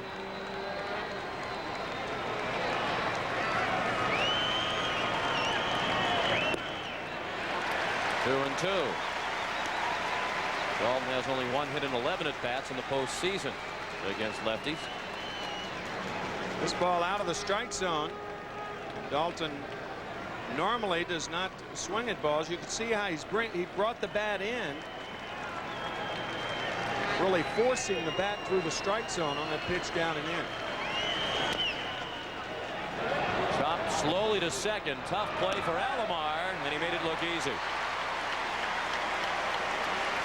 Had to time the leap and get rid of the ball quickly, and he did all of that for the 2nd out of the inning. Watch Alomar make the leap, make the transfer, and the accurate throw all in the air. That's a remarkable play right there. It looks so easy because he's so smooth and adept doing it.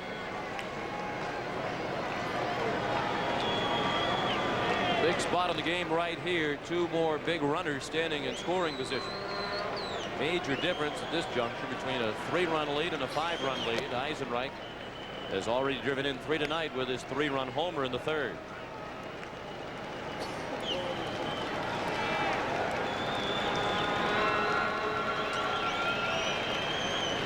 Kruk the runner at 3rd, Hollins at 2nd with 2 outs.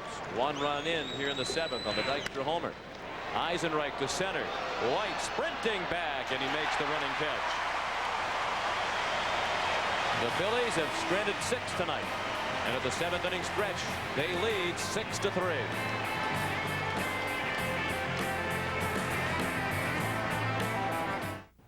Here's what happens when most car makers talk luxury. Too much car for way too much money. Luckily, there's Toyota Tercel DX. 2-door, 4-door, one price. Which gets you air conditioning, 4-speaker stereo, and all this other stuff. They call it the extra value package. I call it saving up to $650. You'll call it the right amount of car for the right amount of money. And it's a Toyota, because in the end, the best luxury is peace of mind.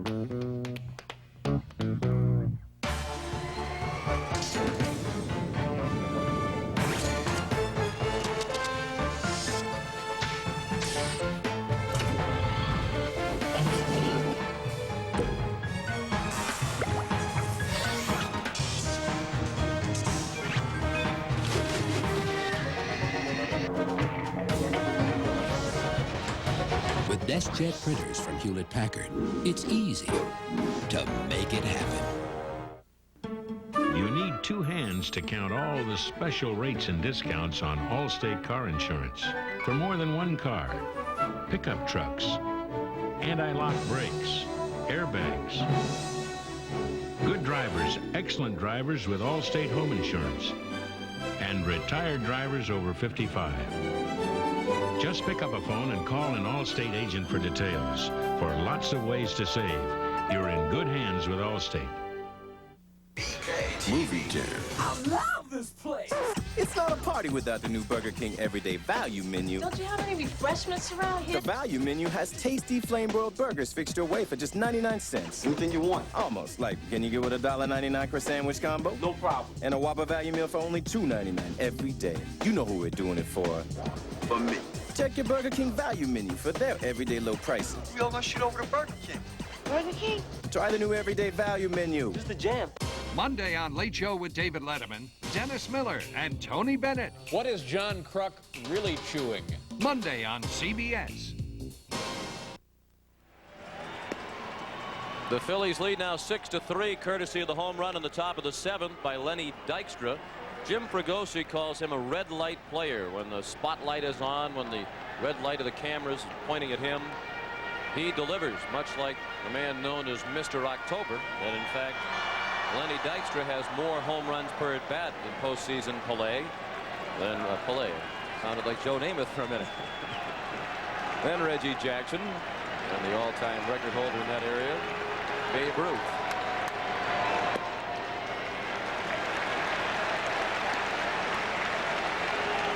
During the 7th inning stretch, they shoot off some fireworks.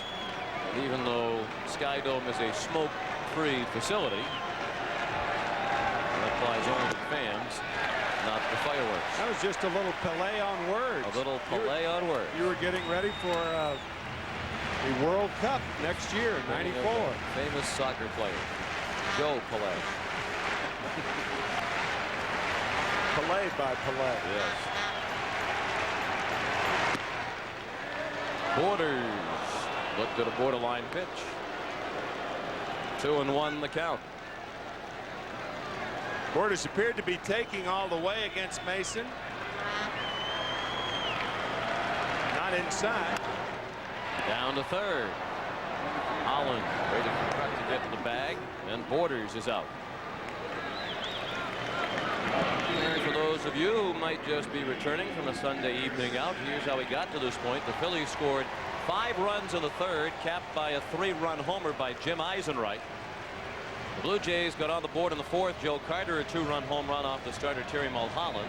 Tony Fernandez doubled to drive in Roberto Alomar, who had singled in the sixth, to make it a 2-run game, but Lenny Dykstra pushed the lead back to 3 with a home run leading off the seventh. One out in the bottom of the seventh. Ricky Henderson took ball 1 low and in from Roger Mason.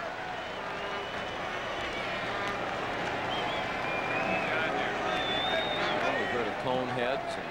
What would you call that? Henderson looked at a strike. Ricky thought it was low. Guess that'd be a J head.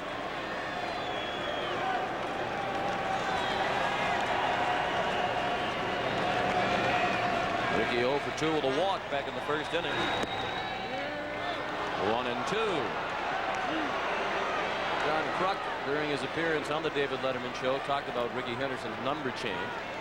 And at the time that he got number 24, which had been worn previously by Turner Ward, there were stories that Ricky paid Turner Ward $25,000 to get the number, but that rumor was put to rest later.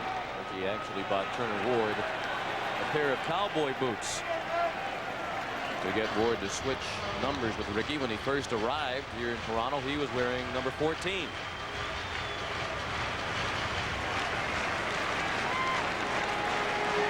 It seemed kind of strange to see Ricky without 24. 2 dozen.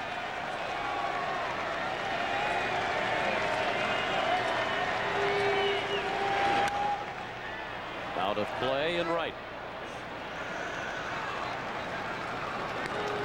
Juan Guzman, who was the starter last night. He probably will not be the starter in game 4 because of those 120 pitches. Cito Gaston said he didn't want to rush Guzman back, given that he was extended over the 5 innings. And it appeared, talking to Cito before the game tonight, that Todd Stottlemyre will be the starter in game 4. In shallow left, in Cavilla, a nice running catch.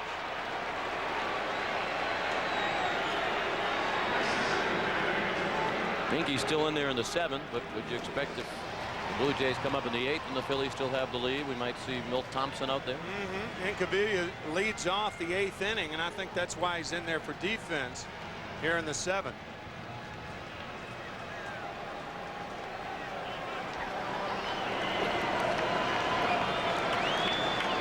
Devon White, the batter. He doubled in the 5th.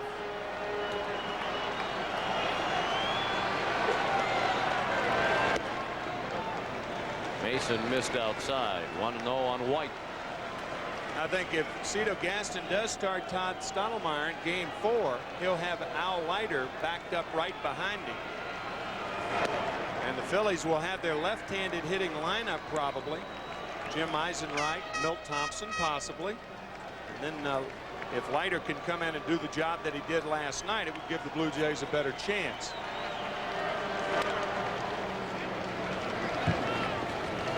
Jim Fregosi, as we mentioned earlier, with a tougher job of managing because he's got the 3 left-handed hitters that are regulars, and then he's got the platooned left fielder and right fielder. So Al Leiter, I think you're going to see more of Al Leiter in this series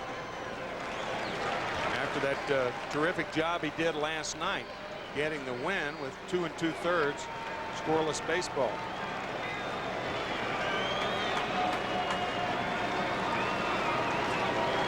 Mason has now pitched 2 perfect innings in this World Series, a perfect inning last night. And he's faced 3 men tonight and has retired them all. Full count on White. With 2 outs and the base is empty in the 7th. 6-3 Philadelphia.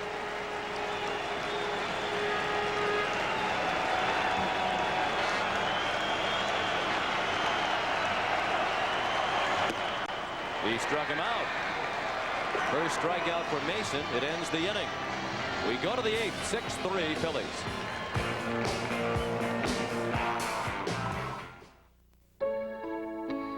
Here are some more firsts where First Interstate Bank just can't help you. But there are firsts where First Interstate can be a big help, like helping you fix up your house to make it the home you really want. We'll do everything possible to help you with that. And because there's so many times when no one can help you, when it comes to banking, come to First Interstate Bank, and we'll go out of our way to help you. As long as we can. Although J.D. Power and Associates ranked Toyota Paseo best model and initial quality in its price class, here's some things they might have missed. On warm days, it runs a little hot. It can be noisy at high speeds. And sometimes, it's hard to get out of first gear. Other than that, Paseo is a very practical car from Toyota.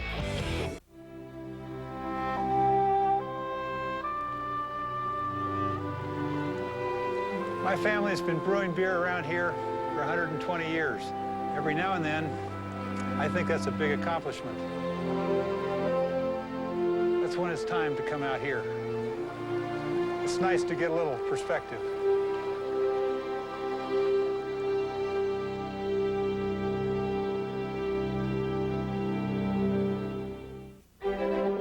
Fred's my AT&T sales rep. The country gives me the creeps, but I came out here to tell Jan about AT&T's Maximum Advantage. Everything about it is simple, except running it. Maximum Advantage doesn't work for you. You're automatically enrolled. You get AT&T's best service at our lowest price guaranteed. We'll look at your calling patterns quarterly and make new recommendations. Jan, with our international fax and calling plans for our 800 service, you can be hosting the whole world that you're in. Hi. We're the Raskins. Ah, welcome. Fred really knows my business. I'm sure I could get him up here full time. This game summary is sponsored by AT&T. The Phillies lead 6-3 as we go to the 8th. Home runs a big part of the story tonight. Jim Eisenreich and Lenny Dykstra have homered for Philadelphia. Joe Carter, a 2-run homer to account for 2 of the 3 Toronto runs. And as we go to the 8th, with the bottom third of the order due up for Philadelphia, there's a new pitcher on the mound for Toronto, and those keeping score in the stands will make note of that as Mark Eichhorn toes the rubber. In relief of Tony Castillo, and about the same type of job for Eichhorn as Cito Gaston has required out of Castillo. Castillo with 51 games this year, Eichhorn with 54, Castillo 3-2, Eichhorn 3-1. Pete Incaviglia leads off. Foul ball past third. Incaviglia 0 for 3 tonight. He has struck out his last 2 times up. Ricky Jordan scheduled to follow, and then Kevin Stockton.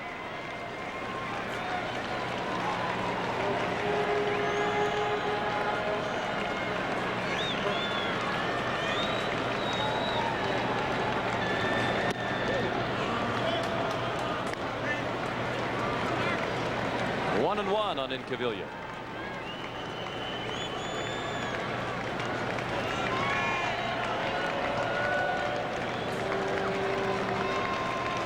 Eichhorn, 32-year-old right-hander.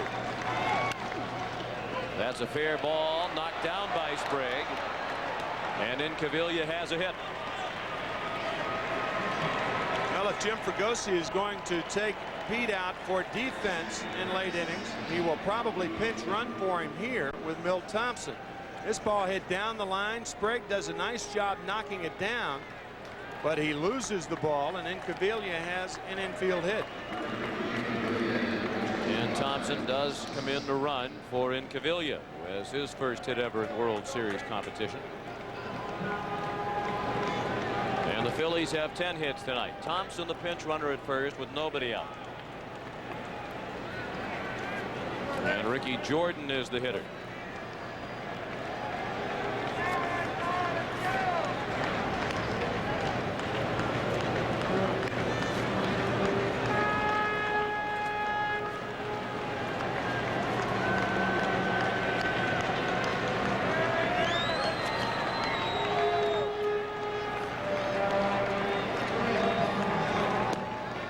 Eichhorn a long time to establish himself as a major leaguer. He started in professional baseball in the minors with the Blue Jays in 1979 and didn't establish himself as a big league pitcher until 1986. And he nearly packed it in. When he was in the minors, he threw straight over the top with only marginally good results. And he was on his way out. He's no longer considered a prospect when Larry Haney, then a pitching coach in the Blue Jays organization, knocked him into going to a submarine delivery. That is a foul ball. There was a time when Eichhorn was really a frisbee thrower. He dropped way down. More than now, right? It's kind of in between now. It's an unusual motion in that after he releases the ball, he jumps at the hitter. There are a lot of pitchers that are not smooth in their delivery that appear to jump at the hitter. Well, Eichhorn actually does it. He is one of 6 players to return to the Blue Jays. Jim Acker did it. Rico Carty did it. Cliff Johnson, Alfredo Griffin, and as we mentioned, Tony Castillo.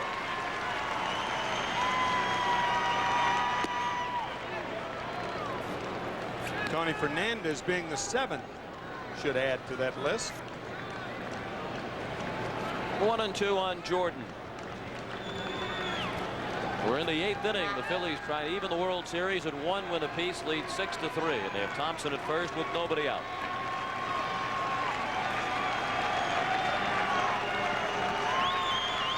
They pitch out, and Thompson was not on the run. 2 balls and 2 strikes.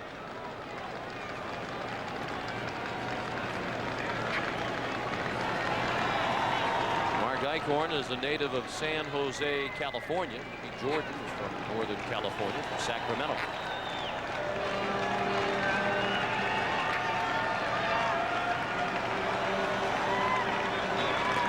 Thompson back to first safely.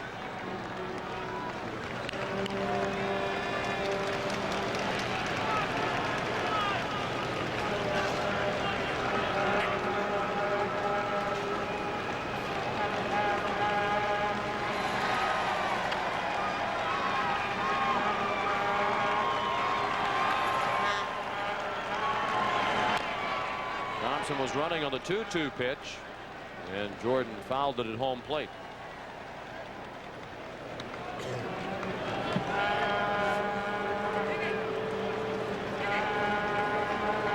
Cito Gaston didn't want to be the manager when Pat Gillick, the general manager, asked him to take over for Jimmy Williams. Cito said, well, I'll be the manager for a couple of days until you find somebody else. Blue Jays had success immediately after Gaston took over, and they convinced him to keep the job.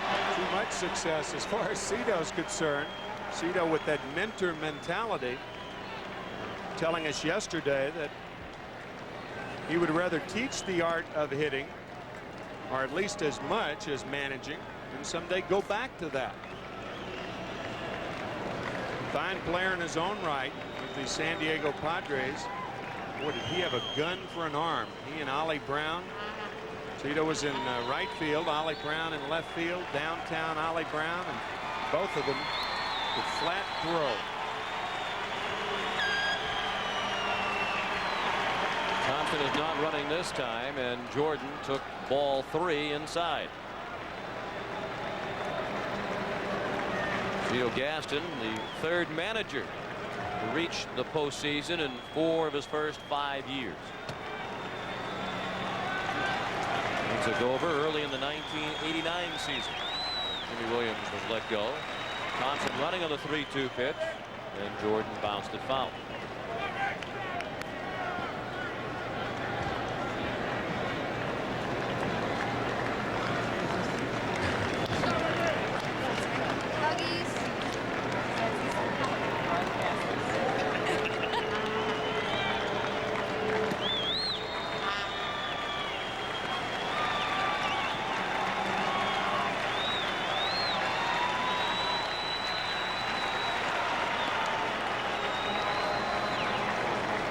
First has to make sure the pitcher pitches. You're not going to steal the base.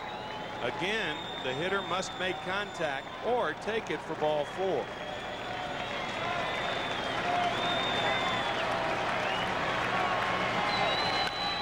Bounding ball down to 3rd. Sprague took a look at 2nd. Thompson was running, and Sprague didn't have a play there. He went to 1st for the first out. Runner at second with one out in the eighth. 6-3 Philadelphia. Game 3 Tuesday night. We're on the air at 8 Eastern time. First pitch at 8:12. And the Blue Jays and Joe Carter will face another left-handed starter, and Danny Jackson. He'll go against Pat Henkin. Henkin had an excellent regular season, but struggled a little bit down the stretch and didn't have a particularly good time of it against the White Sox in the ALCS. Kevin Stocker, the batter, he's 1 for 3. He singled to left in the fourth.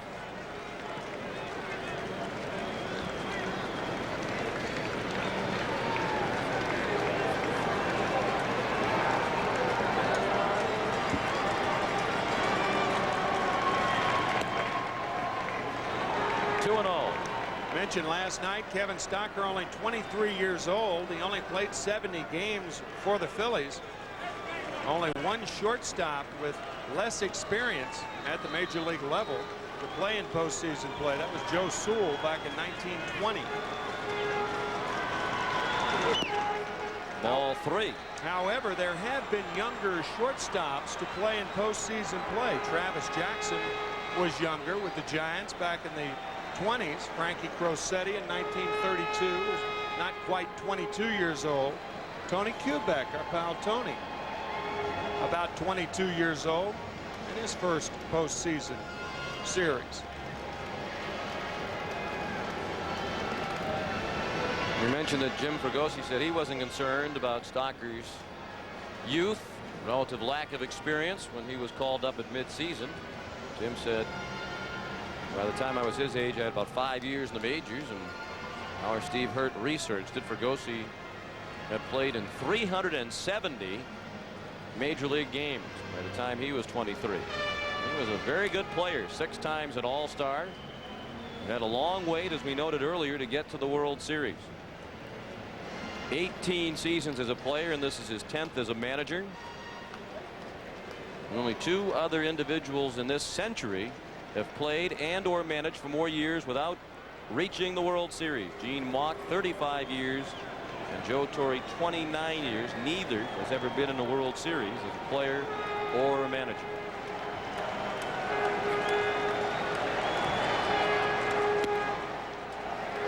Stocker was taking all the way on 3-0, 3 balls and a strike. Mike Timlin, hard-throwing right-hander, is getting loose in the Toronto pen.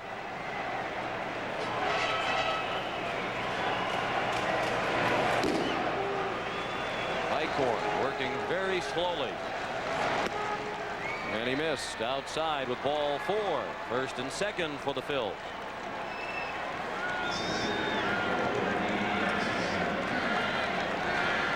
And the top of the order comes around again.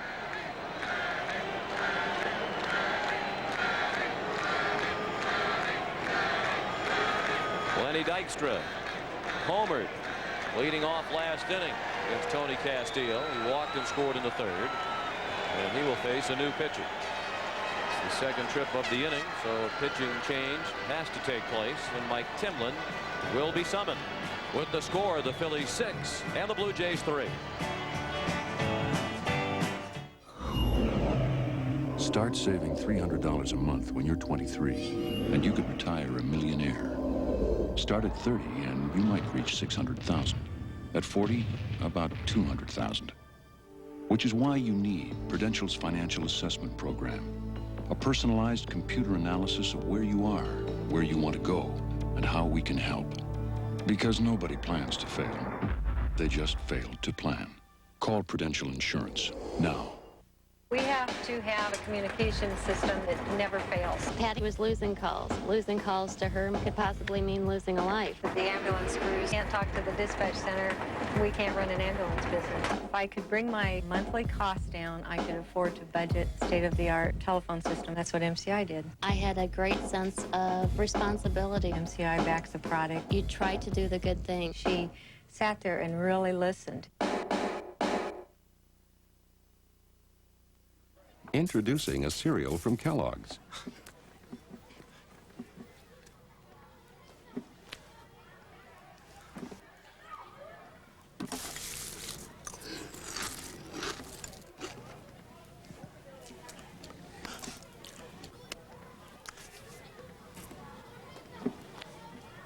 Kellogg's Corn Flakes.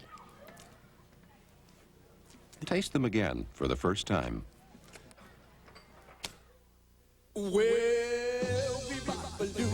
It seems Europeans have a passion for certain things, American. And one of them happens to be the reliable, efficient delivery of a certain American delivery company, UPS. Fact is, we've built the most comprehensive delivery network in Europe. So next time you need something shipped there, use the outfit Europeans find, well, so fashionable. UPS, the package delivery company more companies count on. CBS Sports coverage of Game 2 of the 1993 World Series is brought to you by Toyota and their full line of quality cars and trucks. Toyota, I love what you do for me. The Prudential, plan for retirement. Call Prudential Insurance now. Coors Light, reach for the silver bullet, the right beer now. And by Michelin, because so much is riding on your tires.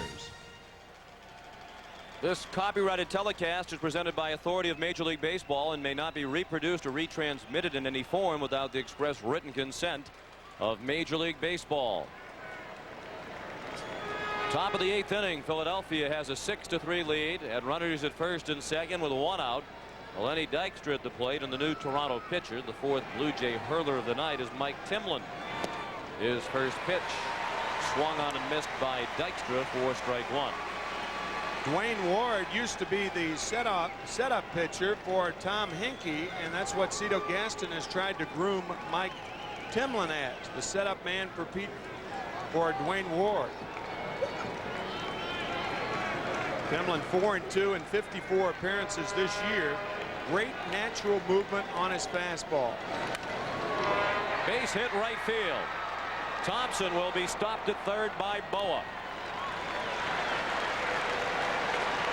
And the bases are loaded for Philadelphia. Lenny Dykstra has his second hit of the night, and he's on base for the 3rd time. Looked like Timlin got the sinker up. Most high sinkers catchers don't catch. That ball a BB to right field. So Dykstra now 2 for 4 with 2 consecutive hits, including a home run.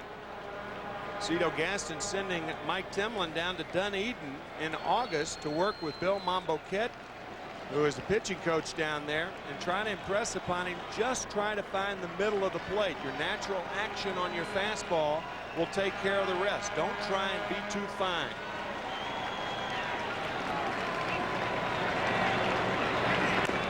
And that visit with Mamboquette paid dividends. Timlin pitched much better when he came back from the stint in the minors.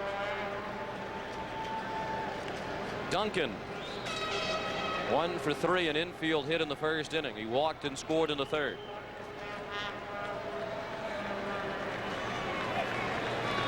Phillies at one time led by 5 at 5-0. They have a chance to break it open again, leading 6-3 with the bases loaded and 1 out. Duncan chased a bad ball, 0-2. The runner at third is Milt Thompson. He's running for Pete Incaviglia, who started the inning with a single. Evan Stocker is at second. He walked. Moved to second on the single by Lenny Dykstra, who stands at first. The 0-2 from Timlin. 1 ball and 2 strikes. 2 grand slams for Mariano Duncan during the regular season. The Phillies hit 8 as a team. One of those grand slams in the clincher versus Pittsburgh.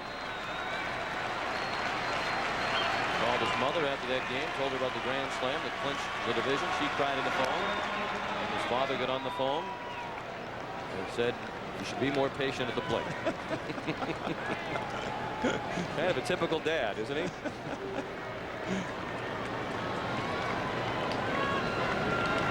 One and 2 the count.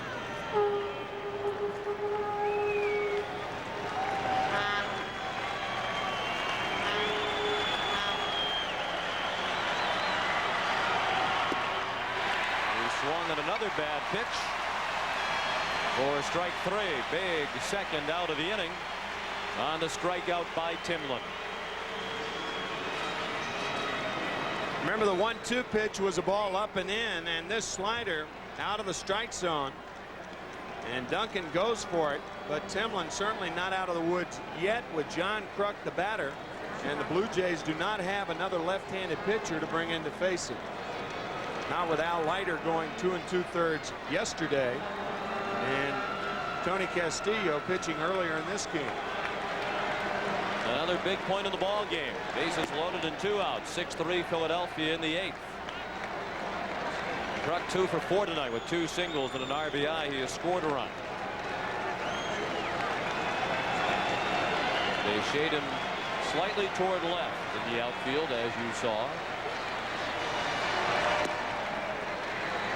Ball 2, 2-0. There should be a yellow light and a catcher's catching mitt in situations like this. 2-0 to a selective hitter with power. This is has caution sign written all over it. But he nipped the corner with it. Borderline pitch, called a strike, 2-1. Looked like it had the front part of the plate to Kruk. But a nasty pitch to John Kruk with a count 2 balls and no strikes.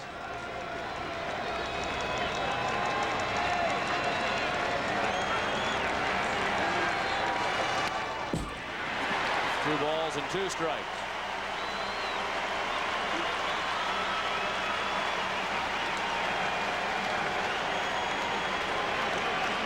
Bases loaded and 2 outs. Mike Timlin, who was on the mound when the Blue Jays wrapped up the World Series in Atlanta last year in Game 6. He fielded Otis Nixon's bunt and threw to first, and the celebration began across Canada.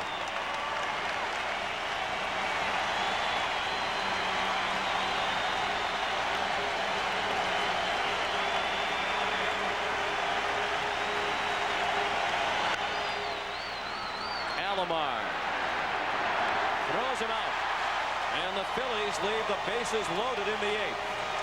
We go to the bottom of the 8th. 6-3 Philadelphia.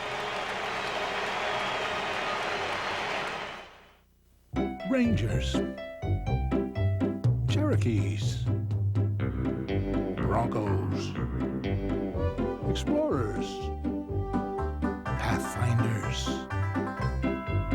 Blazers. Any pickup or 4x4, on-road or off. Introducing the tough new LTX Light Truck Series from Michelin. There is a sound you can hear above the music. The sound of German being spoken by those whose passion is to live life. In your town, America, and the world, Beck's, the #1 imported German beer. Since Toyota truck reliability and dependability are put to the test in America, Toyota said build them here, too. You know what? Most are. But the ultimate test is right here. Toyota 100,000-mile storage, over 60,000 of them, and more coming every day. Toyota trucks, the reliability's built in. Toyota trucks. You just gotta love them. There are so many people trying to figure so many ways to rip you off now that it's very hard by yourself to counter all these things. Citibank called one night at 7 o'clock. Apparently someone had bought 9 tickets to Vegas, gambled, and invited 9 of their best friends. That's why, you know, having somebody watch your back is good. Citibank realized that I'd not made those charges, and it got taken care of. It just makes you feel like you have an ally out there. Just a few of the many people who rely on the security of not just Visa, Citibank Visa. Double header. I'm hungry. That goes double for me. McDonald's, I'm the double. Thanks to McDonald's Double Plays, you can get 2 double cheeseburgers for $2 or 2 triple cheeseburgers for $3. What you want is what you get at McDonald's today.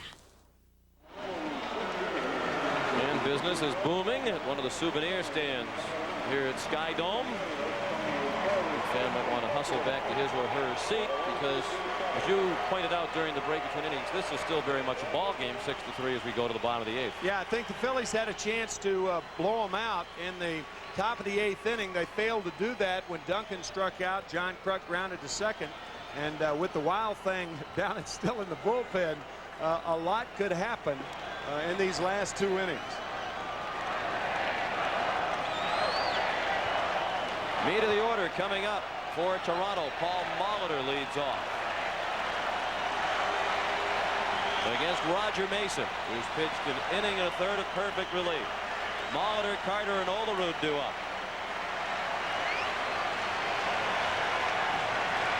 Mason's first pitch of the 8th. Strike one.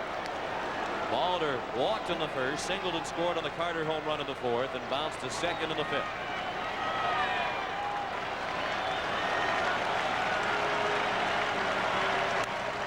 Well hit, fair ball down the left field line.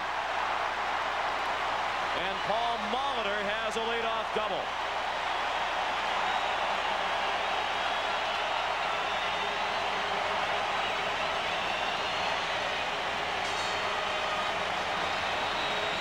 Second hit of the ball game for Molitor. He is so quick inside. He has very little trigger to his swing. A very quiet bat. But as Gene Tennis, the hitting instructor, says, his hips explode into the ball. Gene also saying he'd be surprised at how big the upper body is on Paul Molitor. He's at second with nobody out for Joe Carter. 6-3 Philadelphia in the 8th. John Olerud is on deck. Ball one, just outside. Mason had a bit of a long look in at Paul Runge, and Dalton held the ball for a second. It was a close pitch. 1 for 3 is Carter with the 2-run homer to left in the 4th inning off the starter Mulholland. Ball too high. And it might be approaching Wild Thing time for Philadelphia. Mitch Williams is warming up.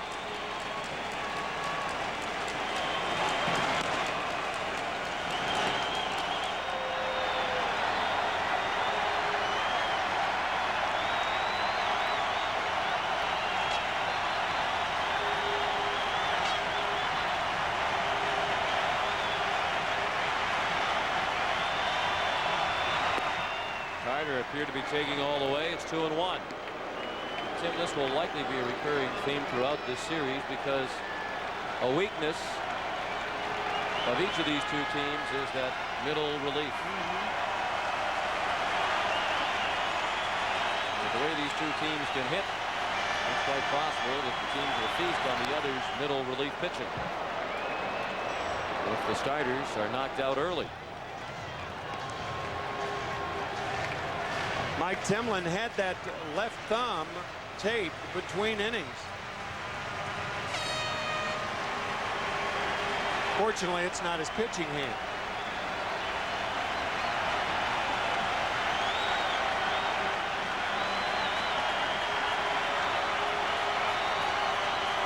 The 2-2 pitch, strike 3. Mason put the pitch exactly where he wanted to for the first out of the inning. Joe Carter thought it was outside, and it appeared to be outside. Sometimes you complain about a pitch, however, and you get the next one. Cito Gaston complaining before the game that there are a lot of catchers now that sit outside. They center the mitt on the body, and if the pitcher will hit the mitt, regardless of whether it's a strike or not, they get the pitch, and that appeared to be what happened then to Carter. Mitch Williams on after this.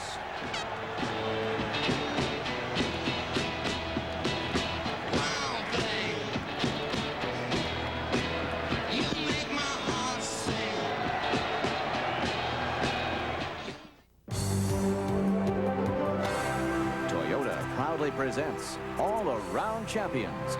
To some, a hero is a player who hits a game-winning home run in a World Series. To others, he's someone who gives his time to raise the spirits of children less fortunate. Ed Sprague is both. On and off the field, Ed's ability to put smiles on the faces of those who admire him is something quite special.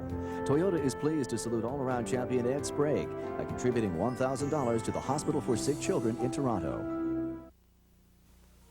About 65 miles south of the nearest stoplight, and 2 miles up in the Rocky Mountain sky, you'll find skier's heaven, also known as Telluride. The skiing's perfect and the views are even better. And whether you're going to extremes or just going for a lesson, don't go without your Visa card. Because at Telluride Ski Resort, they'll let you take the plunge But they won't take American Express. Visa, it's everywhere you want to be. Finally, there's a TV that proves technology can make our lives easier. A Magnavox TV with a precise color picture, smart windows which preview other channels, and the unique smart sound feature, which ensures your volume will stay at normal levels no matter what comes on. Magnavox is so smart, I didn't even have to show up for this commercial. Commercial. How'd I do? Great. You were great. The innovative TVs from Magnavox. Smart, very smart. Now, the most advanced motor oil in Quaker State history comes with the biggest rebate in Quaker State history. Get a $4.20 cashback rebate on new advanced formula Quaker State. That's $4.20 cash back. Hurry, see your Quaker State retailer before November 30th. People get so emotional. It's the biggest transaction of their life. They look to you for that help, and you just have to guide them through that process. People don't care how much you know until they know how much you care. Century 21, rated best at selling homes. Mitch Williams on to make his first appearance in the World Series. He was so much a part of the drama of the National League Championship Series. Appeared in 4 games and wound up with 2 wins and 2 saves. He's on to protect a 6-3 lead, and Jim Fregosi is looking to him to get 5 outs. Williams has pitched more than 1 inning only 4 times this year. That's out of 65 appearances. And he's entered a game with men on base in only 7 games. For obvious reasons, his wildness. John Olerud for 3 tonight. Hasn't had it out of the infield. Tying run in the on-deck circle. 6-3 Philadelphia in the 8th. And Williams' first pitch of all. Matter of fact, if Mitch Williams was royalty, that's how he would be described. His wildness.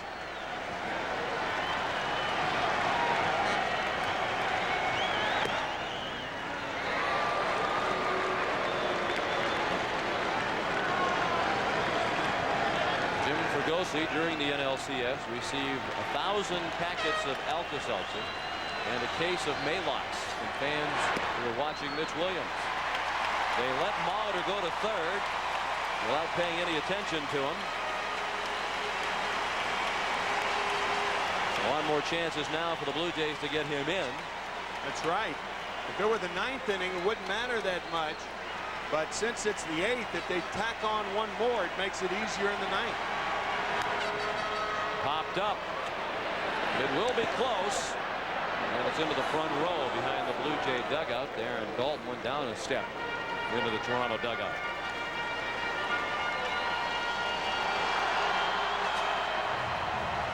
Looked like Darnell Coles was there to hold Dalton along with Cito Gaston and Gene Tennis.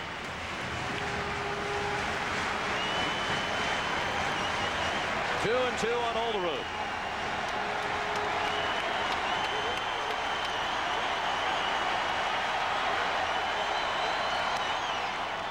He fouled 1 out of play.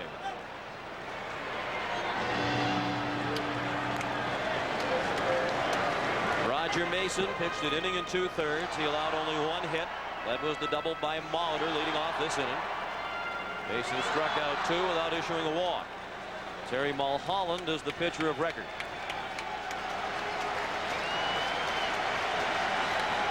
Olerud at the plate. Roberto Alomar is on deck. In the air and right. Molitor is tagging. Eisenreich the catch. And it's 6-4. So taking the base pays off for Molitor as he's in on the sacrifice fly by John Olerud.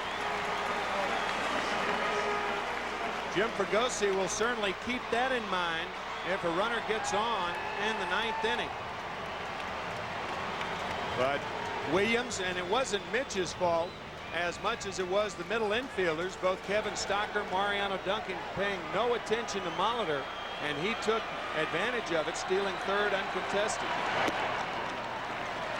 That run is charged for Roger Mason, so that's the first time he has been scored on in 9 career postseason appearances. 2 outs and the base is now empty. They did credit Molitor with a stolen base of third, even though the defense was indifferent. for his advancement. I think instead of indifferent, they were just careless. Williams, Stocker, and Duncan. Alomar 1 for 3. He singled and scored on the Fernandez double in the 6th.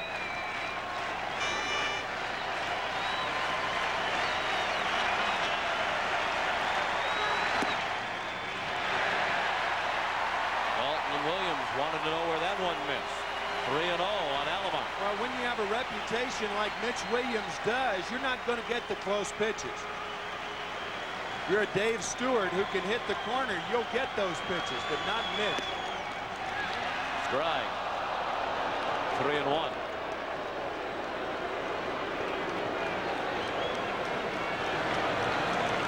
It's been said that Mitch Williams pitches as if his hair were on fire. Mitch has said that himself. That's right down the middle, 3-2. Mitch's case, it would be a big fire. It would be an inferno.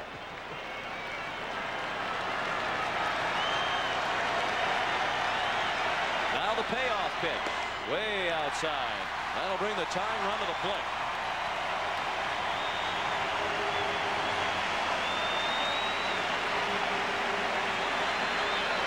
And Tony Fernandez will hit next. First, he'll have a visit from third base coach Nick Leyva, the former Philadelphia Philly manager.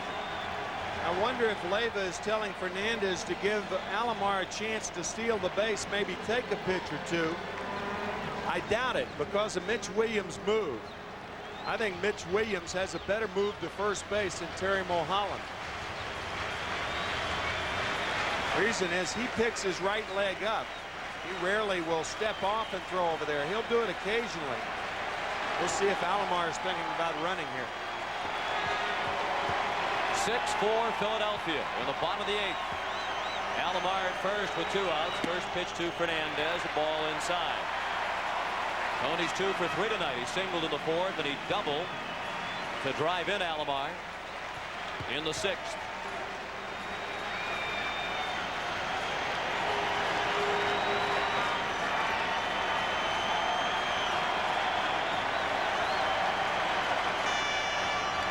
Alomar told us a couple of days ago that he has different keys to judging a pitcher's move. It depends on the pitcher. Sometimes it might be the hand, sometimes it's the leg, sometimes it might be the shoulder. The leg, as you noted, wouldn't give him much of a clue as he looks at Mitch Williams.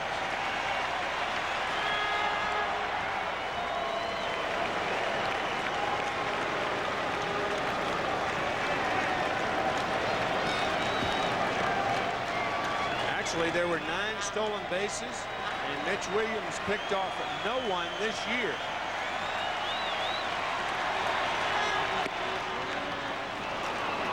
One and one on Fernandez.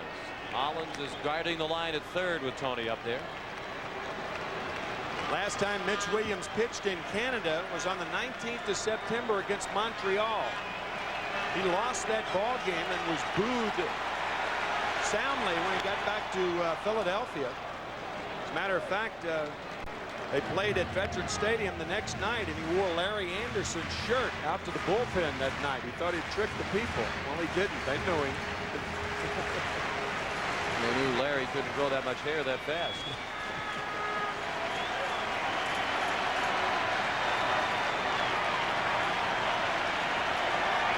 Alomar's running, and Fernandez punched it foul to the right.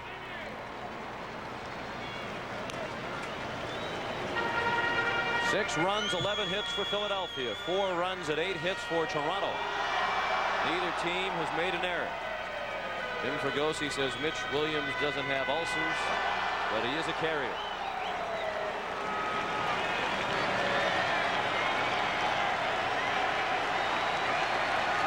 Very short lead and no movement by Alomar, and again the foul ball off the bat of Fernandez.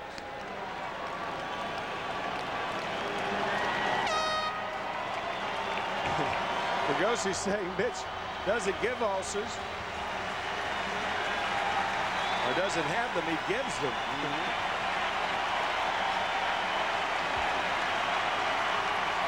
Better lead this time, and he's running again, and no throw. So that's the second uncontested stolen base in the inning.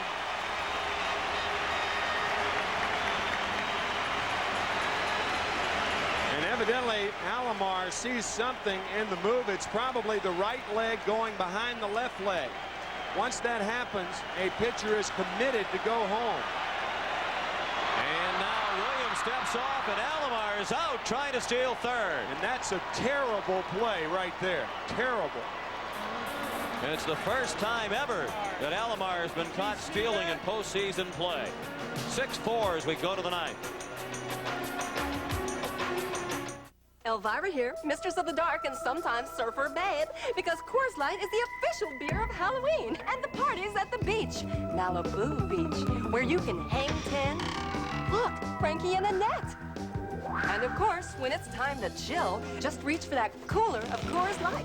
Aged ice cold, never frozen stiff. It's the right beer now for Halloween. Just look for the silver bullet smooth display and dig up your friends now for a party at the beach. Happy Halloween, dudes. This is the perfect time to try my new Polaroid Captiva. Smile!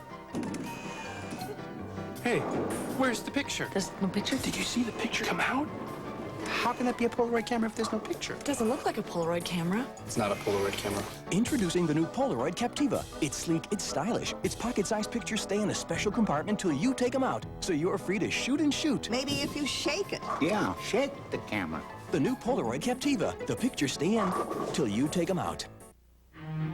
You are witnessing the creation of a new cold medicine with 2 medicines for cough and chest congestion. 60 milligrams of the leading non-drowsy decongestant for stuffy nose. And for fever and sore throat, 500 milligrams of the leading pain reliever. Introducing Sudafed Cold and Cough Liquid Caps. Not even a prescription medicine can give you more complete non-drowsy cold symptom relief. New Sudafed Cold and Cough Liquid Caps. Introducing one of the most visually distinct automobiles you've ever seen. If we show it to you now, you'll be so busy looking that you won't be listening, and you won't hear about its precision handling, sophisticated safety systems, and that it's the most technologically advanced Celica Toyota has ever created. Okay, now you can look. The all-new Celica. Watch out, it's coming. What's the worst day in a woman's life? When she's 30! Celebrate Corky's birthday. This party's going to be about as festive as an evening with Dr. Kevorkian. All new Murphy Brown, Monday. You can rename Mitch Williams, change his name from Wild Thing to Smart Thing. Under no circumstances can Roberto Alomar make this play. With 2 out, making the 3rd out at third base, being 2 runs down, and he is just not the player that you would expect to make a play like that. That was a terrible play on the part of Alomar.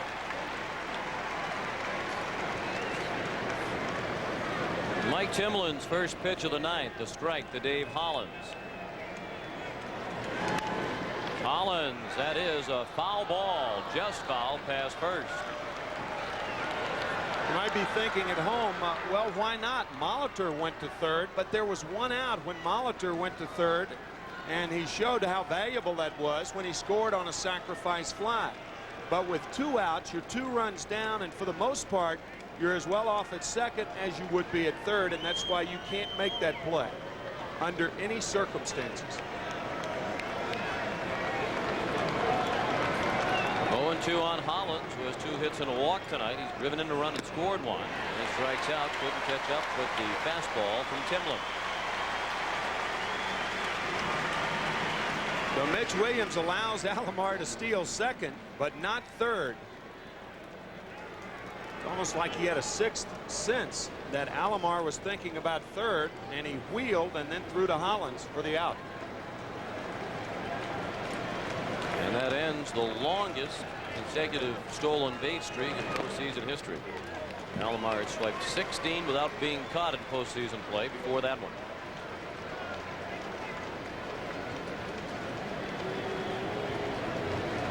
Aaron Dalton fouled the first one away. He's 0 for 4.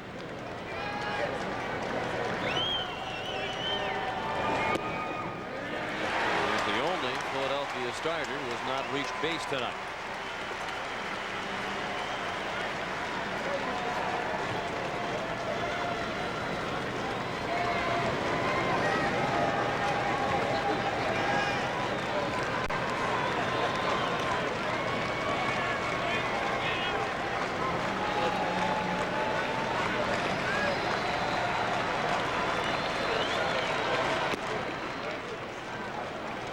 It was almost as though when Roberto Alomar slid into third, he knew he was out, and he cuts his eyes to Mitch Williams or up at Hollins, and then right to Nick Leyva, the third base coach.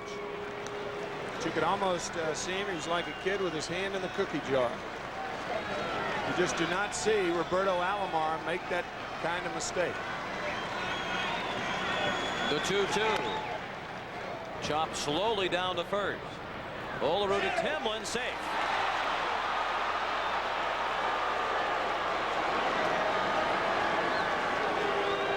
And Darren Daulton has a base hit. We have talked about Dalton's speed in this series. It's deceptive. Before his knee problems, he's had operations 6 times on his left knee. He could really run, but as you see, he clearly beats Timlin to the bag. Timlin slowed up for the ball, and that slowing up allowed Daulton to beat him by a shoelace. Good call by Mark Johnson of the American League, the first base umpire. And Jim Eisenreich looked at ball 1. Eisenreich owns the biggest hit in the ball game, the 3-run homer that put the finishing touches on the 5-run Philadelphia third. Phillies have only scored once since then. That was in the 7th on the leadoff home run by Dykstra. Down to third, scooped up nicely by Sprague. Alomar turns it. Pretty double play, 5-4-3, and it ends the inning. We go to the bottom of the 9th. Fernandez, Sprague, and Borders do up at 6-4 Philadelphia. Here you go. Try this. It's a new cereal. Ooh, granola. No, it's new. It's granola. Great crunchy granola. Bob, it's more than granola. It's granola with a B, like your name. Ah, but that taste, those crunchy golden clusters baked with a touch of honey. And look, raisins. But it's got fiber from bran. Oh, I get it. Bran granola. Branola with a B. Like my name. Bob. New low-fat post-granola cereal. Original or with raisins. More than granola. Branola. More Americans trust Napa for everything they need to keep their vehicles running and to help them save, too. Pick up these halogen headlights as low as $4.99. Napa antifreeze is just $1.99 after rebate. And this Napa power battery is only $29.99 after rebate. So run into your nearest Napa Auto Parts store today. We keep America running. We keep America running.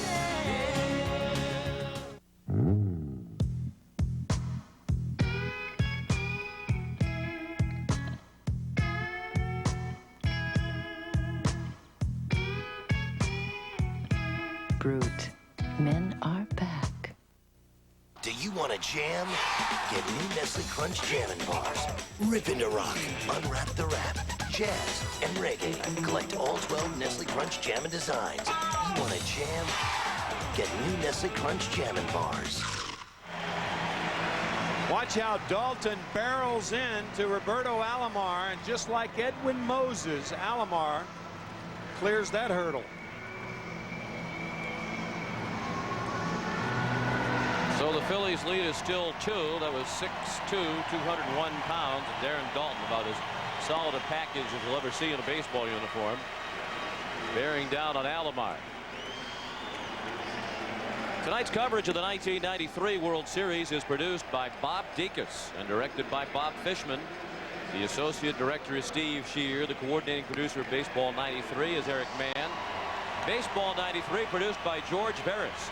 The senior producer of CBS Sports is Ed Gorin, and the executive, no N in that word last time we checked, in charge of production is Rick Gentile. Jim Fregosi has Kim Batiste in the game at third as a defensive replacement for Dave Hollins. Bill Conlon, longtime sports columnist for the Philadelphia Daily News, had a great term to describe Kim Batiste. He called him the Mitch Williams of excrement. Seems to be plenty of action when he's involved in the postseason. Kim says, I sit down until 10. Of course, it's until 12 tonight, 12 Yes. Eastern time, 10 Rocky Mountain time. Yes. This game is approached and reached now the 3.5-hour mark. Last night was 3:27. Mitch Williams pitching with a 2-run lead in the bottom of the ninth. Tony Fernandez leads off. Bottom third of the order. Fernandez, Sprague, and Borders due up. It's Fernandez, who is at the plate with a chance to tie the game with a home run for Cito Gaston last inning. But Alomar was thrown out trying to steal third. Grabbed at his knee, but the pitch didn't hit him. 2-0. Came awfully close to hitting Fernandez, but he backs away in time. 2-0. Ball 3.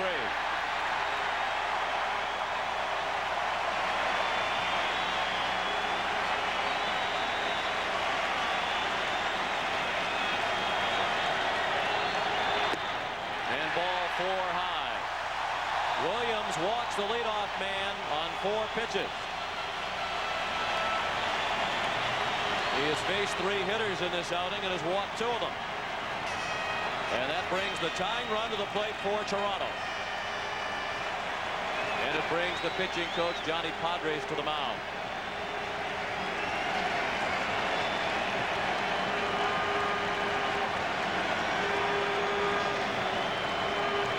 The Blue Jays have come back to win 3 postseason games that they trailed in after 8 innings.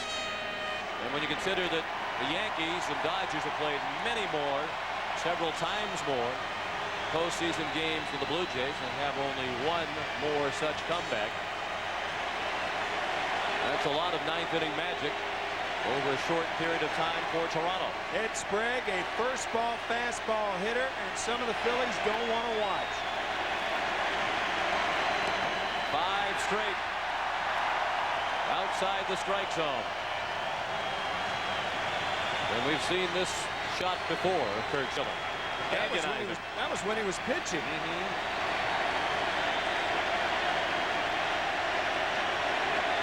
Tying run at the plate, 6-4 Philadelphia in the bottom of the 9th. And finally a strike over the inside slice. Sprague's over 3 tonight. Larry Anderson is warming up in the Phillies bullpen.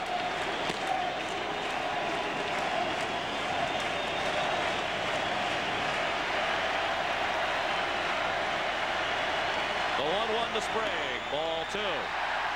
Most of the pitches here in the 9th haven't been close. Fernandez being held on by Kruk.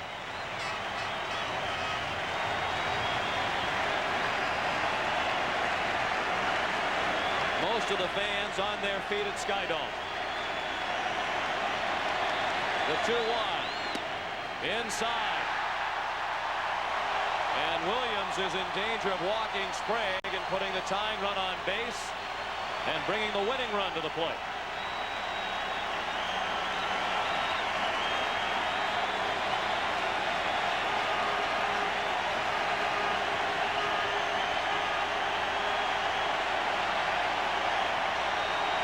The 3-1 pitch. Strike at the knees.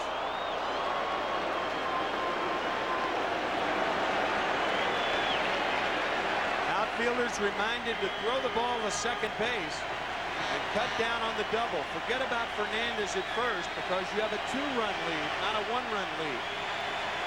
And as such, the outfielders are playing very deep. A payoff pitch down to third. Batiste to second for 1. Back to first, not in time. And Kim Batiste came very close to another postseason error. That was a low throw, and Duncan did a great job to catch it and get the out. He nearly turned it into 2. The first 2 ground balls he received, he bobbled. Or at least the first one he threw away, the second one he bobbled, and this one he throws away low. But Duncan comes up with a remarkable play in the dirt, on the bag, and throws to first from 1 knee. Watch the play Duncan makes. From 1 knee, tries to complete the double play. Alfredo Griffin has come on as a pinch runner for Ed Sprague. Tying run still at the plate. 1 out of the 9th. Pat Borders looked at a strike. Borders single to right in the 3rd.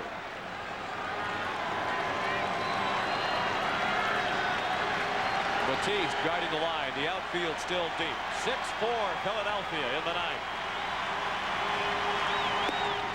A ball outside. Jim Fregosi has said several times, late inning defense is the most thankless job in baseball. You're expected to make all the plays, and if you don't, you're a goat. Tim Batiste has said over and over again, I want them to keep hitting the ball to me.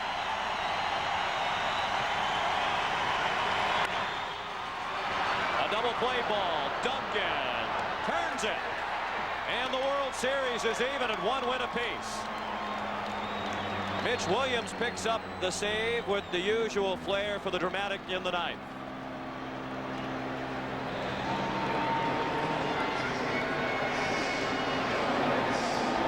The final score, 6-4 Philadelphia. Will return to Sky Dome after this message and a word from your local station.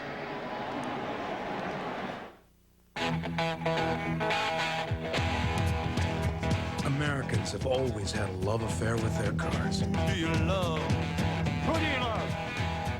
Yeah, who do you love? And when it comes to plugs and filters, we guarantee to keep that spark going for a long, long time.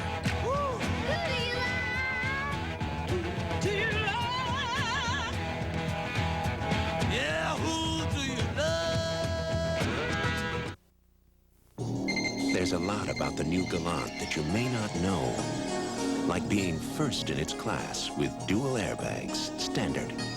In fact, after Automobile Magazine scrutinized the all-new Galant, it said it may be the most car per dollar in its class. A class, we might add, that includes Accord and Camry. The all-new 1994 Mitsubishi Galant. Lease a new Galant S now for just $1,000 down and $199 a month. Are you power hungry? Then you better hurry to your local Jeep and Eagle dealer's year-end clearance, because the 93 four-wheel drive Jeep Grand Cherokees are available with a V8 engine at no extra charge. This is your best chance to get a Grand Cherokee with a 220 horsepower V8, 6,500 pound towing capacity, and standard driver's side airbag at huge savings. But you'd better act fast, because when these powerful V8s are gone, so are these powerful savings.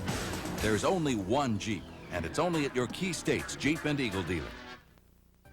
What TV can do to kids. And General Norman Schwarzkopf sends a new herd into the field. Tomorrow on CBS This Morning with Harry Smith and Paula Zahn. The Phillies and Blue Jays head to Toronto with the World Series tied at 1 win apiece following tonight's 6-4 Philadelphia victory. The Chevrolet player of the game is Jim Eisenreich. He had the big 3-run homer that put the finishing touches on the 5-run Philadelphia third. Chevrolet will donate $1,000 in the name of Jim Eisenreich to the Special Olympics. Now let's head to the field where Jim Gray is standing by with another star of the night for Philadelphia, Lenny Dykstra. Jim?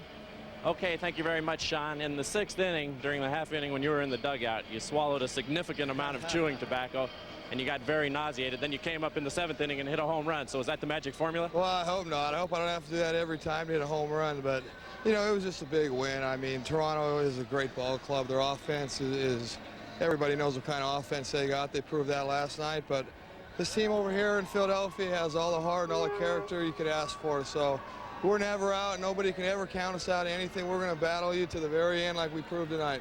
You got 3 coming up in Philadelphia. Do you plan to come back here to Toronto? Well, I hope not. I hope we can do it in front of our home fans. But Toronto is a great club. I mean, you take what you can get. But I'm looking forward to going home. I'm looking forward to playing in front of the fans in Philadelphia because they have supported us great all year. And I'm a happy human right now. Congratulations, Lenny. Thank you very much. Let's go back upstairs to Sean.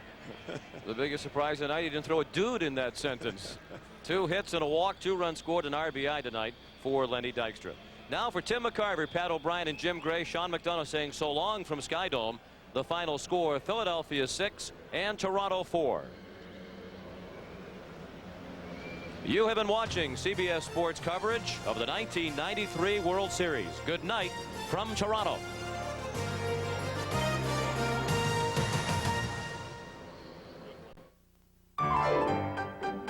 The great masters defined civilization in Europe. Now we're defining it on the way there. United Airlines' renowned international service to 15 cities all across Europe. Come fly the airline that's uniting the world. Come fly the friendly skies.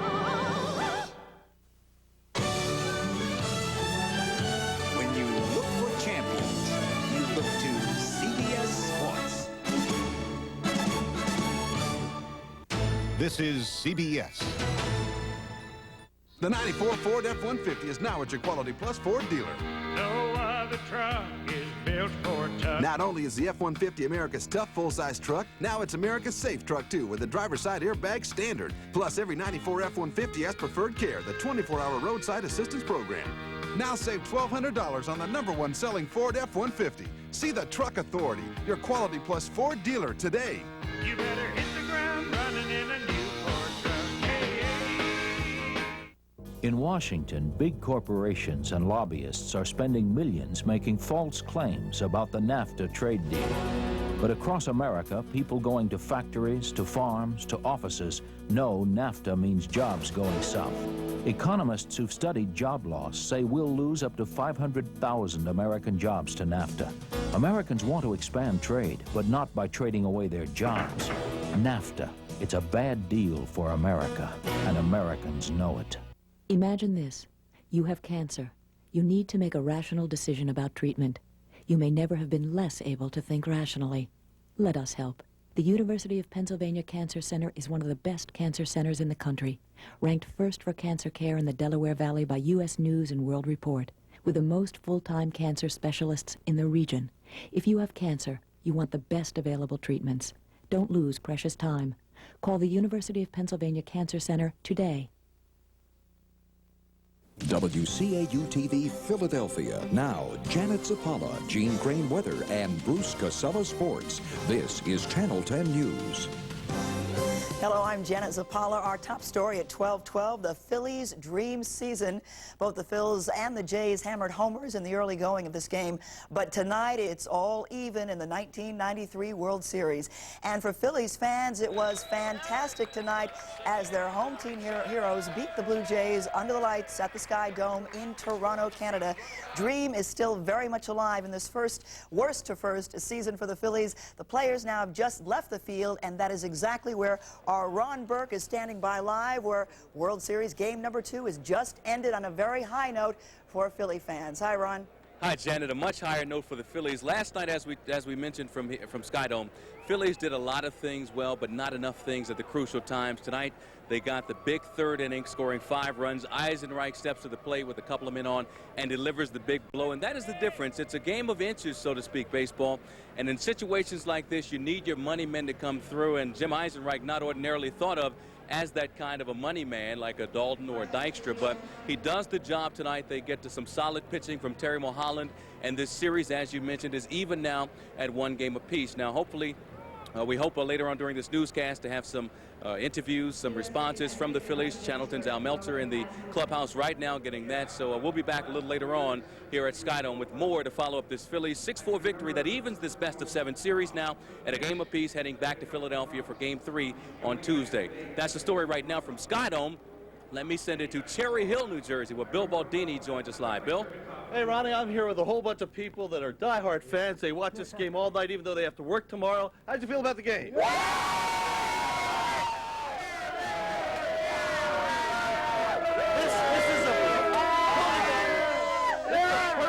To watch the game because it's called Red Hot and Blue. The insignia is 2 pigs. This look like John Kruk and Pete Incaviglia here. Absolutely perfect.